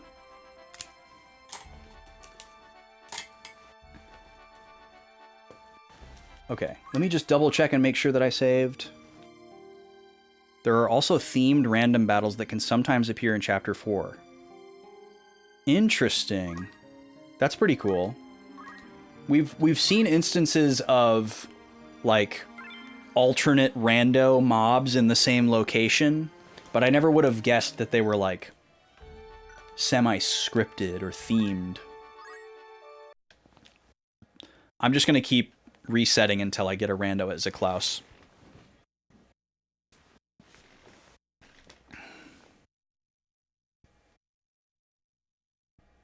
Zaklaus has a knight 1v1ing a minotaur. 11 red chocobos? Oh my god, dude. That red chocobo fight was definitely the hardest rando in the game.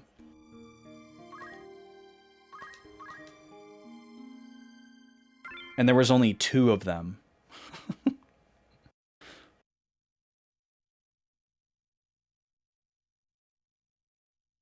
I don't think I have all the map unlocked. I think you have to do all of the, like, side missions related to undiscovered locations. And I think you can get, like, 1 or 2 more. But I didn't look too deeply into it. So I don't think I have all of the map unlocked.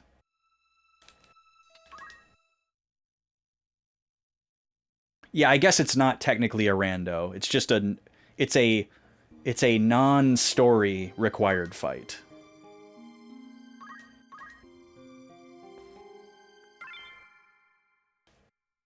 Oh, really? It scales to your level. Interesting. I didn't realize that.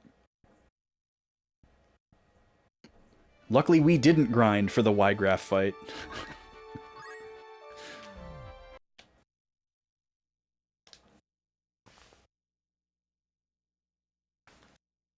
Oh, does anything happen on the birthday that you pick for Ramza? I know some of the characters have birthday events. But what happens on the player's birthday? We're getting pretty close to the date that I picked. So we could maybe mess around with that if there's something we can do. If there's time. I don't think it's going to take that long to get these chemist points. Especially with JP up. Might take longer than these resets, though. My God.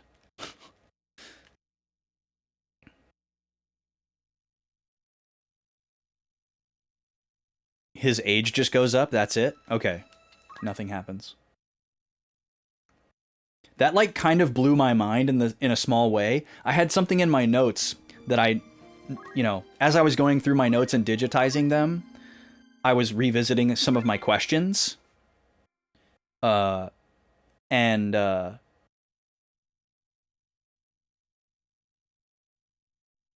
the questions that I wrote down for myself was, how much time has passed between chapter 3 and chapter 4, or something like that. And I had written down a note to check for Ramza's age in chapter 3, because I had noted it in chapter 4, but I had forgotten to go back and look at what it was in chapter 3. And then as I was editing the VODs, I realized, oh, you can actually see how much time has passed by looking at the calendar up here. It's like it moves forward 3 months exactly based on wherever you are in the calendar. And I was like, that's really cool, actually. Because I've been going through and writing down the calendar date and like other details of when I started specific story battles, because I'm going to have like a watch along guide for the VODs and just for my own posterity. And I was like, wait, how did we all of a sudden get into May? Weren't we just in like February? And I was like, oh, the time jump from chapter 3 to chapter 4 was 3 months. Holy smokes. It only increases or decreases your fate and wisdom? You mean brave and faith? Independent on the zodiac sign fight against you? Do you do more damage to other times? Increase your damage file, depending on the sign you fight against. Well, I know about how the zodiac signs interact with each other. We know about that. The game explains that to you.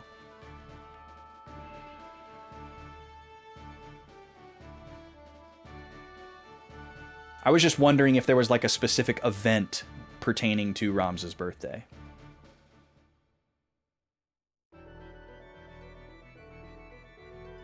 Alright, Rando battle.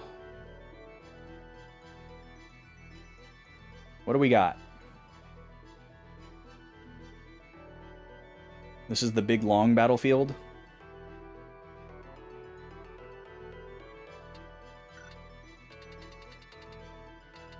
Oh god. Oh god, not these guys.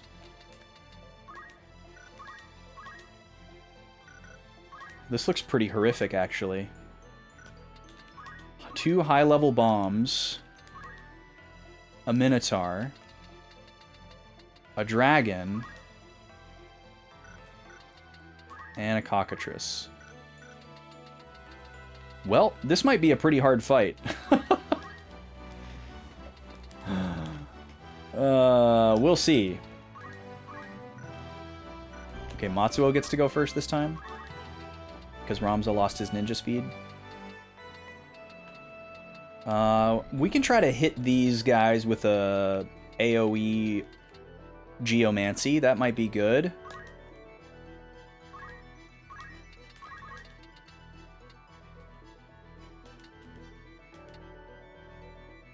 Or not. I guess because it's Earth Elemental and they're floating. That sucks. Alright, time to be a sponge, Matsuo.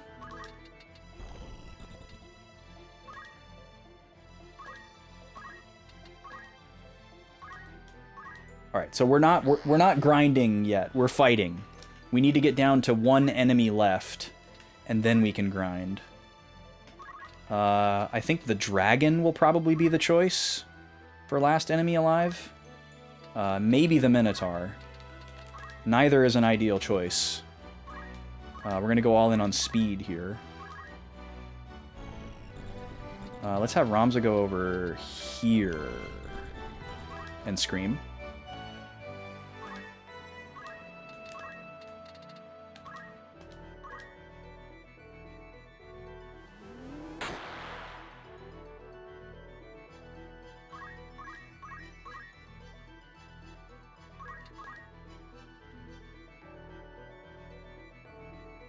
Yeah, you can move quite far, but I don't think you can move far enough. Oh, I should have given Salome her songs back. Shoot, we're not going to be stealing anything in this fight, so that's a useless command for her. I think I'm going to send her this way, actually, and she can shoot the bird.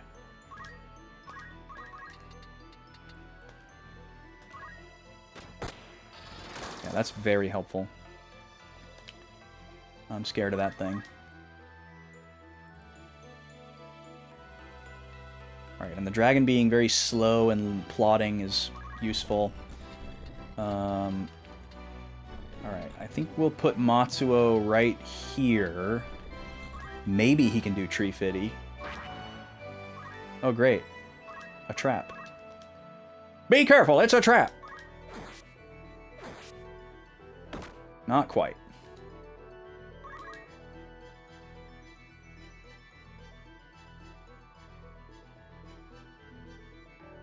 And we can't Hamedo that. That's another thing that sucks about fighting monsters, is we pretty much never get Hamedo.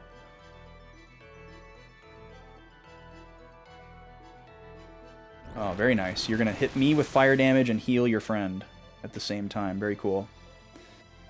You're probably going to do the same thing. Oh, no, you're just going to damage the Minotaur because you don't care. Because you're a monster. Alright, hit everybody, Roberto.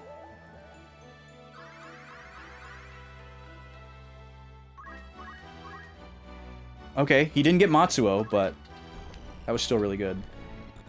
Let's see if Veronica can take out this bomb.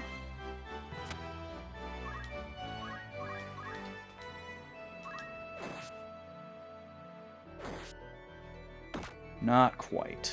Probably should have just given her back the double rune blade. Keep going, Roberto. Double us up. Now, Ramza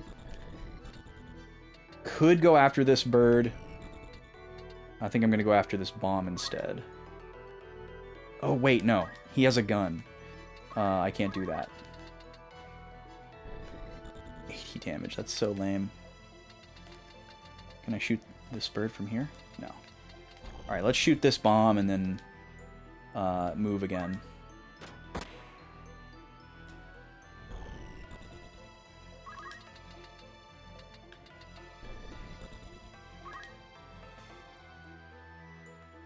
Yo, have a good ride, Dragonfly. Thanks for hanging out.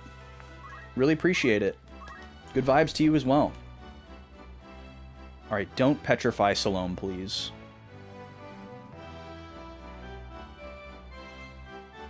Great. Nice dodge, Salome. Love you. Also, I love that it's called Beak, because that's one letter away from break. Which is usually what the petrify... Or not usually, but is often what the petrify ability is called. Okay, can I do... Just out of curiosity. Okay, 35 HP. 35 HP. Alright, not worth it. Just was curious. Can you counter me? Yes, you can. Okay, so I'd rather not do that. Who gets to go? Salome. Which one is Kay's? Oh, Kay's is the dragon. Okay, the dragon's gonna go after Salome. But Salome gets to go before the dragon. So I'll have her move away and then shoot the bird again. So basically, everybody but Ramza gets to go. I don't know what happened to Ramza. So which one is Protoris? The Minotaur. Okay. In that case, I think I'll have Matsuo go...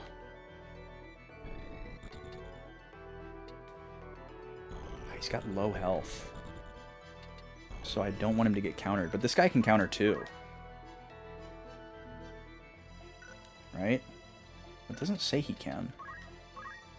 But I thought... I could have sworn that this bomb countered me just a minute ago.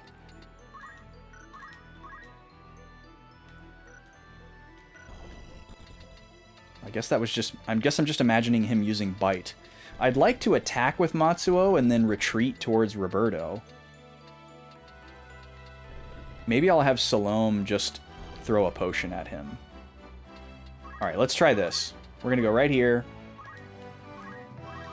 We're going to attack this guy. Hopefully get the kill. Beautiful.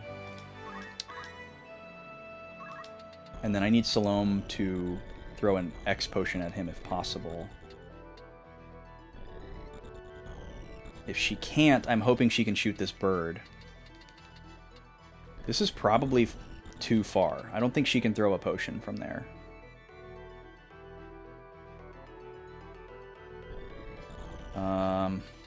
And I'm worried she won't be able to shoot from there either.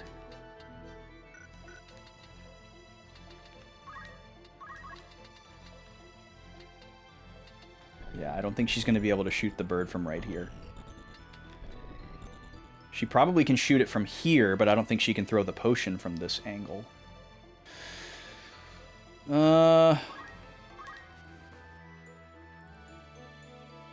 Roberto does get to go, though.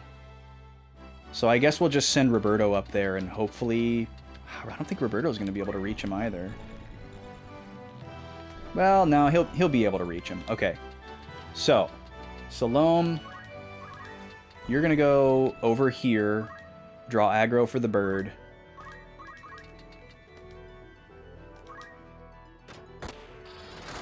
Get out of the dragon's range. Hopefully she can dodge another Petrify.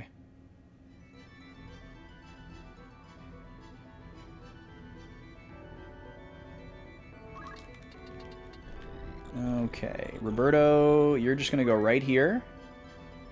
Oh, we're in an ad. I guess I'm just going to let that happen. I don't know how we got so off the timer.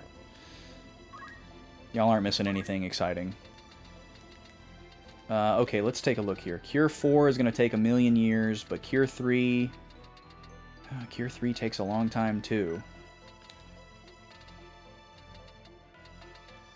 Yeah, this is not a good situation. So, okay. Veronica needs to take out this guy somehow, but she's not going to be able to. But I guess if Veronica stands right here, he can't get Matsuo. So that works. But then she's going to let this guy out. So when does he go? Okay, so if I can get Roberto's heal out before 2 cross, I should be okay. So we'll go with Cure 2 here.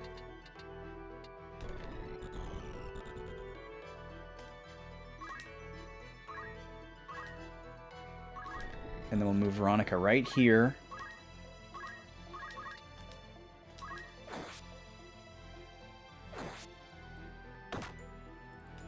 Big counter.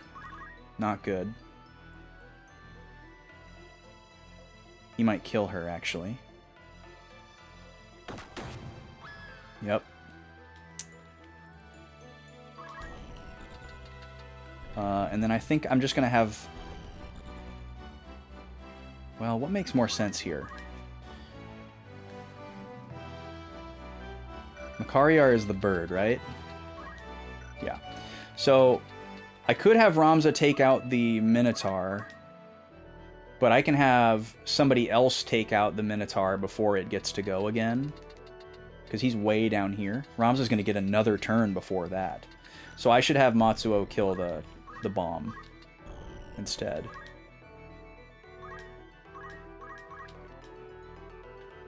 Oh, I forgot he has a freaking gun. Okay, well, I guess this is a chance for us to try this technique here. Where we try to shoot something like this. Okay, he did hit him. Not enough to kill it, though. Okay, and then Matsuo should be able to kill this thing. But I might need him to kill the bomb instead. I keep forgetting that Ramza's not a powerhouse because he's a freaking chemist right now. The Cure 2 is going to go off, then Salome. Yeah, I should be able to get Salome to potion Matsuo. Where can she move, though? She's not going to be able to get close enough. So what I would need to do is have him do... welcome back from ads, folks. Is kill him with this. Which looks like I could just barely can make happen. The Darude Sandstorm.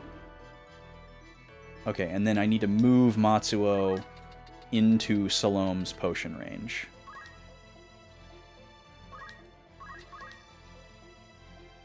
Hopefully she doesn't get petrified here. Oh, she's gonna go after Roberto. Okay, he will survive this. That's a ton of damage because he was charging. And then here's a Cure 2 for Matsuo. Not very much to speak of. I should probably use this turn to kill this bird instead of healing Matsuo, because he'll be safe. So kill the bird.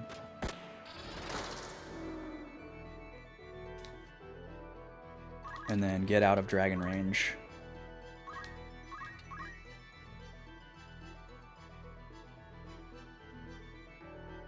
This is part of the reason why I wanted this battlefield for this rando, because it's so easy to just keep a final enemy at bay.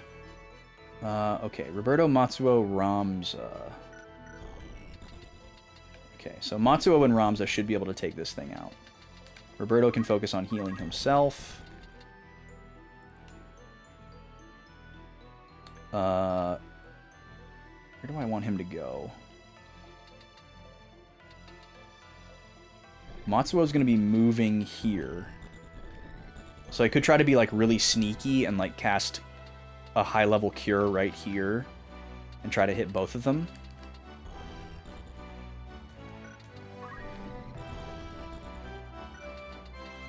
Because only one of them is going to be able to attack him anyways. I guess Ramza can shoot. So yeah, that's what we'll do. So let's put Roberto right here. And we'll cast a big ol' Cure 4.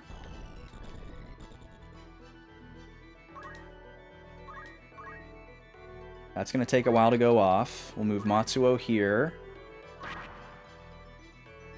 Cool, we can get the same trap twice. Didn't know that. Alright, kill this thing.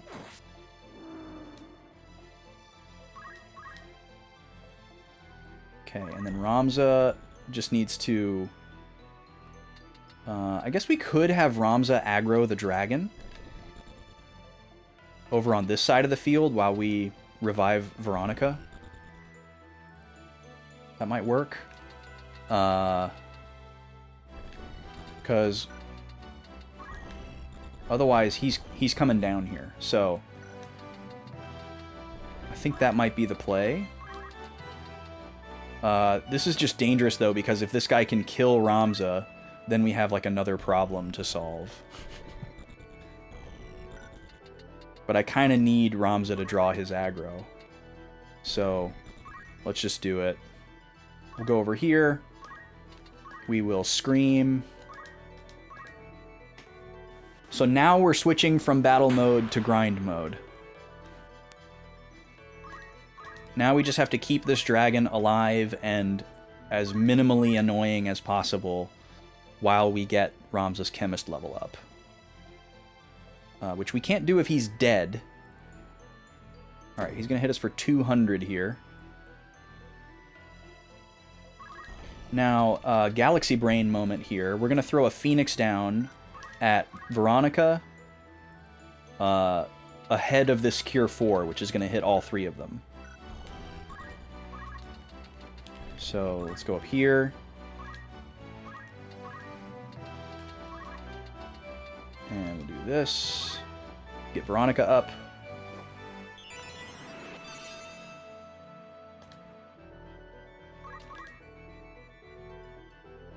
And then Matsuo, we need you to stay here so you can also get healed. So you can just wait. Veronica, you can accumulate. No, not throw stone. That way we can quickly finish off this dragon when the time comes. Okay, and now Ramza's playing chicken. So let's see, he can move there. We have pretty much the exact same movement range as him. It's very similar.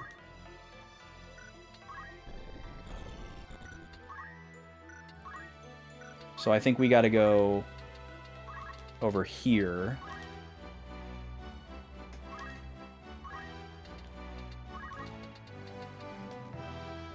Can't hit him from there, so we'll scream again.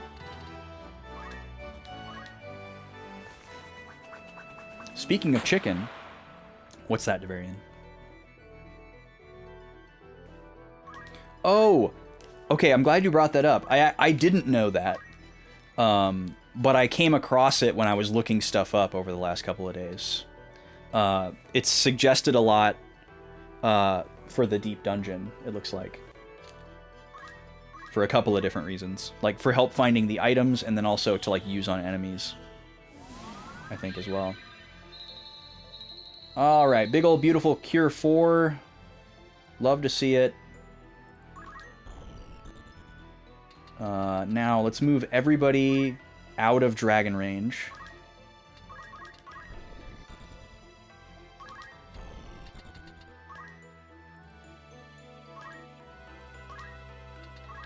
Roberto, you can... I guess Life Song is the best at this point. Now, nobody else needs to gain JP aside from Ramza at this point, so... Okay, now let's take a look at your range. When does Salome get to go again? Okay, she gets to go after this. So we basically need to make sure that Ramza is always the closest character to the dragon. But not close enough to get attacked. It looks like he only has direct attacks, so this should be pretty easy to do. I am still outside of his movement range, so I'm just going to stand here and scream.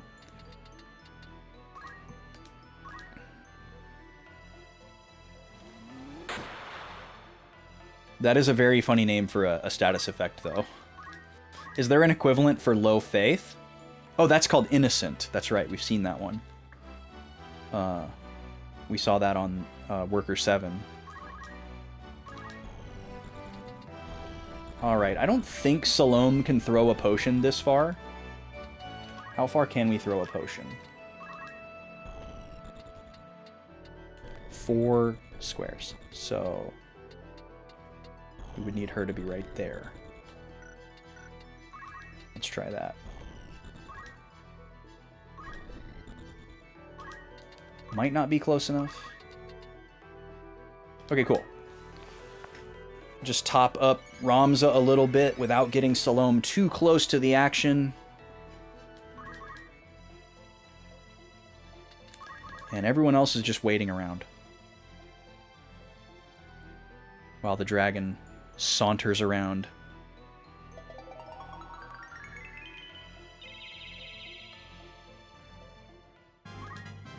And I guess let's check in on Ramza here. He's still a level 6 chemist.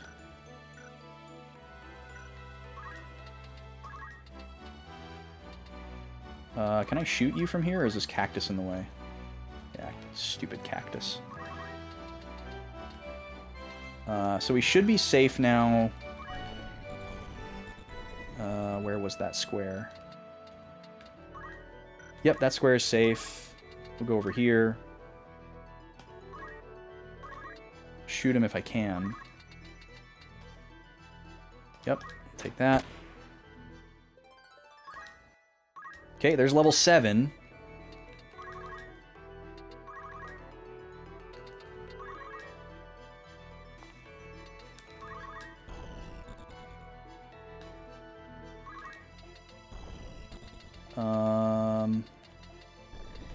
Let's get Salome back over here behind the line.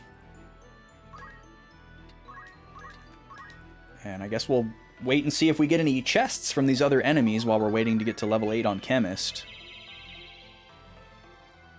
And I should also probably move Veronica and Matsuo up a little bit so that they're ready to swoop in and strike the final blow when it's time.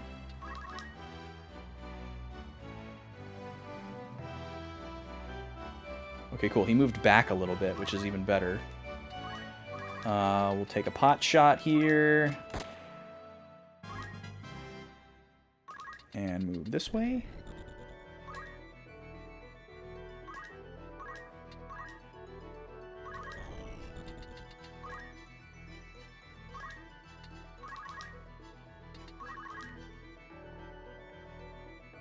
Alright, with everybody just passing their turn, this shouldn't take too long. In the past, these grind sessions took forever because every single character needed to take an action. But we're only focusing on one character. We gotta sit through Roberto's songs, but that's it. Just keep screaming over here.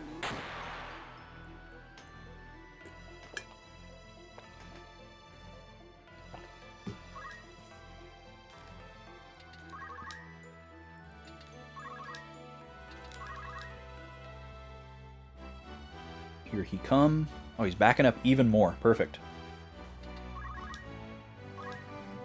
Alright, there's one crystal.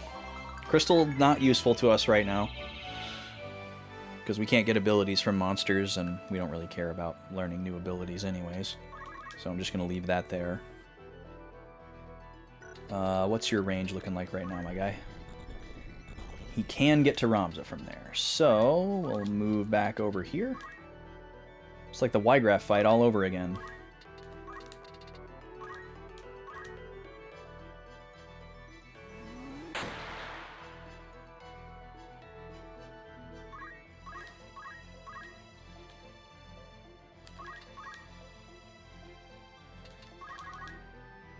Alright, there's one treasure box. There's two treasure box. Grab one. Ooh, Echo Grass. Sick. And a soft. A bunch of crappy consumables. I wasn't expecting anything great, but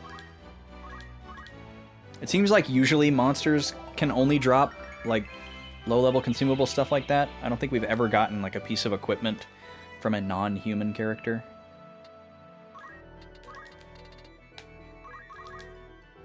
Alright, now sometimes the job will level up and not show you the job level up animation. I found that out the hard way. So we're going to keep an eye on it here. He is still level 7. There was one time where I was grinding forever and ever and ever, waiting for that to happen, and it was just never happening, but I went and checked it, and it had already happened. It just didn't show it. Oh, different color treasure box. What could that mean? Probably nothing. Probably just based on the enemy type, but I don't know. A remedy. 311, shout out. Alright, we'll give him another pot shot here. And hit the road.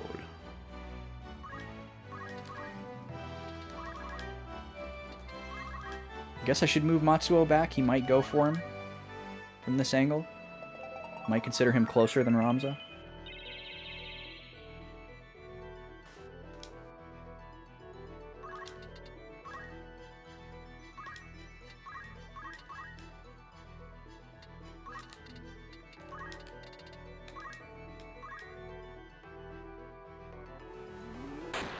I guess it would be okay for him to move up at this point, because we're really close, I'm sure.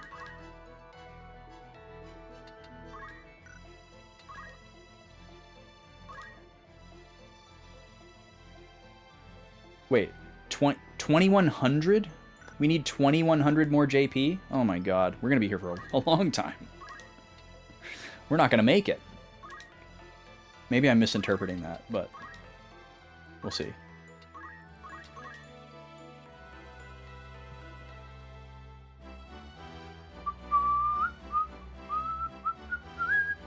You think I need 200 more?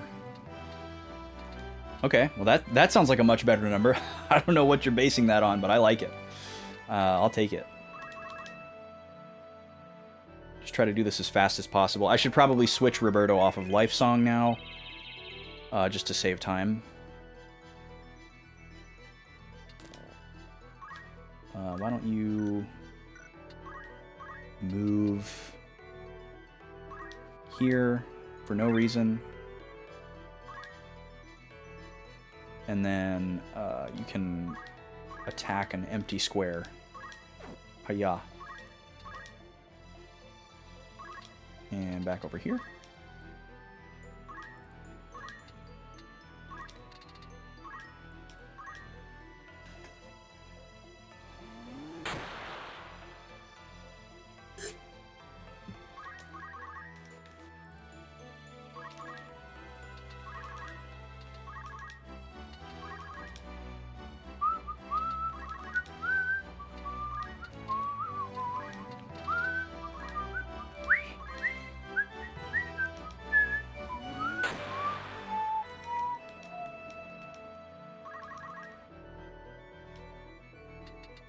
Take another look. Yeah, see, that number's not moving, so I don't know what that means. I don't know what that's based off of. Maybe that's just the total number, but it doesn't give you an up-to-date count.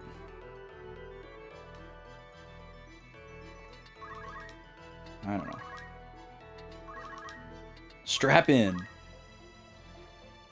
It usually doesn't take very long, so I would be very surprised if the number was over 1,000.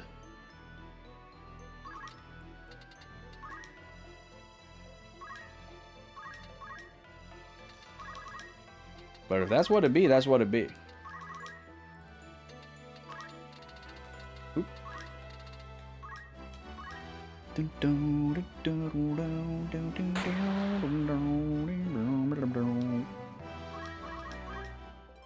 There it is. All right, we're all done. Let's double check it. So Ramza is now level 8 Squire and Chemist, and level 4 or higher in Geomancer, Lancer, Mediator, and Summoner.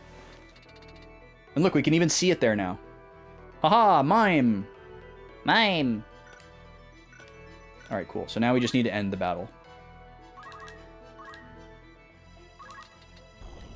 Alright, everyone. Let's move in.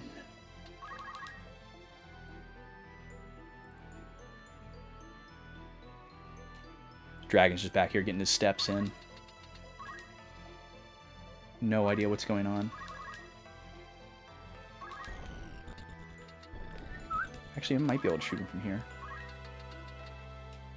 Yeah. Ramza with a gun is so funny.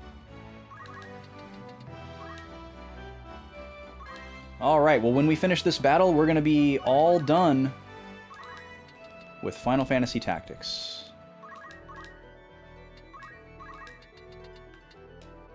At least on stream. Nice crit, Ramza! I'll definitely come back to it at some point. I want to do some of the propos, and I might get the itch to play this game just to like feel it, you know, and I might grind the characters for no good reason or something. But the main thing I would probably do is just the propos. I don't know how much more I would be interested in beyond that.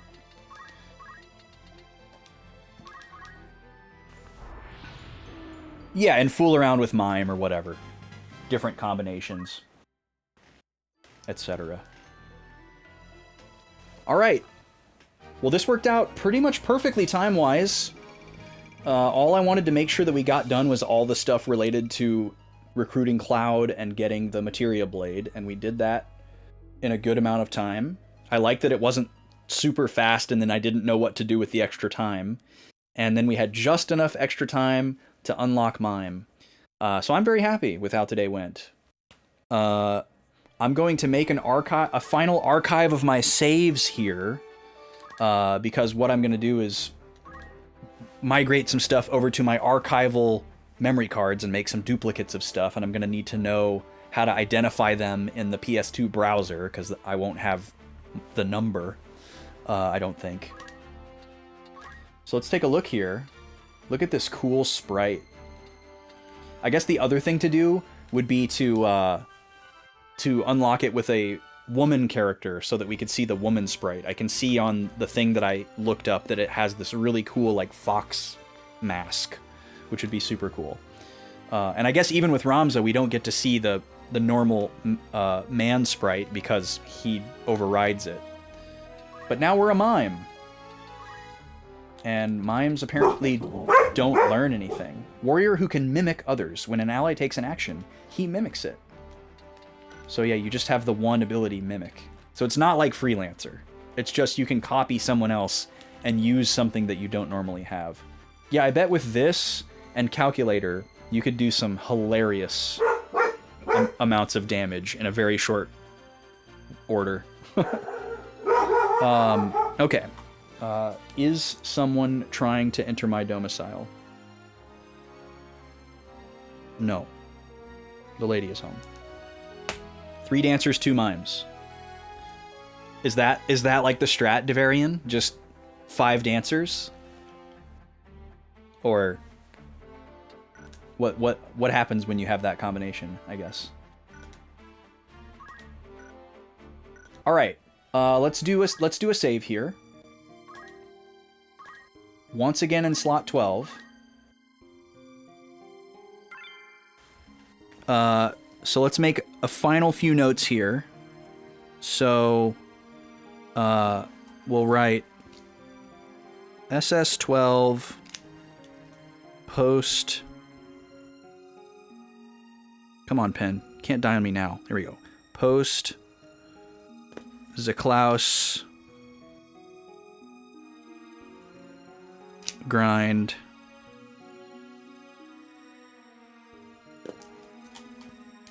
mime unlocked. Okay, and then final save slots for copy and archival. I just wanted to push my mouse out of the way a little bit. I didn't want to knock it down.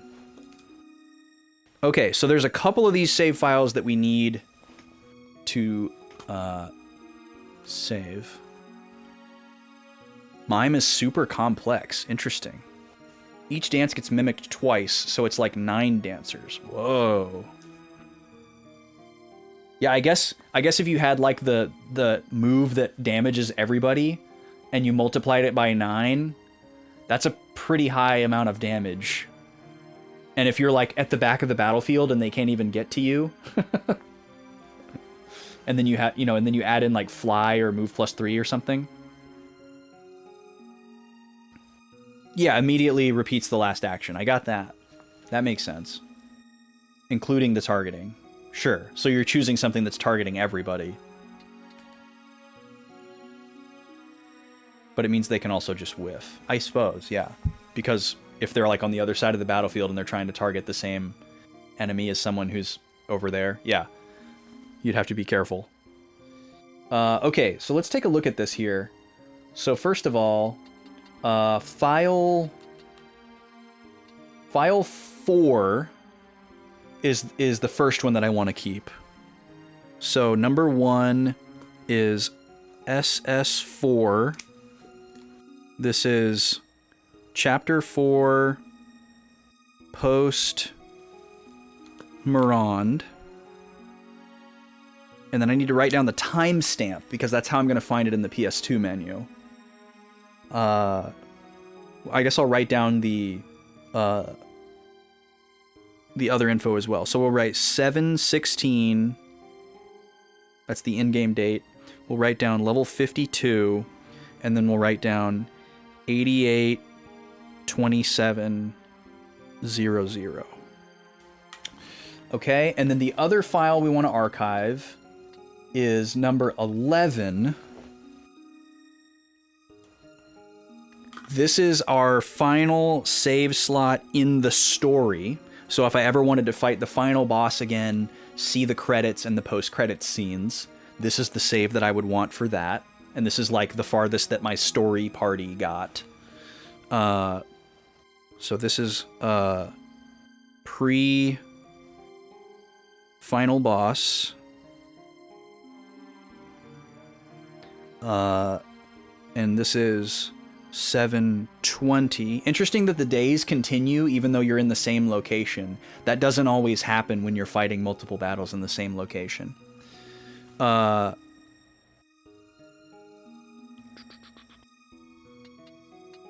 wait, I guess that didn't happen. Oh, right, because from this one we had to go to Dorder and then back to Orban. Got it. Okay.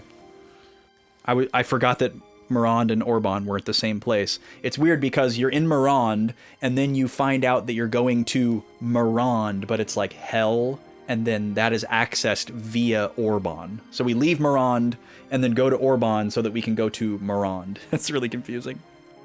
Okay, sorry. Let's see. So this one is 7:20, level 53, and the timestamp is 91:58:35.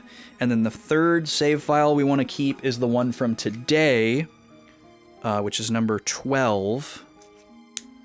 And this one is, we'll call this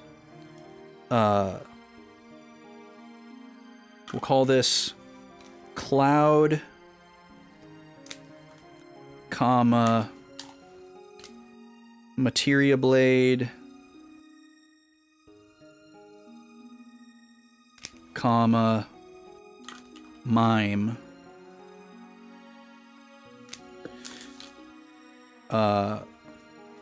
plus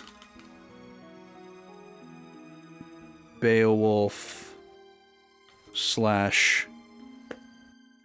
Reese. And then this one is also this one is September 17th, so 9/17, level 57, and then the timestamp is 93:29:55. All right. Wait, what? Is Twitch broken? Monado, what's up, dude? How are you? Kiva, welcome in. Welcome in. It's funny because I got a raid earlier today and my alert didn't go off. And I was like, oh no, my bot's broken. And I reset my bot. And then I realized, wait, that bot doesn't handle raids. So what's going on there? There must be something wrong with Stream Elements or whatever. And then like 2 minutes later, the alert popped up for it. It was really bizarre. So it's not just me. So Twitch is pooping the bed today. Well, thank you so much for the Gorilla Raid. Gorilla Raid, EO? Yo? I appreciate it, man. Were you doing more Mario Kart today, or were you back on Twilight Princess attempts? Folks, go follow Monado. The happenstance, our meet cute is one of my favorite Twitch memories. I was doing my first playthrough of Spirit Tracks on stream on hardware, and if I remember correctly, Spirit Tracks was Monado's first Zelda game that he ever played, and he was just randomly on a whim playing it on stream for like the memories or something like that. It was your second, okay. And yeah, he was just randomly playing it on Twitch one day for the memories, and jokingly said at the end of the stream, like, okay, well, if somebody happens to be in the Spirit Tracks category, I'll raid them. Just knowing for certain that nobody would be in that category. And there I was. And I was like, I had like just gone live. I was still in my starting soon screen. I was like, grabbing a soda or something. And I like walked back into the room and I was like, what? What's going on here? pretty good chunk of people in the lobby here. That's kind of unusual. Haven't even started yet. And then I saw the raid, and I was like, what the heck? Check marks in chat. You know, that whole thing. Because this was like 4 years ago. This was like 2021, I think. And that's how I met. You know, I followed him because I was like, oh, he raided me blind. That's a very friendly gesture. Gotta check him out. And I hang out in there all the time. Funny guy, talented speedrunner, handsome as heck. It's a good time over there. It's silly, it's loud, it's lewd. The alerts go crazy. Y'all are coming in at a weird time. We were kind of just wrapping up. This is kind of like my normal end time. We did a really cool stream today. Also, thank you for the follows, by the way. I appreciate that. Raised, nice to see you. How are you? TMZ, nice to see you. I just beat Final Fantasy Tactics last week. But there's all this like cool side content and stuff. And I thought none of it was going to be available to me because I assumed it was like time sensitive and you had to like do certain things early in the game, and we kind of skipped all the side content because I was more focused on the story and whatnot. And when I finally beat the game, I allowed myself to go and look stuff up to learn about it. You know, I was like kind of planning for a second playthrough maybe. And it turns out it's all just like available to me.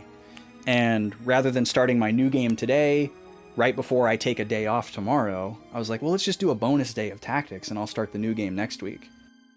So we did a bonus day today. We did a bunch of side content and we just finished up. It was really fun.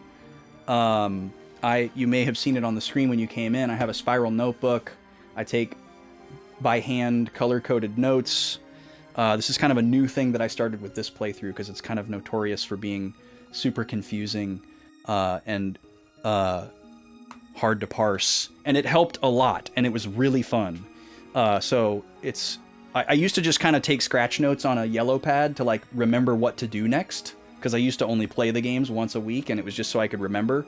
And then I got more into kind of like analyzing the characters and the development and like writing down little thoughts so I could get back inside my head later. And it's just kind of like grown over the years. And I think this is something I'm going to try to carry forward to future games as well, because I really like getting into the weeds with all that. Yo, absolutely. Do what you got to do, Justin. I appreciate it, man. Have a good dinner. Have a great anniversary. Thank you so much. And I'll see you in the next thing, my guy. We're just wrapping up here anyways, so. Shaggy, welcome in. Nice to see you. So yeah, I just finished writing down like the details of my final save files to go like archive them and everything. Yeah, we just finished Tactics. We just kind of like neatly tied a bow on the end of our Tactics playthrough, Shaggy. I've left some stuff on the table for me to potentially go back to down the line if I get the itch. You know, I can go back and do like the propositions and grind characters and whatnot. Today was dedicated to the side content after beating the main game last week. But if you want to come back and see me another time, I'll give you the spiel here. So I normally stream, my bread and butter is kind of old, usually older, but not necessarily RPGs. I really like RPGs.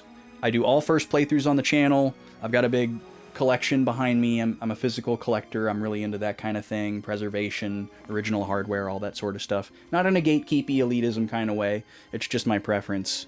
If you're interested in what I have behind me, ! Backlog. I've got a nice spreadsheet you can look at, as well as a backlogged if you want to be friends on there, or if you prefer the more graphical layout of the games. And Thursdays and Fridays is when I do my RPG playthrough. We're just finishing up Tactics. I'm going to be starting Final Fantasy X-2 next week, which is going to be a very spicy one. We're gonna hit the streets with the girlies. We're gonna unpack some 2003 internalized misogyny. We're gonna talk about why the game was so divisive when it came out. We're gonna revisit some of the ice cold takes from back in the day and talk about why they happened. And we're also going to open up some hot takes that I don't think the 10-2 defenders are ready for. And I'm going to kind of like weirdly play devil's advocate and try to play the game from the perspective of the fragile masculinity 2003 guy who avoided the game or maybe was afraid to tell their friends that they played the game. But between them and the girlies who, you know, showed up to the series and the newcomers to the series and the people who were, you know, newly represented and newly interested in Final Fantasy, there's going to be so much to talk about. And I'm really excited about it. I'm a big fan of old school Final Fantasy, and 10 was the big changing of the guard, and kind of like, it wasn't like the, what's a good analogy for this? It was the writing on the wall, I guess. It wasn't like the end event, but it was the writing on the wall for me starting to exit the fandom for a number of reasons. And then when 10.2 came out, that was when I was really kind of like shaken to my core. And we're gonna get into all that and what all goes into it. It wasn't just like girl game bad. That wasn't everything that went into it for me personally. That was the take for a lot of people, girl game bad. You know, girl read book, girl like horse, boy play game, right? Very 2003. But there was a lot more to it than that. And we're going to get into all that. I'm super stoked about it. My other stream day is Tuesday. And that's where I play games that are anything except for RPGs. I'm currently working my way through the Kirby's Dream Land trilogy. We're on Dreamland 3. And when I think we're pretty close to the end of it. There's probably 2 streams left. And when we finish Dreamland 3, I'm going to be moving into Star Fox and Star Fox 2 for the Super Nintendo. I'm a massive fan of the Star Fox franchise, but much like this game was in my Final Fantasy fandom, Star Fox, the original, is a kind of a glaring hole in my Star Fox fandom because I've never been able to beat it. And I want to overcome that. I want to master it. I want to smash up against the skill ceiling that I haven't been able to break through it. And then I also want to play Star Fox 2 on hardware, which is going to be really exciting. And just kind of like look at the inspirations for Star Fox 64, which is definitely my favorite one. And some of the cut content that made its way into Command and some of the other games that I really love too. So that's going to be a fun journey as well. Normally, my Discord server votes on everything that I play because I have decision paralysis, and I'll throw up like three picks, and then they help me narrow it down. But we just happen to be in a place right now where one playthrough was unlocked with a follower goal, which was 10-2, and then the Tuesday game was unlocked via a tie, and we had these like multi-series things that we were trying out. So I just happen to be locked into a bunch of games right now. But normally everybody in my Discord gets to vote on what we play every single time. And I even have a channel point redeem where people can add a game from the backlog to a poll to add a 4th, 5th, or 6th option.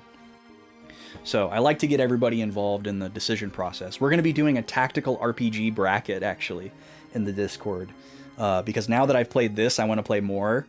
I've played other tactical RPGs before this, but I was intentionally telling myself, you cannot play another tactical RPG unless it's tactics. You've got to play tactics. And I've been itching to play a tactical RPG for years, and I've just been waiting for this game to win a poll. It finally won a poll. I've finally played it now, so now the floodgates are open and I want to play more. So my community is going to help me narrow down from like somewhere between 12 and 16 tactical RPGs to narrow it down to 1. And then that's the one that's going to go on the next poll after 10.2 is over. So there will always be 3 RPGs on the RPG poll, minimum, and for the foreseeable future, one of them is going to be a tactical RPG. So we have that representation, and if people want to see more stuff like this, getting into the weeds mechanically and whatnot, they can vote for that. But it's time for me to raid out now. So if Twitch is broken, maybe we can't do that. We'll give it a shot here. We'll certainly give it our best effort, and we'll guerrilla radio if we have to, as well. Where do we want to go? Let's see. That's spoilers. You don't understand. No, Mark, I promise. It's gonna be okay, Mark. We'll be back. Oh, and I guess reminder for my regulars: no stream tomorrow. Normally I would be streaming tomorrow. No stream tomorrow. I'm traveling. I'm gonna be gone this weekend. We didn't hit a sub goal this week, so we don't have to worry about rescheduling Sunday. I'll be back on Tuesday with more Kirby. Let's see. Well, I guess we'll see. We'll see if we can raid Karkala. Karkala's at the end game of Final Fantasy 13 on a first playthrough. Let's see if Twitch will let me raid. Okay, looks like it's working. We'll see. We'll see. Let's come over here. Press the button. Thank you all for hanging out with me today. If you need to avoid Final Fantasy 13 spoilers, run now. Or lurk heavy. And also, if you know anything about Final Fantasy 13, do not say it in the chat when we get there. Karkala is even more strict than me about what's a spoiler, so just err on the side of don't talk about the video game. That's the easiest stance to take. And she's at the end game, so, you know, the highest level of protection and discretion is necessary. But I want to see how she's liking it. I am way behind on her VODs. I've been trying to catch up. It's been a really good playthrough. Such a good game. So great in retrospect, too. Anyways, thank y'all for hanging out today. It was really fun. Again, no stream tomorrow. Back on Tuesday with Dreamland 3. Normal schedule next week, starting Final Fantasy X-2. It's going to be spicy. See y'all there.